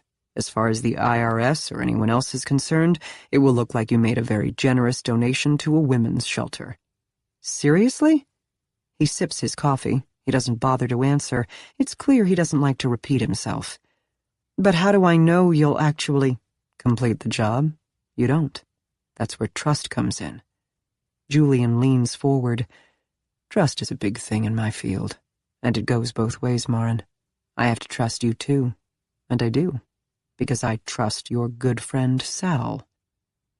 It takes her a minute to process this, and he waits patiently as her mind races through 100 different scenarios. Finally, she whispers, "If I go through with this, how soon will I know when you're planning to do it?" "You won't know anything about it. You'll find out when it's done. It could take a few weeks." "Weeks?" He puts his coffee cup down. "The more time that passes between this conversation and the actual event, the better. The reason so many people get caught is because the job is completed too soon after payment, and the client is too involved in the plan. The more distance between you and everything else, the better." She says nothing. It all sounds so routine for him, and yet so inconceivable to her. They're actually talking about this. She's really doing this. "What you're paying me for isn't just to kill someone, Marin." Julian's tone is conversational. He seems unconcerned that anyone around might overhear him. If your only concern was the actual killing, you could do it yourself, assuming you were angry enough, or pay any punk off the streets to do it for you for a whole hell of a lot less money. The killing is the easiest part. She blinks. In her whole life, she's never heard anyone say that. "What you're paying me for is to make sure it doesn't lead back to you." Julian sips his coffee. "It's to do it so it looks like a car crash, or a random mugging gone wrong, maybe a freak illness or a fire or a drowning, something unexpected but plausible. For this to be believable, you need to be as shocked as everybody else, nowhere near the location, and completely unprepared for the news. Even better if you didn't know he was cheating." He pauses. "Does he know you know?" "No." Marin's voice is shaking. Her entire body is shaking. The things he listed off, like they're benign options, like they're not a bunch of different ways to make someone dead. She doesn't know how to react to that. "How did you find out he was having an affair?" "Private investigator," she says, and his eyes narrow. Which one? She shakes her head. Again, I feel that's irrelevant. For some reason, Marin doesn't want to say Vanessa Castro's name. Castro discovered the affair by accident while investigating the disappearance of her son, which Marin also refuses to talk about. None of this is Julian's business. If you keep things from me, it makes my job harder, he says. And if you're as good as you say you are, it shouldn't matter, she says. It comes out a challenge. His jaw clenches and then relaxes again. Who else knows? Your therapist? How do you know I have a therapist? Is he testing her, or did Sal give him that level of background? Women like you always do. I don't have a therapist anymore. Marin has no intention of revealing Dr. Chen's name either. Julian intimidates her, but he's also making her feel protective of the people in her life. And if you're going to question me about every single person in my life I might have told about the affair, which I learned about today, by the way, we're going to be here a while.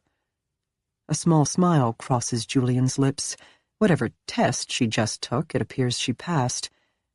You'll need to call off your investigator, he says, immediately.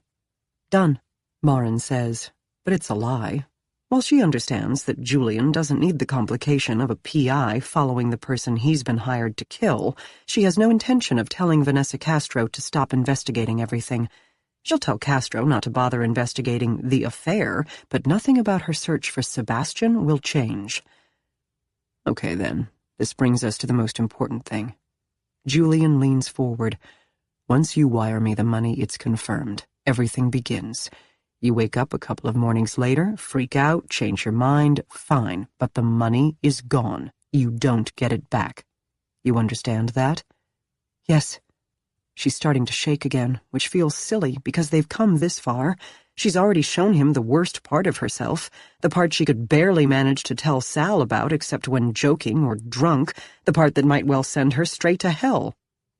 Or worse, prison, because you can't threaten a person with hell if they're already living in it. You could just divorce him, you know, Julian says. It's not the quickest way out, but at least there's no risk.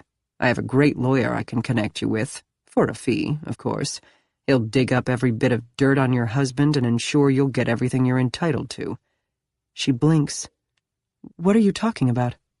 She and Derek are not getting divorced.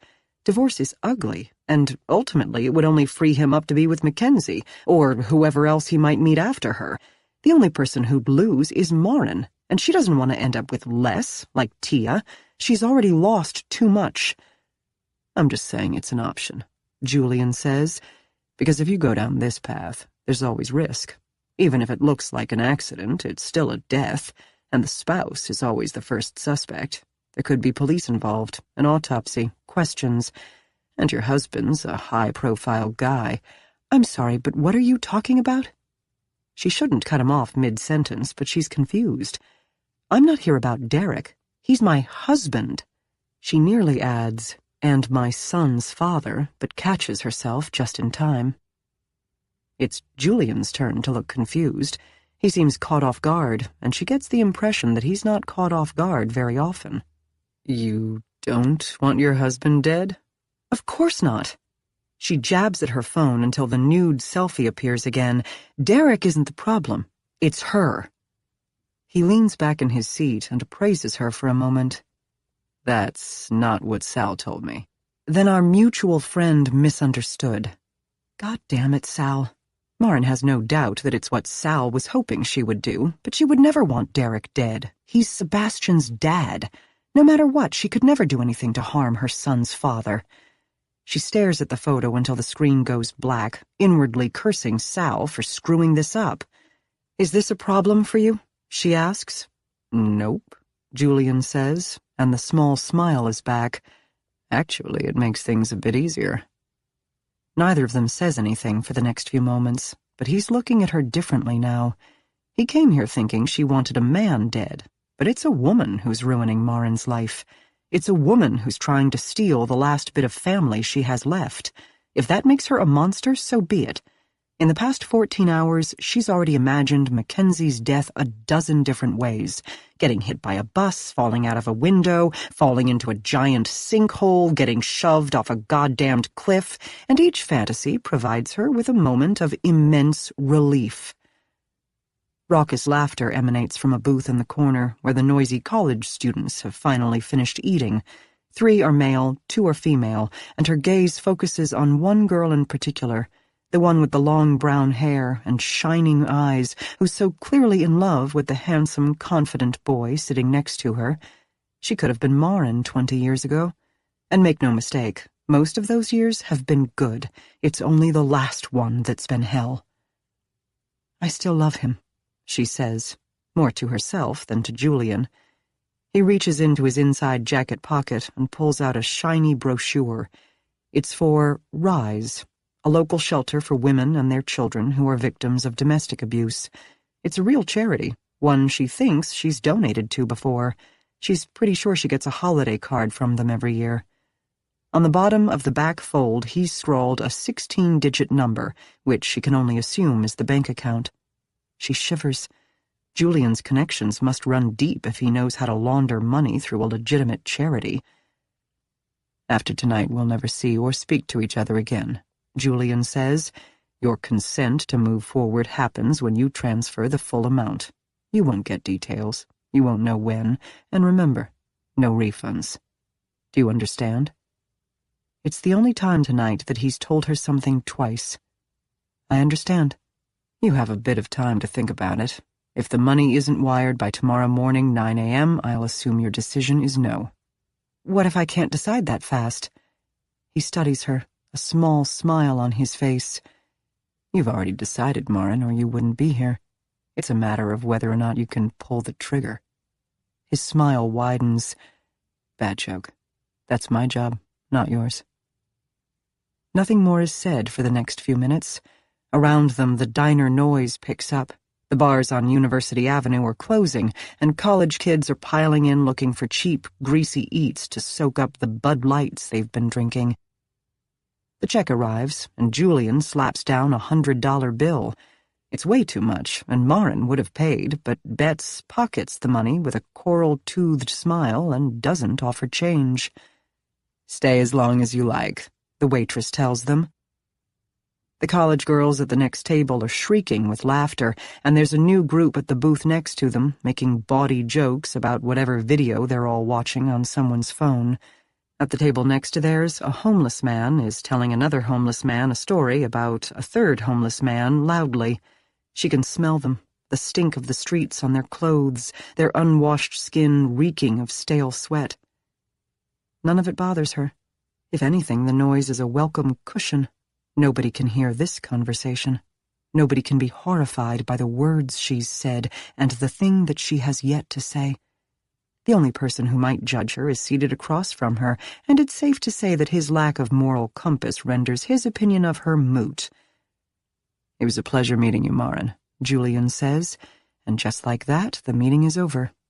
"Get home safe." His tone is so light and unassuming, Marin can't help but think how normal he looks, how utterly sane, how attractive. Clutching her purse, she slides out of the booth and throws her jacket on. "How do I get in touch with you?" "You don't." He looks up, but doesn't stand, nor does he offer his hand for a parting handshake. "Everything from here on can go through Sal." Their goodbye is as brief as their hello.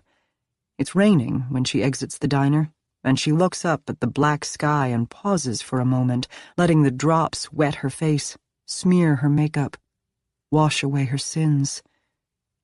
She can't believe it's come to this. She has lost her fucking mind. Chapter 13. In the beginning, Kenzie found it exciting. Affairs always are at first. But now, lying in the hotel bed, listening to Derek snore beside her, the bloom is off the rose. Married men are exhausting. They have a way of sucking all the oxygen out of the room when you're with them. You're always on their schedule, on guard for changes in locations and times to meet.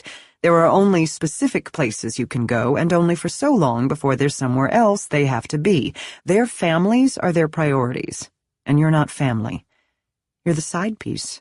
You're the one who's there to fill the holes. Your voice is less than. It was a waste of time to come here. She should have left more time in between dates. Derek's starting to get comfortable, and when he stops yearning for her, the relationship is as good as over. Unlike with his wife, he isn't obligated to be with Kenzie. He's not committed. They're not building a life together. When he tires of her, he'll end it, and she's not ready. She reaches for her phone, tempted to text JR, see what he's up to later. He was the only lover she ever had who didn't also have a wife, but in the end, he didn't want her. They stayed friends, and occasionally they still have sex, and sometimes it makes her feel better. Sometimes, though, it makes her feel worse. And there's no way to predict which way it will go. She puts her phone down, not willing to find out today. At least with married men, you always know where you stand. When they got to the room last night, Derek said he had some work to do, so Mackenzie was left to pay-per-view a movie by herself while he caught up on emails. When the movie finished, she fell asleep. At some point, Derek must have as well, and he didn't bother to wake her. Why did he even invite her here if not to have sex? She slides out of bed and pads over to the window, opens the curtains a touch. The sun is coming up, and the view of the grounds is pretty. She catches a glimpse of her reflection in the glass and is dismayed to see that her pink hair has dried flat. She'll have to wash it again and blow it dry this time. Mentally cursing, she heads to the bathroom to shower, stripping her clothes off as she goes. She has no illusions about how she looks. She's tall and thin and blessed with great muscle tone and fabulous legs. Her face, however, is just okay. She looks pretty when she puts makeup on, but other than mascara and a bit of gloss, she mostly can't be bothered. At least now that she's in her 20s, her skin is finally cleared up. Her biggest asset is that she's exotic. Hawaiian father, French-Canadian mother. Men have always liked her. She's not so beautiful that she intimidates them, but she's attractive enough that she's worth pursuing. She understands what she has. She figured it out a long time ago with JR when she was 17, and then with Sean when she was 19, then came Eric, and then Paul, the one whose wife threatened to kill her, and now Derek. They all start the same way, with what she calls the spark. The spark is the thing that puts her on their radar. If they hadn't yet considered her as an option, then they will after the spark. Sometimes it's a flirtatious comment, friendly but full of innuendo, and sometimes it's a lingering look. If the married man isn't open to anything more, then nothing will happen, and the spark dies. No harm done. If he is open to something more, then it must be he who takes the next step. The seduction can go on for weeks, with a slow build, as the married man fights his urges, only to lose the battle in the end, and they always do. It's important they believe they're the ones seducing her. It makes them feel powerful to know they can, that they've still got it, whatever it is. The first time they have sex has to be spectacular, and that only happens if the build-up is there. The chase is everything. Once they get addicted to her, and to the high of being with her, she can start using the relationship to her advantage. It's not as if she doesn't like the men she dates. She's genuinely attracted to all of them. She's not a prostitute, for fuck's sake. Professional girlfriend, maybe. And, like any relationship, you don't want it to get boring. This is where she is now with Derek. It's been 6 months, her longest relationship yet, and she senses it's starting to get stale. He's becoming apathetic, and she's not sure what to do about it. When they first met, he came alive around her. Now he's retreating into the deep well of sadness she's guessing he lives in when he's around Maren, and it's different than anything she's ever dealt with before, which means his time with Kenzie is less exciting, less worth it, and will morph into a complication he'll soon decide he no longer wants. She rinses the complimentary hotel conditioner out of her hair and moves all the little bottles to the ledge so she'll remember to bring them home. It's nicer stuff than what she can afford to buy, unless someone else is doing the buying. When she's out of the bathroom, 20 minutes later, Derek's awake and packing up his computer. The clothes she discarded on the floor have been folded and placed neatly on top of her overnight bag. It both annoys and amuses her that he feels the need to pick up after her. "Feels like we just got here," she says, attempting conversation. They've barely spoken since he picked her up yesterday. He doesn't look at her. "Done with the shower?" He moves past her, and she hears the water running. She uses the hotel blow-dryer and does her hair in front of the desk mirror, noting that the pink is fading once again, and she'll have to decide whether to recolor it. The box of hair dye she uses costs $8 a pop. It's a luxury she can't always afford after tuition, rent, food, cat care, utilities, and art supplies. With student loans and her hours at the Green Bean, it might have almost been manageable, but her mom's assisted living facility costs almost $3,000 a month, and the payout she received from Paul last year has nearly run out. It's why she needs to be really careful with Derek. She can't afford to lose him. Timing is everything. She uses her round brush to make loose waves. She doesn't want another crack from Derek about her wet hair. Things have to go well today. He needs to leave here happy and wanting to see her again. She rifles through her small makeup bag, then strokes on a little mascara, a touch of blush, a bit of gloss. Then she slips on a black thong, clean leggings, and a loose top that falls off her shoulder. No bra. She doesn't need one. She likes what she sees when she's finished. She looks like herself, but polished. She snaps several selfies in the mirror.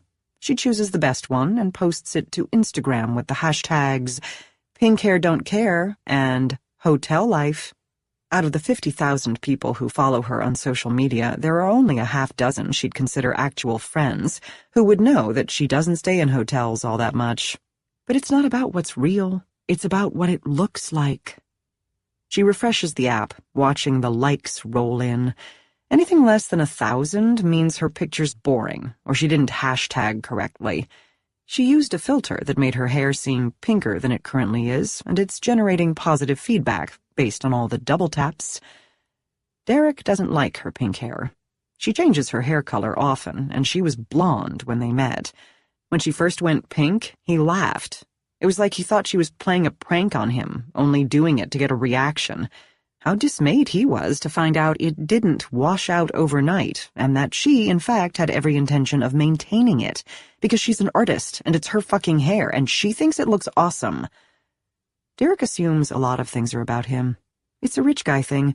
The more money they have, the more personally they take things, and the less they're used to being told no.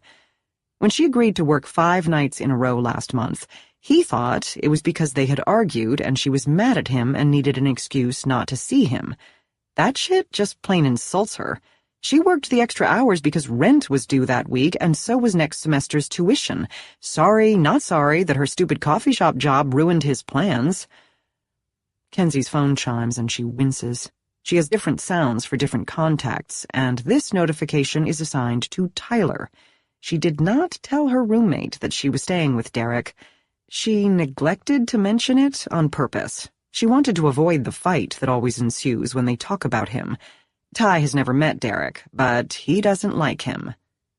The bathroom door opens. "Who is it?" Derek glances at her phone as he comes out, wearing nothing but his underwear. A blast of warm steam follows him. She purposely doesn't answer, because if she's not allowed to ask who's texting him, then he isn't either. She moves to the window. She reads Ty's text and cringes again. "Where are you? Thought we were doing breakfast." She doesn't want to reply, but if she doesn't answer, he'll keep texting until she does. Better to get it over with. "I'm still with Dee," she types back. "Back in a few hours, but then I have to work. I picked up an extra shift." She hits send and braces herself. "WTF?" His reply is fast. "I could have slept in. I got in at 3 last night, you ass. I didn't even know you weren't in your room. Thought we were supposed to marathon Hill House this afternoon, too." He's right, they were. Kenzie tried watching the first episode of The Haunting of Hill House by herself, but realized she couldn't because it was way too scary. So she talked Ty into watching it with her, even though he hates watching anything that goes bump in the night. They got hooked, and the plan was to blitz through the last 3 episodes before Ty started work later tonight. But she forgot about Ty when Derek texted, and forgot about him again when her coworker asked if she could cover a shift, which she agreed to do because she needs the money.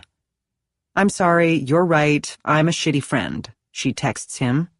A whole minute passes. "It's fine," he finally replies, which is how she knows it's absolutely not fine.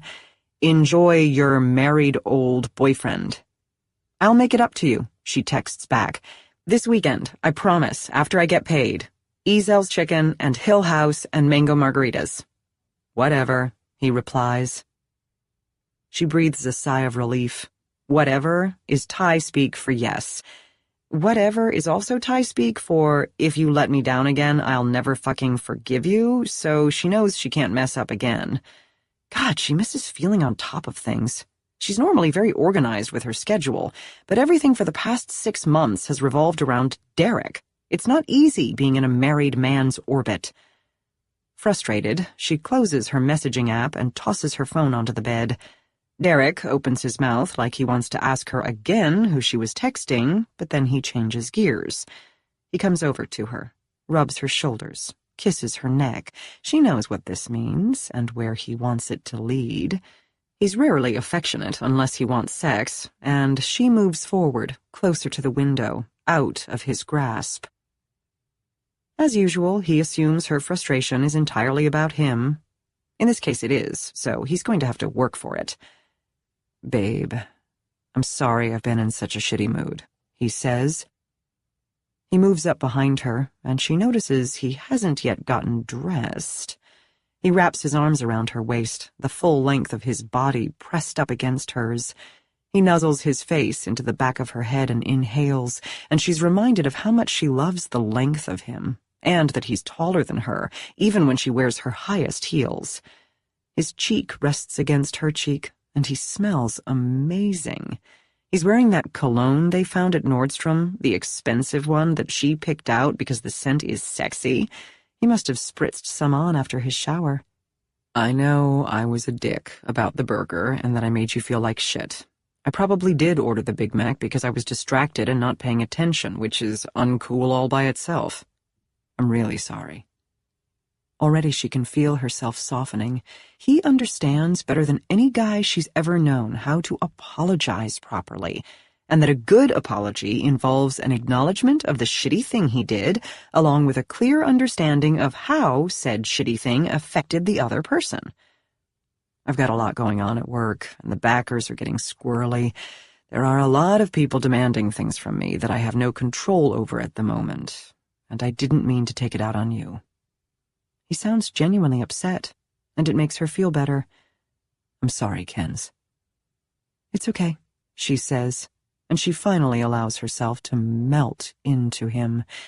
His strong arms wrap around her tighter, and she feels his lips on her neck, his breath hot. She's starting to feel bad now that he feels bad, and she wants him to feel better. She hates that she cares so much, because normally she doesn't. She hates that she's getting attached. She knows so much about him, that he aches for his kid, that he's sad all the time, and it bothers her now that she might in any way have added to his stress by buying him the wrong fucking burger. She knows he always gets quarter pounders. She knows that. She should have ordered him one, because she did suspect he'd misspoken. But she was aggravated by his silence in the car and how he'd snapped about her feet on the dashboard. This is part of their pattern. He's insensitive, which makes her feel bad, which then makes him feel bad, which then makes her feel worse, and then she'll do anything to make him feel better. This is what they do, but she doesn't know how not to do this with him. When it was just an affair, things were easy, but it's starting to feel like a real relationship, which is adding a layer of complexity she isn't prepared for. Her feelings are messing with her judgment, and she hasn't allowed that to happen since JR. Derek's hand moves down, past the waistband of her leggings, and he's still kissing her neck and whispering that he's sorry, and then his hand is outside her crotch, stroking. Every part of her body is on fire, and his thumb and his forefinger know exactly what to do, and the fabric of her leggings and panties is thin, and she can feel everything he's doing, and she wants more. She leans back against him, pressing her ass to his erection, breathing harder, and he knows that means she's not angry anymore and that she wants him to do everything to her.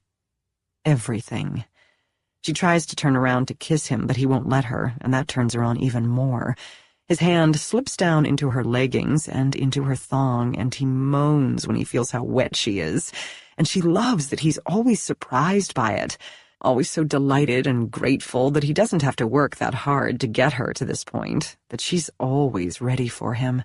She knows it makes him feel like a god, and she loves that she can make him feel that way, and that he'll do anything to keep making her feel this way because he's patient and undaunted by anything he might need to do to get her to orgasm. His fingers are inside her, and it feels incredible, but she still wants more, and so she tugs her leggings down and bends forward against the window, pressing her hands against the cold glass. She doesn't care that any person walking the grounds below could look up and see them. His face is now where his hands used to be. His tongue is everywhere and tasting everything, and it's so good and so kinky, and he's groaning with pleasure like she's the one doing it to him. And this is what makes it so different with him. It's the sex, yes, but it's also how the sex makes her feel. When they fuck, she can be anything she wants to be. She can say anything she wants to say. She is completely uninhibited in a way she's never been with anyone before. She might not know how to ask him to hold her hand in public, but she does know how to demand he stick his tongue deeper into her. She comes hard, writhing in his face, and he doesn't stop until she's finished and tells him to. When she turns around, he's pulling down his underwear, but she wants him inside her, and so she pushes him onto the bed and climbs on top, where she can look into his eyes and kiss him and taste herself on his lips, and it only takes a few minutes because he's so turned on, and she rides him as hard as she can stand it until he cries out her name, and his eyes bulge, and that vein in his forehead pops. There are two things she loves about this moment. First, it's the only time Derek ever looks ugly, because otherwise he is always beautiful. Always. Even when he's being a dick at McDonald's, or talking about his old man music, or snapping about her feet on his well-oiled dashboard, he is beautiful. Second, it's the only time she's ever fully in control in their relationship. He's the one who dictates everything that happens, and being able to make him come like this, hard, without having to hold back for her orgasm, is the one thing she gets to do. But there's no one thing she's starting to hate about it. It reminds her that there's an expiration date on their time together. Right after this, Derek will leave to go to work, and she'll go back to her shitty apartment, to her resentful roommate and neglected cat, to cupboards full of mismatched bowls and packets of dollar store ramen, feeling emptier than she did when this whole thing started. Because every day that she's with Derek, every time they do this, she loses a piece of herself. They don't cuddle after sex. Instead, she lies on the bed, sated, watching him get dressed, observing the meticulous way he buttons his shirt and tucks it into his pants, the way he ties his shoes so precisely. His shoes cost more than a month's rent for her and Ty. She knows because she looked them up. "I can't drive you home. I gotta head straight to the office," he says, "but I think you should stay. Get some breakfast. Get a massage if you want. Charge it to the room. I'll leave you money for a cab." She sits up. "You can't eat with me?"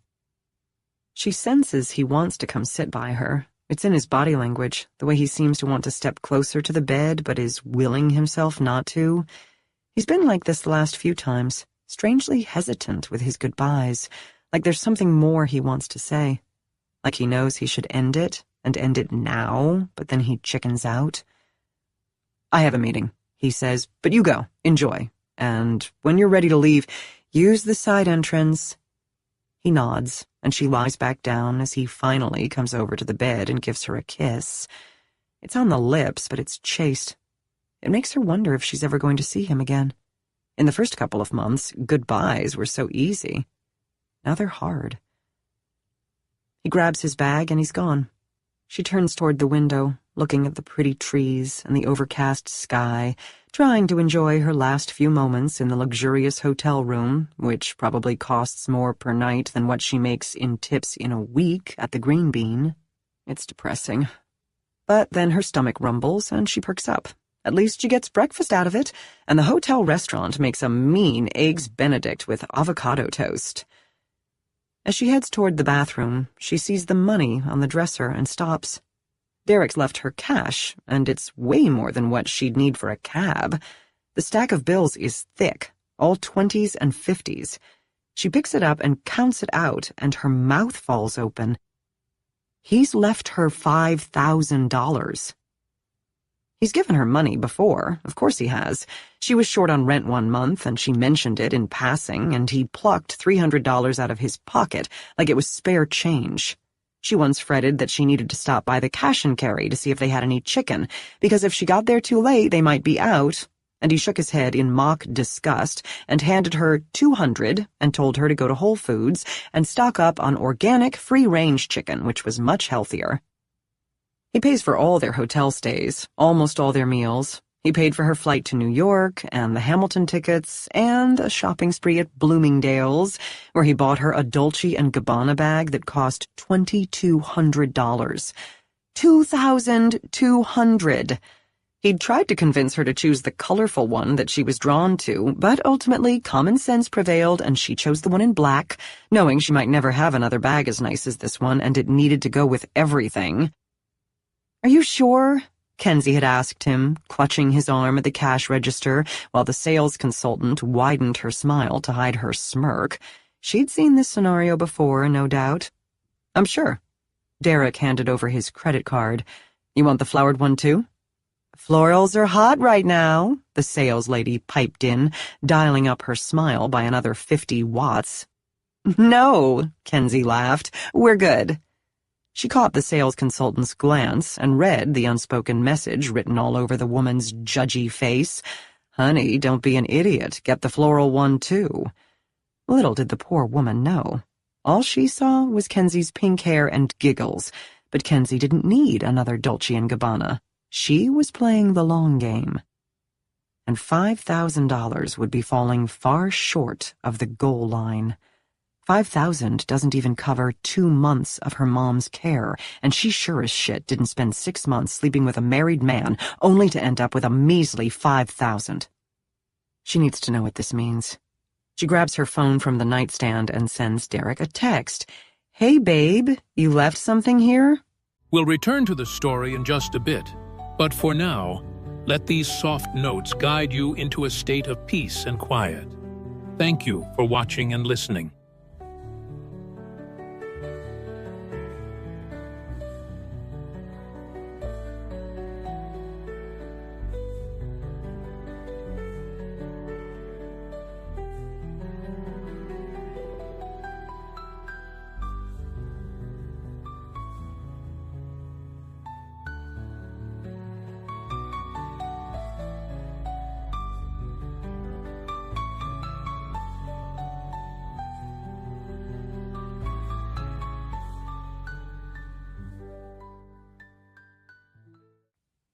He doesn't reply. He's probably driving, so she heads into the bathroom to pee before heading down to the restaurant. Maybe it's just a gift. Kenzie's been stressed about money lately. When isn't she? And maybe he just wants to help out. Maybe it's not over yet. It's not until she's at the restaurant and her eggs and avocado toast have been brought to the table that he replies. She imagines he's just pulled into the office parking lot. "It's all for you. I didn't want to say anything while I was there because I knew you probably wouldn't take it." Ha, as if. But fine, she can play the game. She's going to play it off like it's nothing, no big deal. "You're very sweet, but I'm okay. I'll give it back to you when I see you next time." His reply is quick. "There isn't going to be a next time," he texts. "This is goodbye. I'm sorry to do it like this, but I can't do this anymore. Thank you for a wonderful time, and I wish you all the best, Kenzie." Her hands are shaking so hard she almost drops her phone. Coward. He's ending it like this? Over text? With $5,000 to, what, soothe hurt feelings and make the breakup easier? For who? Him? And what part of him thinks he can buy his way out of this with only $5,000? Paul couldn't, and neither can Derek. Nope. No way. Not after half a year of investing her time and energy into a man who's the emotional equivalent of a black hole. She forces herself to take several deep breaths. What she says next matters. She starts typing, her thumbs pounding hard on the glass of her Android. Derek, please. I love you. Don't do this. Talk to me. He's not going to buy his way out of this for so little cash, the son of a bitch. She tries again. If you're telling me you never want to see me again and you really mean it, then fine. I'll leave you alone. But Derek, I want you. I want to be with you. I need you. You're the worst thing for me, he replies. Oh God, it's over. She's blown it.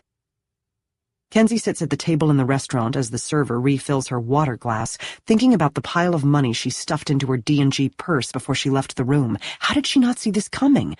An affair is all about the honeymoon stage, and she should have realized they were past it 2 months ago. That was right about the time he started getting quiet and stopped wanting sex the minute they walked into their hotel room, when he started getting more critical, more moody, withdrawing. She should have known, but she'd been too busy falling for him and starting to let herself think that maybe this was real. She had totally misjudged. And now it was over, and all she had to show for it was a bruised ego, a designer purse, and a small pile of cash. And maybe a broken heart, if she allows herself to feel it. Her phone pings in her hand, and she looks down. It's Derek, and she has to read the words twice before they process. When they do, her whole body crumbles in relief. Forget everything I just said. I'm an asshole. Kenzie, forgive me. I don't want this to end. I need you too. It's not, I love you, but it's good enough. Jesus Christ, that was a close one. She texts back, I'm not going anywhere, but please don't scare me like that again. I don't deserve that. I won't, he replies, and you're absolutely right. I'm sorry.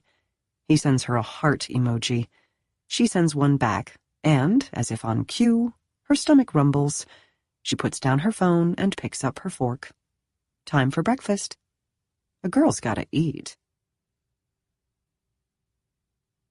Chapter 14. Maren spent the entire night lying on top of the bedsheets she and Sal made love on. She didn't sleep at all. At 7 a.m. she takes a long, hot shower.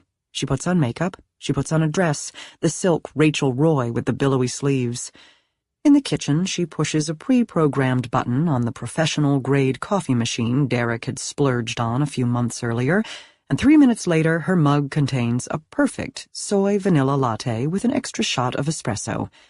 She brings it to the banquette, where she sits by the window and catches up on a few emails. At 8:45, she reads the texts between Derek and his mistress, his attempt to end it once and for all, her efforts to suck him back in, which seem to have worked. She makes her decision. The call takes all of 5 minutes. Maren exchanges pleasantries with her personal financial advisor, and then they get down to business. She recites the account number Julian gave her and confirms the amount. If her advisor is surprised, he doesn't say so. He doesn't ask questions. He handles only wealthy clients, and he knows better than to probe. $250,000 is a lot to give to one charity, but she and Derek donate large sums of money all the time, and she's increased her donations considerably in the past year.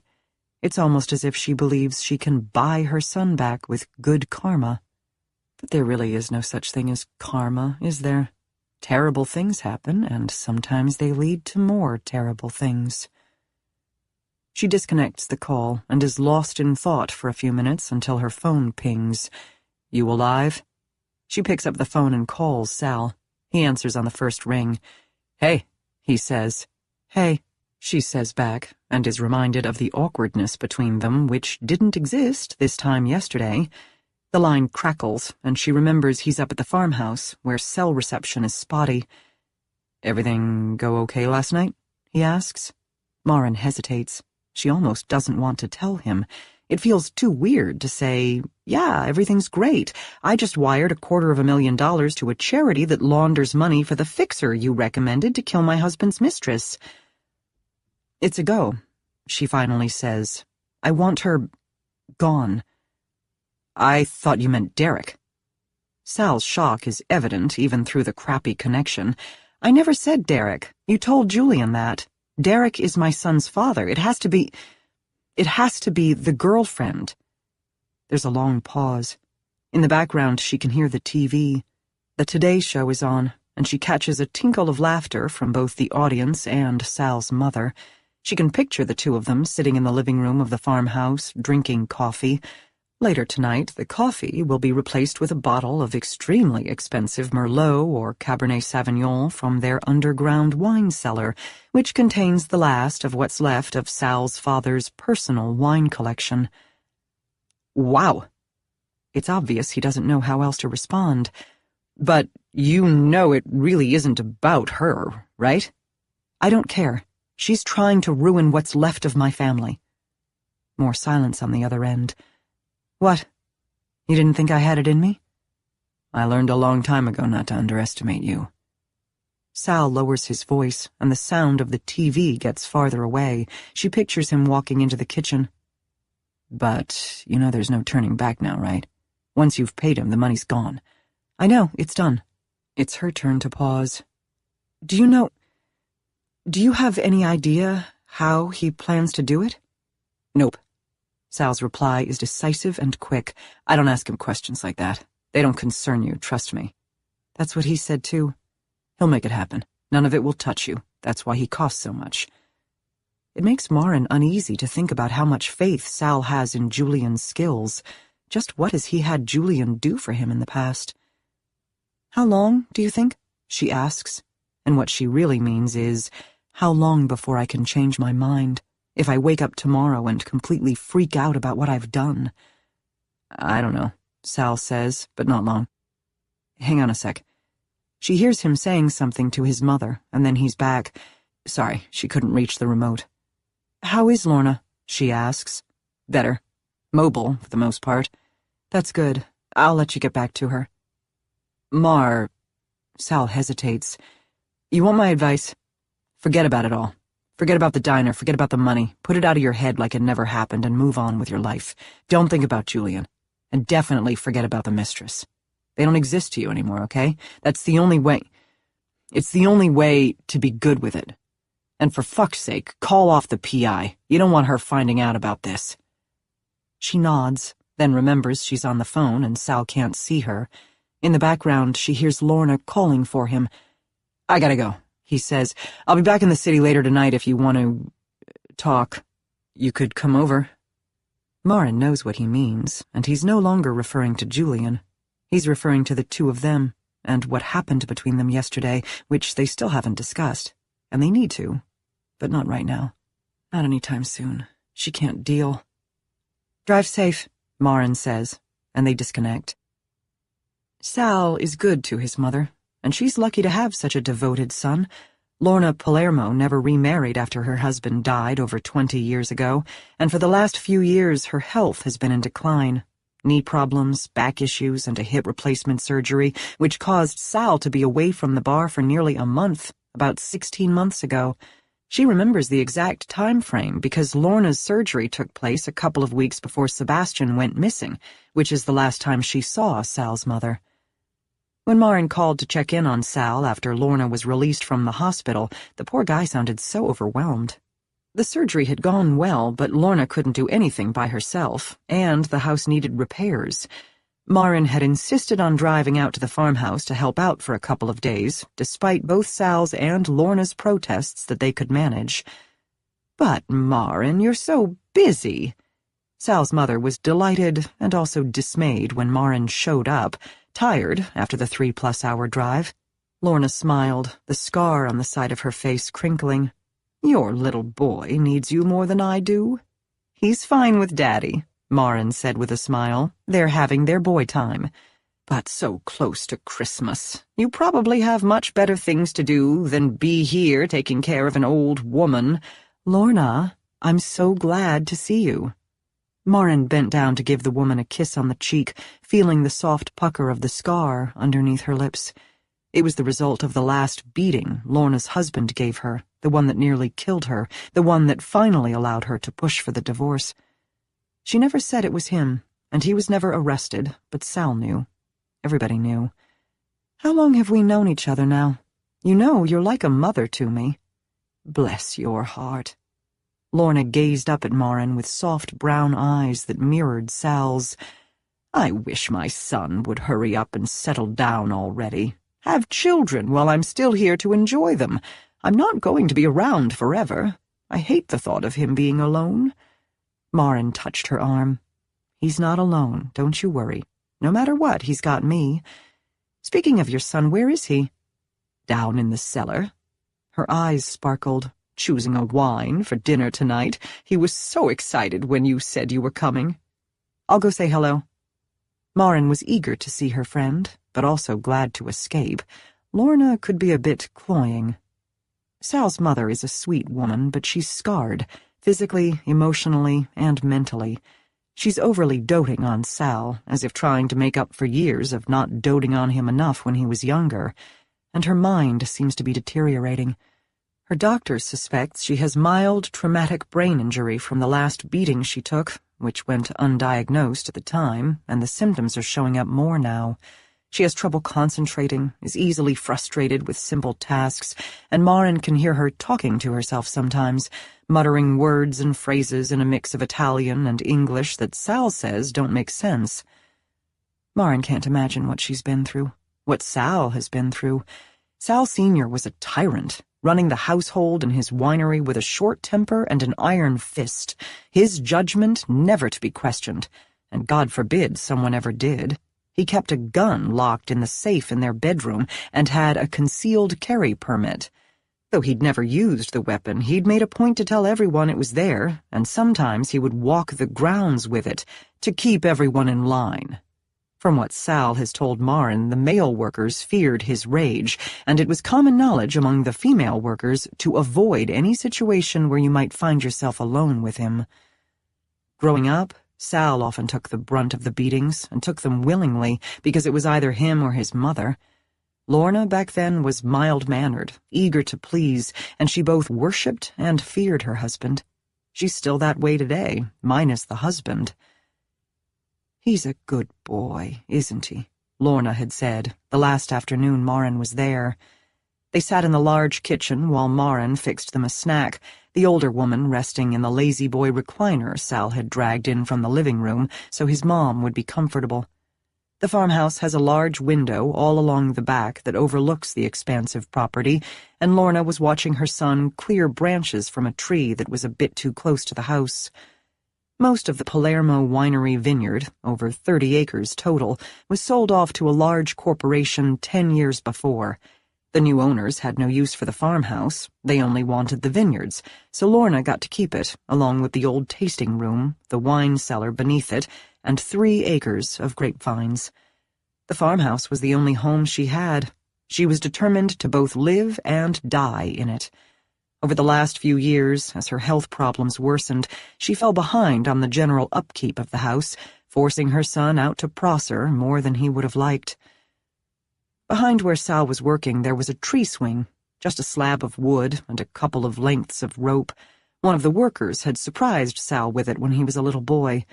Perhaps the worker had built it to curry favor with the boss, or perhaps he did it to distract Sal from the fact that his mother was often covered in bruises.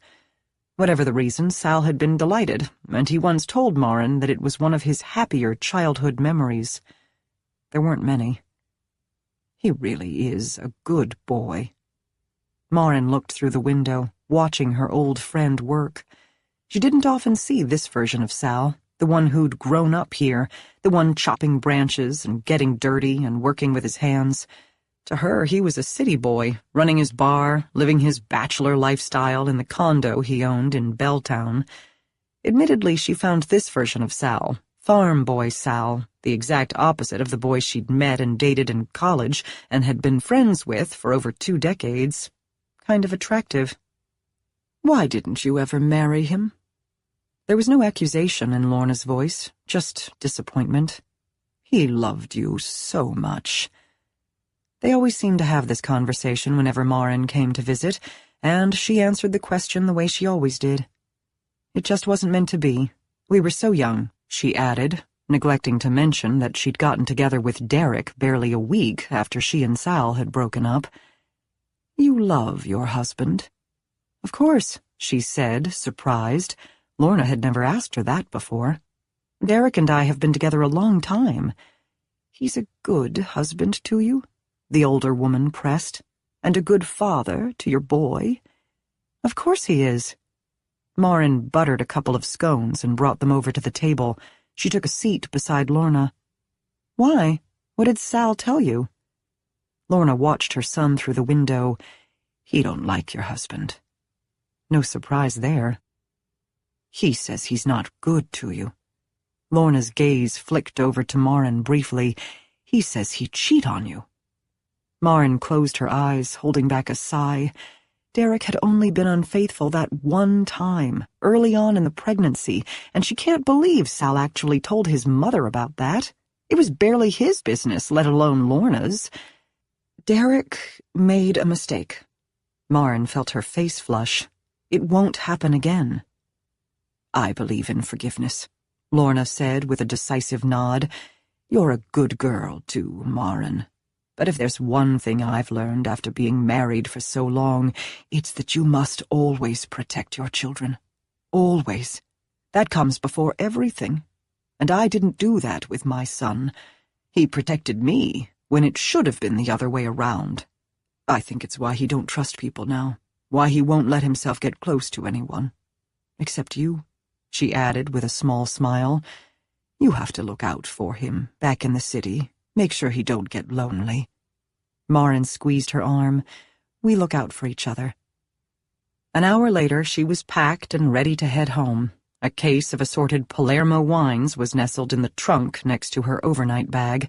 Sal would never let her leave Prosser without wine. Don't work too hard, she said to Sal, having already said her goodbyes to Lorna. She felt bad leaving them at the farmhouse, but she was eager to get back to Seattle. The farmhouse was surrounded by thousands of rows of grapevines and nothing else. No neighbors for half a mile of rolling hills in any direction, and cell reception was poor. Marin craved the hustle and bustle of the city, the comforts of her own house. And, of course, she missed her boys. Sal gave her a warm embrace. He smelled great, like grass and fresh air. Thanks for coming. You were a big help. See you in a week? He shook his head. I've got too much to do, and I need to get it all done before the snow comes. I'll be here through the holidays. But I'll see you in the new year. He pulled her in for another hug. Merry Christmas, Mar. 5 days later, back in the city, 3 days before Christmas, Sebastian went missing. Lorna's words came rushing back out of nowhere, like a slap in the face, a throat punch. You must always protect your children. That comes before everything. At that, Marin has failed. Horrifically. She's no better than Lorna in that regard, but after all her time in therapy, she understands that every person is the result of everything they've ever been through. Marin grew up with a hypercritical mother, which is why she has a hard time asking for help and why she always blames herself for everything. Derek grew up dirt poor, which is why it's so important for him to have money now and for people to know he has money. And Sal grew up with an abusive, alcoholic father and was barely 21 when his dad accidentally fell over the railing of a 16th-story balcony the night of his 50th birthday party. That's the official story anyway. Officially, nobody was around when it happened, and it was a perfectly plausible theory. Sal Sr. was a legendary drunk, and a sloppy, mean one at that, not exactly known for his coordination or good judgment. Sal never talks about that night, not even with Marin, who was there at the party, and who stayed long after the other guests had left, helping him clean up. After his parents' last terrible fight, the one where Lorna had gotten the head injury, they finally separated, and Sal's father decided to rent an apartment in the city as a place to escape to when things weren't busy at the winery. This all happened before she and Sal started dating, and by the time she met Sal's father, he was in full bachelor mode. He threw himself a birthday party to celebrate his 50th with his new city friends, guys he played poker with mostly, and invited his son. Marin encouraged Sal to go, thinking it would be good for them to reconnect. She wanted to meet Sal's father. She didn't know what she was in for. People can change, she'd told Sal, which, in hindsight, was stupid. You said he's been better since the separation. He's opening the door. All you have to do is walk through it. You don't know him like I do, Mar. You're right, I don't, she said. But remember, I'll be right there with you. Sal Sr. was already drinking by the time they arrived. By the time the party was over at 2 a.m., he was completely blotto, arguing with Sal, belligerent. Marin was in the apartment's small kitchen throwing paper plates and Solo cups into a garbage bag, but she could hear them shouting on the balcony. The sliding door was open, and there was a cool breeze fluttering into the apartment. She was tying up the garbage bag when she heard Sal say, "Mom shouldn't have to divorce you, you son of a bitch. I should just kill you." She heard Sal Sr. laugh. Laugh, as if what Sal had just said was the funniest and most ludicrous thing he'd ever heard. Then he said something back that Marin couldn't make out, something low and threatening. It filled Marin with fear. She left the kitchen, heading straight for the balcony. She should never have encouraged Sal to come. It wasn't her place, and they needed to leave now, before things got completely out of hand. But when she stepped onto the balcony, only one of them was still there. When a body lands on pavement, it doesn't sound like anything from 16 stories up. You only imagine the smack, the sound of bones snapping and flesh compressing into the sidewalk, but you don't actually hear anything from that height. Marin didn't see the fall, didn't hear the landing, but it was all she could do not to scream when she looked over the railing and saw the tiny body on the ground below, 16 floors down. It almost didn't seem real.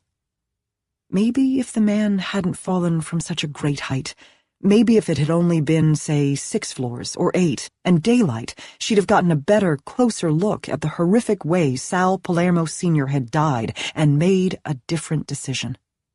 But it was the middle of the night, and the residential street below was completely deserted at 2 a.m. "Oh my God, Marin, oh my God, what did I do?" Sal was sobbing so hard he could barely get the words out. "Shh," she said to him, when the reality of what had just happened finally sank in. She put a finger over his lips and pulled him back inside the apartment. "Never say that again, do you understand me? Listen to me, Sal. Are you listening?" He nodded, his eyes glazed. He'd had a couple of beers, but they'd been consumed at least an hour before. He wasn't drunk. He was in shock. "We were inside the living room, and you went to use the bathroom before driving me home. I went outside to find your dad to say goodnight, and when I didn't see him, I looked over the railing and saw his body. I called 911. "Marin, no. "I called 911, she repeated, taking the cordless phone off the charger, "because a terrible accident happened. Your drunk fucking father fell off his fucking balcony. You were nowhere near the balcony when it happened. Do you understand?" He nodded, and she made the call, and the cops bought the story. Several people at the party earlier attested to Sal's father being drunk and stumbling around. He'd had a history of injuring himself while intoxicated. Once, when Sal was in high school, he fell into a mirror when nobody was home and cut his own face. She and Sal broke up for a good month after that. Neither of them admitted that Sal's father's death was the thing that finally fractured them. How could they, when Sal refused to talk about it? But it was the last straw in a romantic relationship that, as Marin told Lorna, was never meant to be. Her email alert chimes, bringing her back to the present. It's a confirmation from her financial advisor that the money's been received on the other end. It's official. No refunds, as Julian said.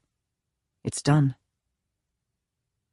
If letting go of her little boy's hand in a busy farmer's market is the worst thing Marin has ever done, then this is the second worst. Except this time, she's done it on purpose. She checks the Shadow app.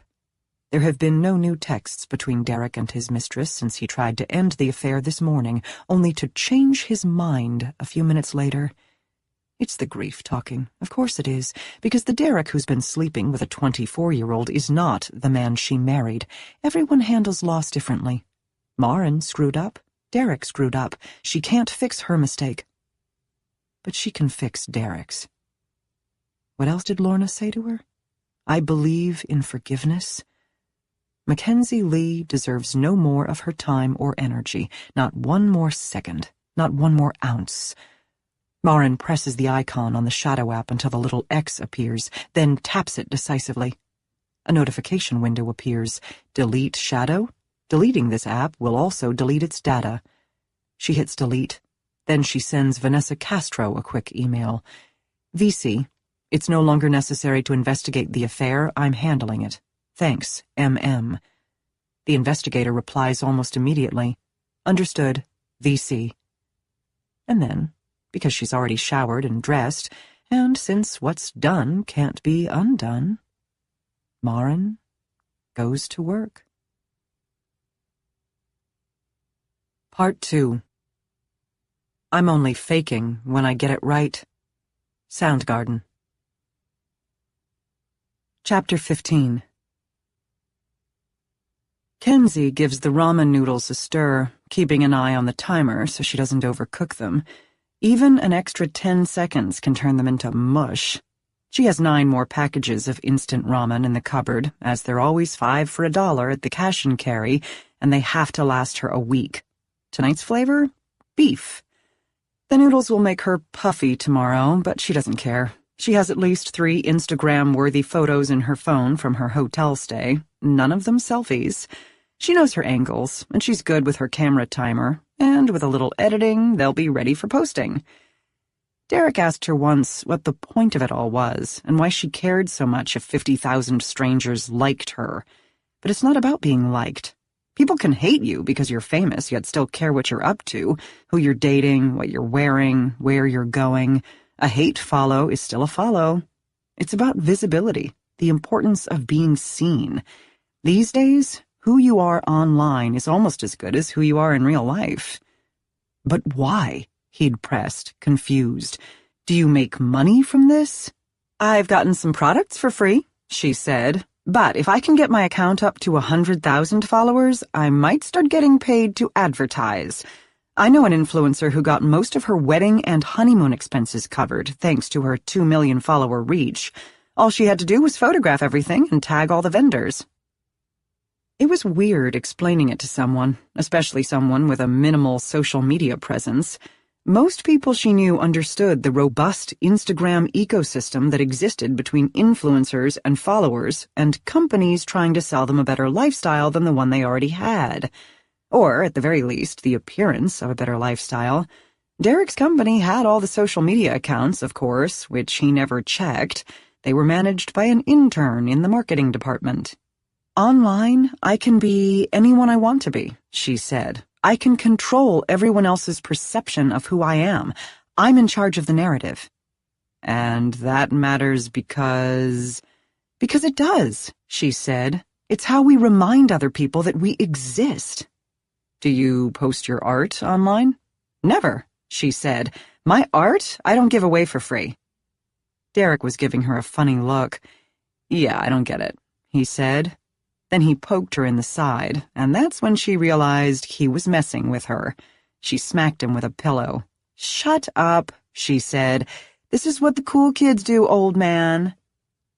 The timer beeps, and Kenzie turns off the stove, moving the pot to a cold burner. She tears open the seasoning packet with her teeth and sprinkles the powder in, stirring one last time before transferring the noodles to a bowl. There is no nutritional value in anything she's about to eat, but just like the bare-naked ladies would still eat Kraft dinner if they had $1 million, so too will Kenzie continue to eat instant ramen if she ever marries Derek. Holy shit. Did she actually just think that? Marry Derek? What the hell is happening to her? Really and truly, it was never supposed to come to this. When they first met 6 months ago, met officially, anyway, Derek had no idea who Kenzie was. He didn't remember her. She didn't exist to him before the day he first walked into the Green Bean. The coffee shop wasn't busy, and she remembers watching through the windows as a metallic black Maserati parallel parked at the curb right outside the front door. In the University District, where the majority of the Green Bean's customers were students and hospital shift workers, a Maserati, even in an understated color, stood out. Derek strode in, tall and well-dressed in his tailored suit and shiny black shoes, hair perfect, leather laptop bag slung over one broad shoulder, appearing every inch the successful businessman he was. Kenzie recognized him right away. He was the guy from the market. Every other week for close to a year, he would stop by the Taquitos Hermanos food truck at the west end of Pike Place Market, which is where Kenzie worked when she first moved to Seattle for grad school. Carlos and Joey paid her in cash at the end of every shift, and she went wherever the truck went: food festivals, concerts, even a couple of outdoor weddings. It was a fun way to earn money without having to pay taxes, and the best part was she could eat anything she wanted for free. On Saturdays, the truck had a regular spot at Pike Place. "Skirt steak, extra guac, extra cheese, extra tomatoes," Derek would say when he reached the window every time. The taco was $4, and he'd always pay with a $5 and stick the rest in the tip jar. She had no idea he was rich back then. Dressed in jeans and a windbreaker, he looked like everybody else, and sometimes he came to the food truck with his kid. If he did, sometimes he'd buy the kid a churro. And then his son got kidnapped, and he stopped coming. And then Carlos sold the taco truck. Kenzie knew about the kidnapping, of course. It was all over the news, and the police were all over the market. A cop came by the truck and asked everyone if they'd seen a little boy in a reindeer sweater anywhere in the vicinity. Carlos and Joey hadn't seen anything. They did all the cooking and rarely interacted with customers.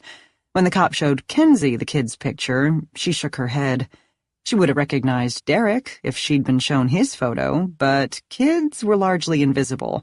She had never really looked at Derek's son.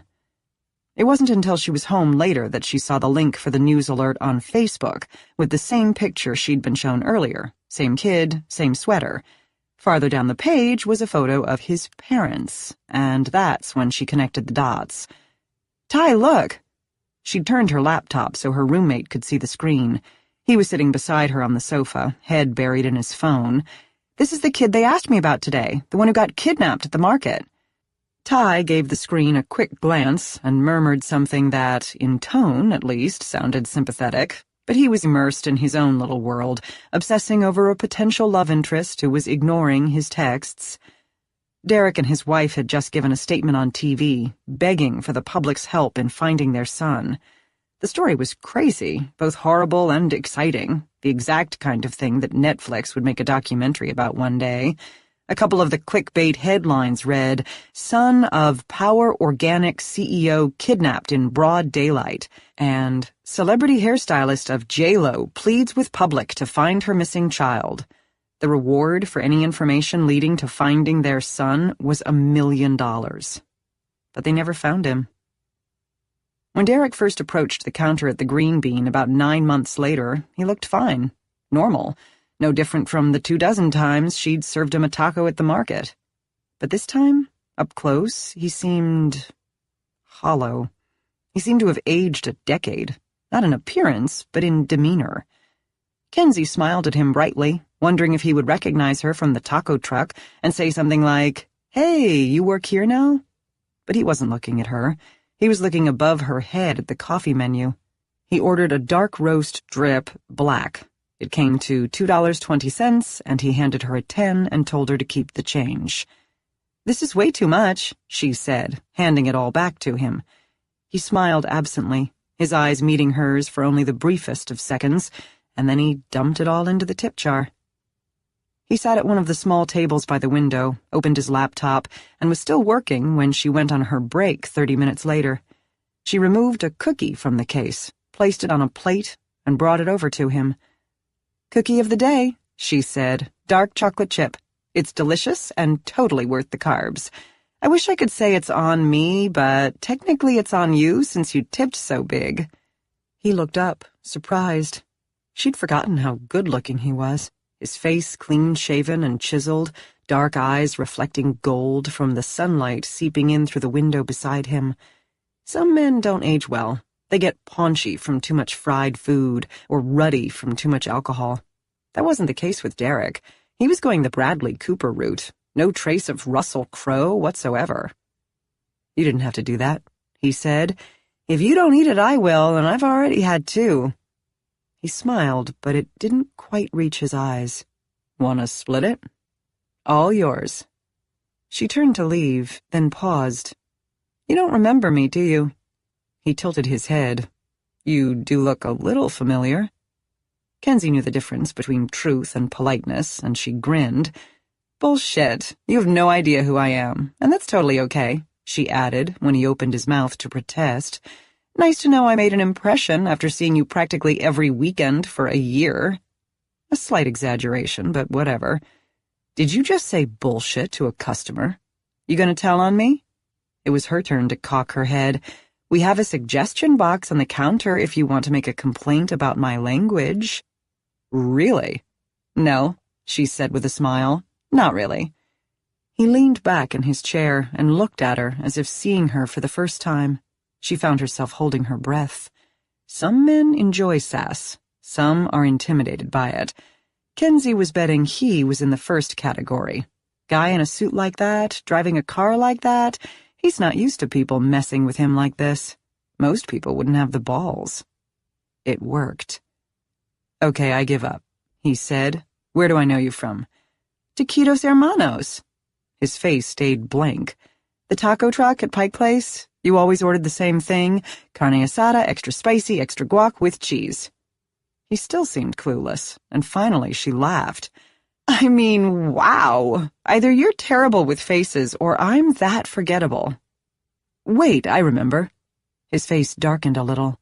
It's been a long time since I've been to the market. I do remember you. Your hair was different." "It was blue then," she said, fingering her blonde locks. "It looks a lot better now," he said, and when she raised an eyebrow, he flushed. "Sorry, that came out wrong." "Wrong meaning rude?" "It's shit. I meant blonde, blue. It looks great either way." "Did you just say shit to a barista? And here I gave you a free cookie. Now it's free? I thought you paid for it with the huge tip I gave you." "Wow!" "You know what? I'm just going to sit here and shut up." "That may be your best option." Their eyes met, and both of them burst out laughing. "Mackenzie," she said, holding out her hand. "You can call me Kenzie. For today, anyway. I'm sure the minute you leave, I'll cease to exist to you." "Derek." He reached a hand out. She shook it, noticing he held hers a couple of seconds longer than was necessary. "And I don't think that's possible now." He released her hand, somewhat reluctantly, and she glanced down at his. He was wearing a wedding ring. He noticed her noticing and dropped his hand into his lap so it was no longer visible. He needn't have worried. It's a myth that wedding rings prevent women from hitting on men. Some women are drawn to wedding rings like moths to a flame. For those women, the ring is exactly what they're looking for. After that first meeting, Derek started coming into the coffee shop every few days, and then every other day, and she couldn't get over how different he seemed from the guy she remembered from the market. The guy at the market was so full of life and vigor, it radiated in the way he moved. The new version of Derek was haunted, lonely, and aching to talk to someone who wasn't going to ask him anything about what was haunting him.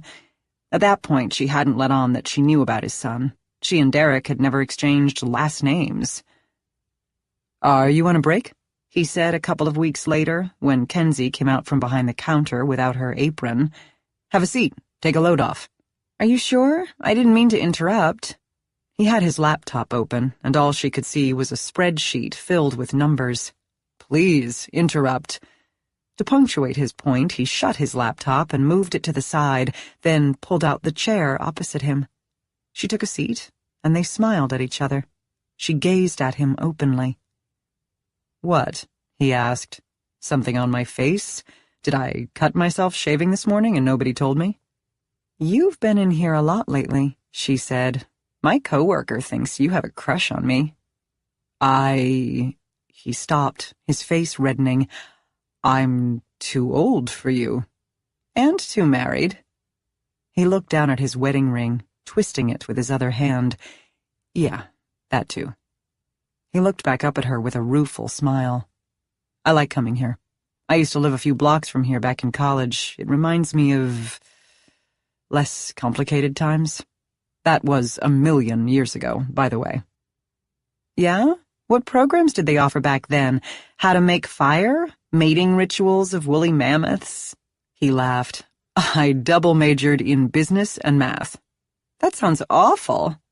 She looked through the window at his car and chuckled. But I guess that's why you drive the Batmobile and I take the bus. What did you just say? Batmobile. She rolled her eyes. Oh, come on. You're a man of a certain age. Batman should be right up your— My son used to call it that, Derek said, looking out at the car. The Batmobile. He was absolutely delighted when I drove it home the first day. Wife hated it immediately, said it was too flashy and that it made me look like a dick. But I'd had a great year, and I bought it in a moment of spontaneity. When she saw the look on Sebastian's face, though, she relented. That's why I can't bring myself to get rid of it. Kenzie didn't know what to say at first. It didn't feel right to pretend she didn't know about Sebastian, but his pain was so palpable. She was worried she might say something and make it worse. He's the Robin to your Batman, she said after a moment. I believe he'll ride in it again one day. His head snapped back toward her. You know about my son? She nodded slowly. It was all over the news. I was actually at the market the day it happened.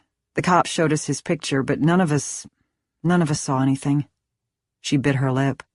I'm so sorry, Derek. I didn't know how to mention it, or even if I should mention it. The first time you walked in here, I remembered you right away. She almost added, and I remembered your son, but that would be too much. That would be a lie.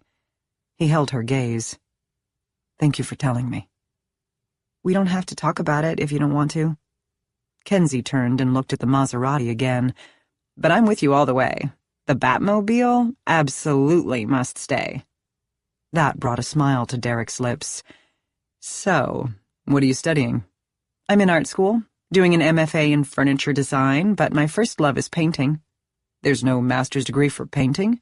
Sure there is, she said, but the best way to be a better painter is to keep painting.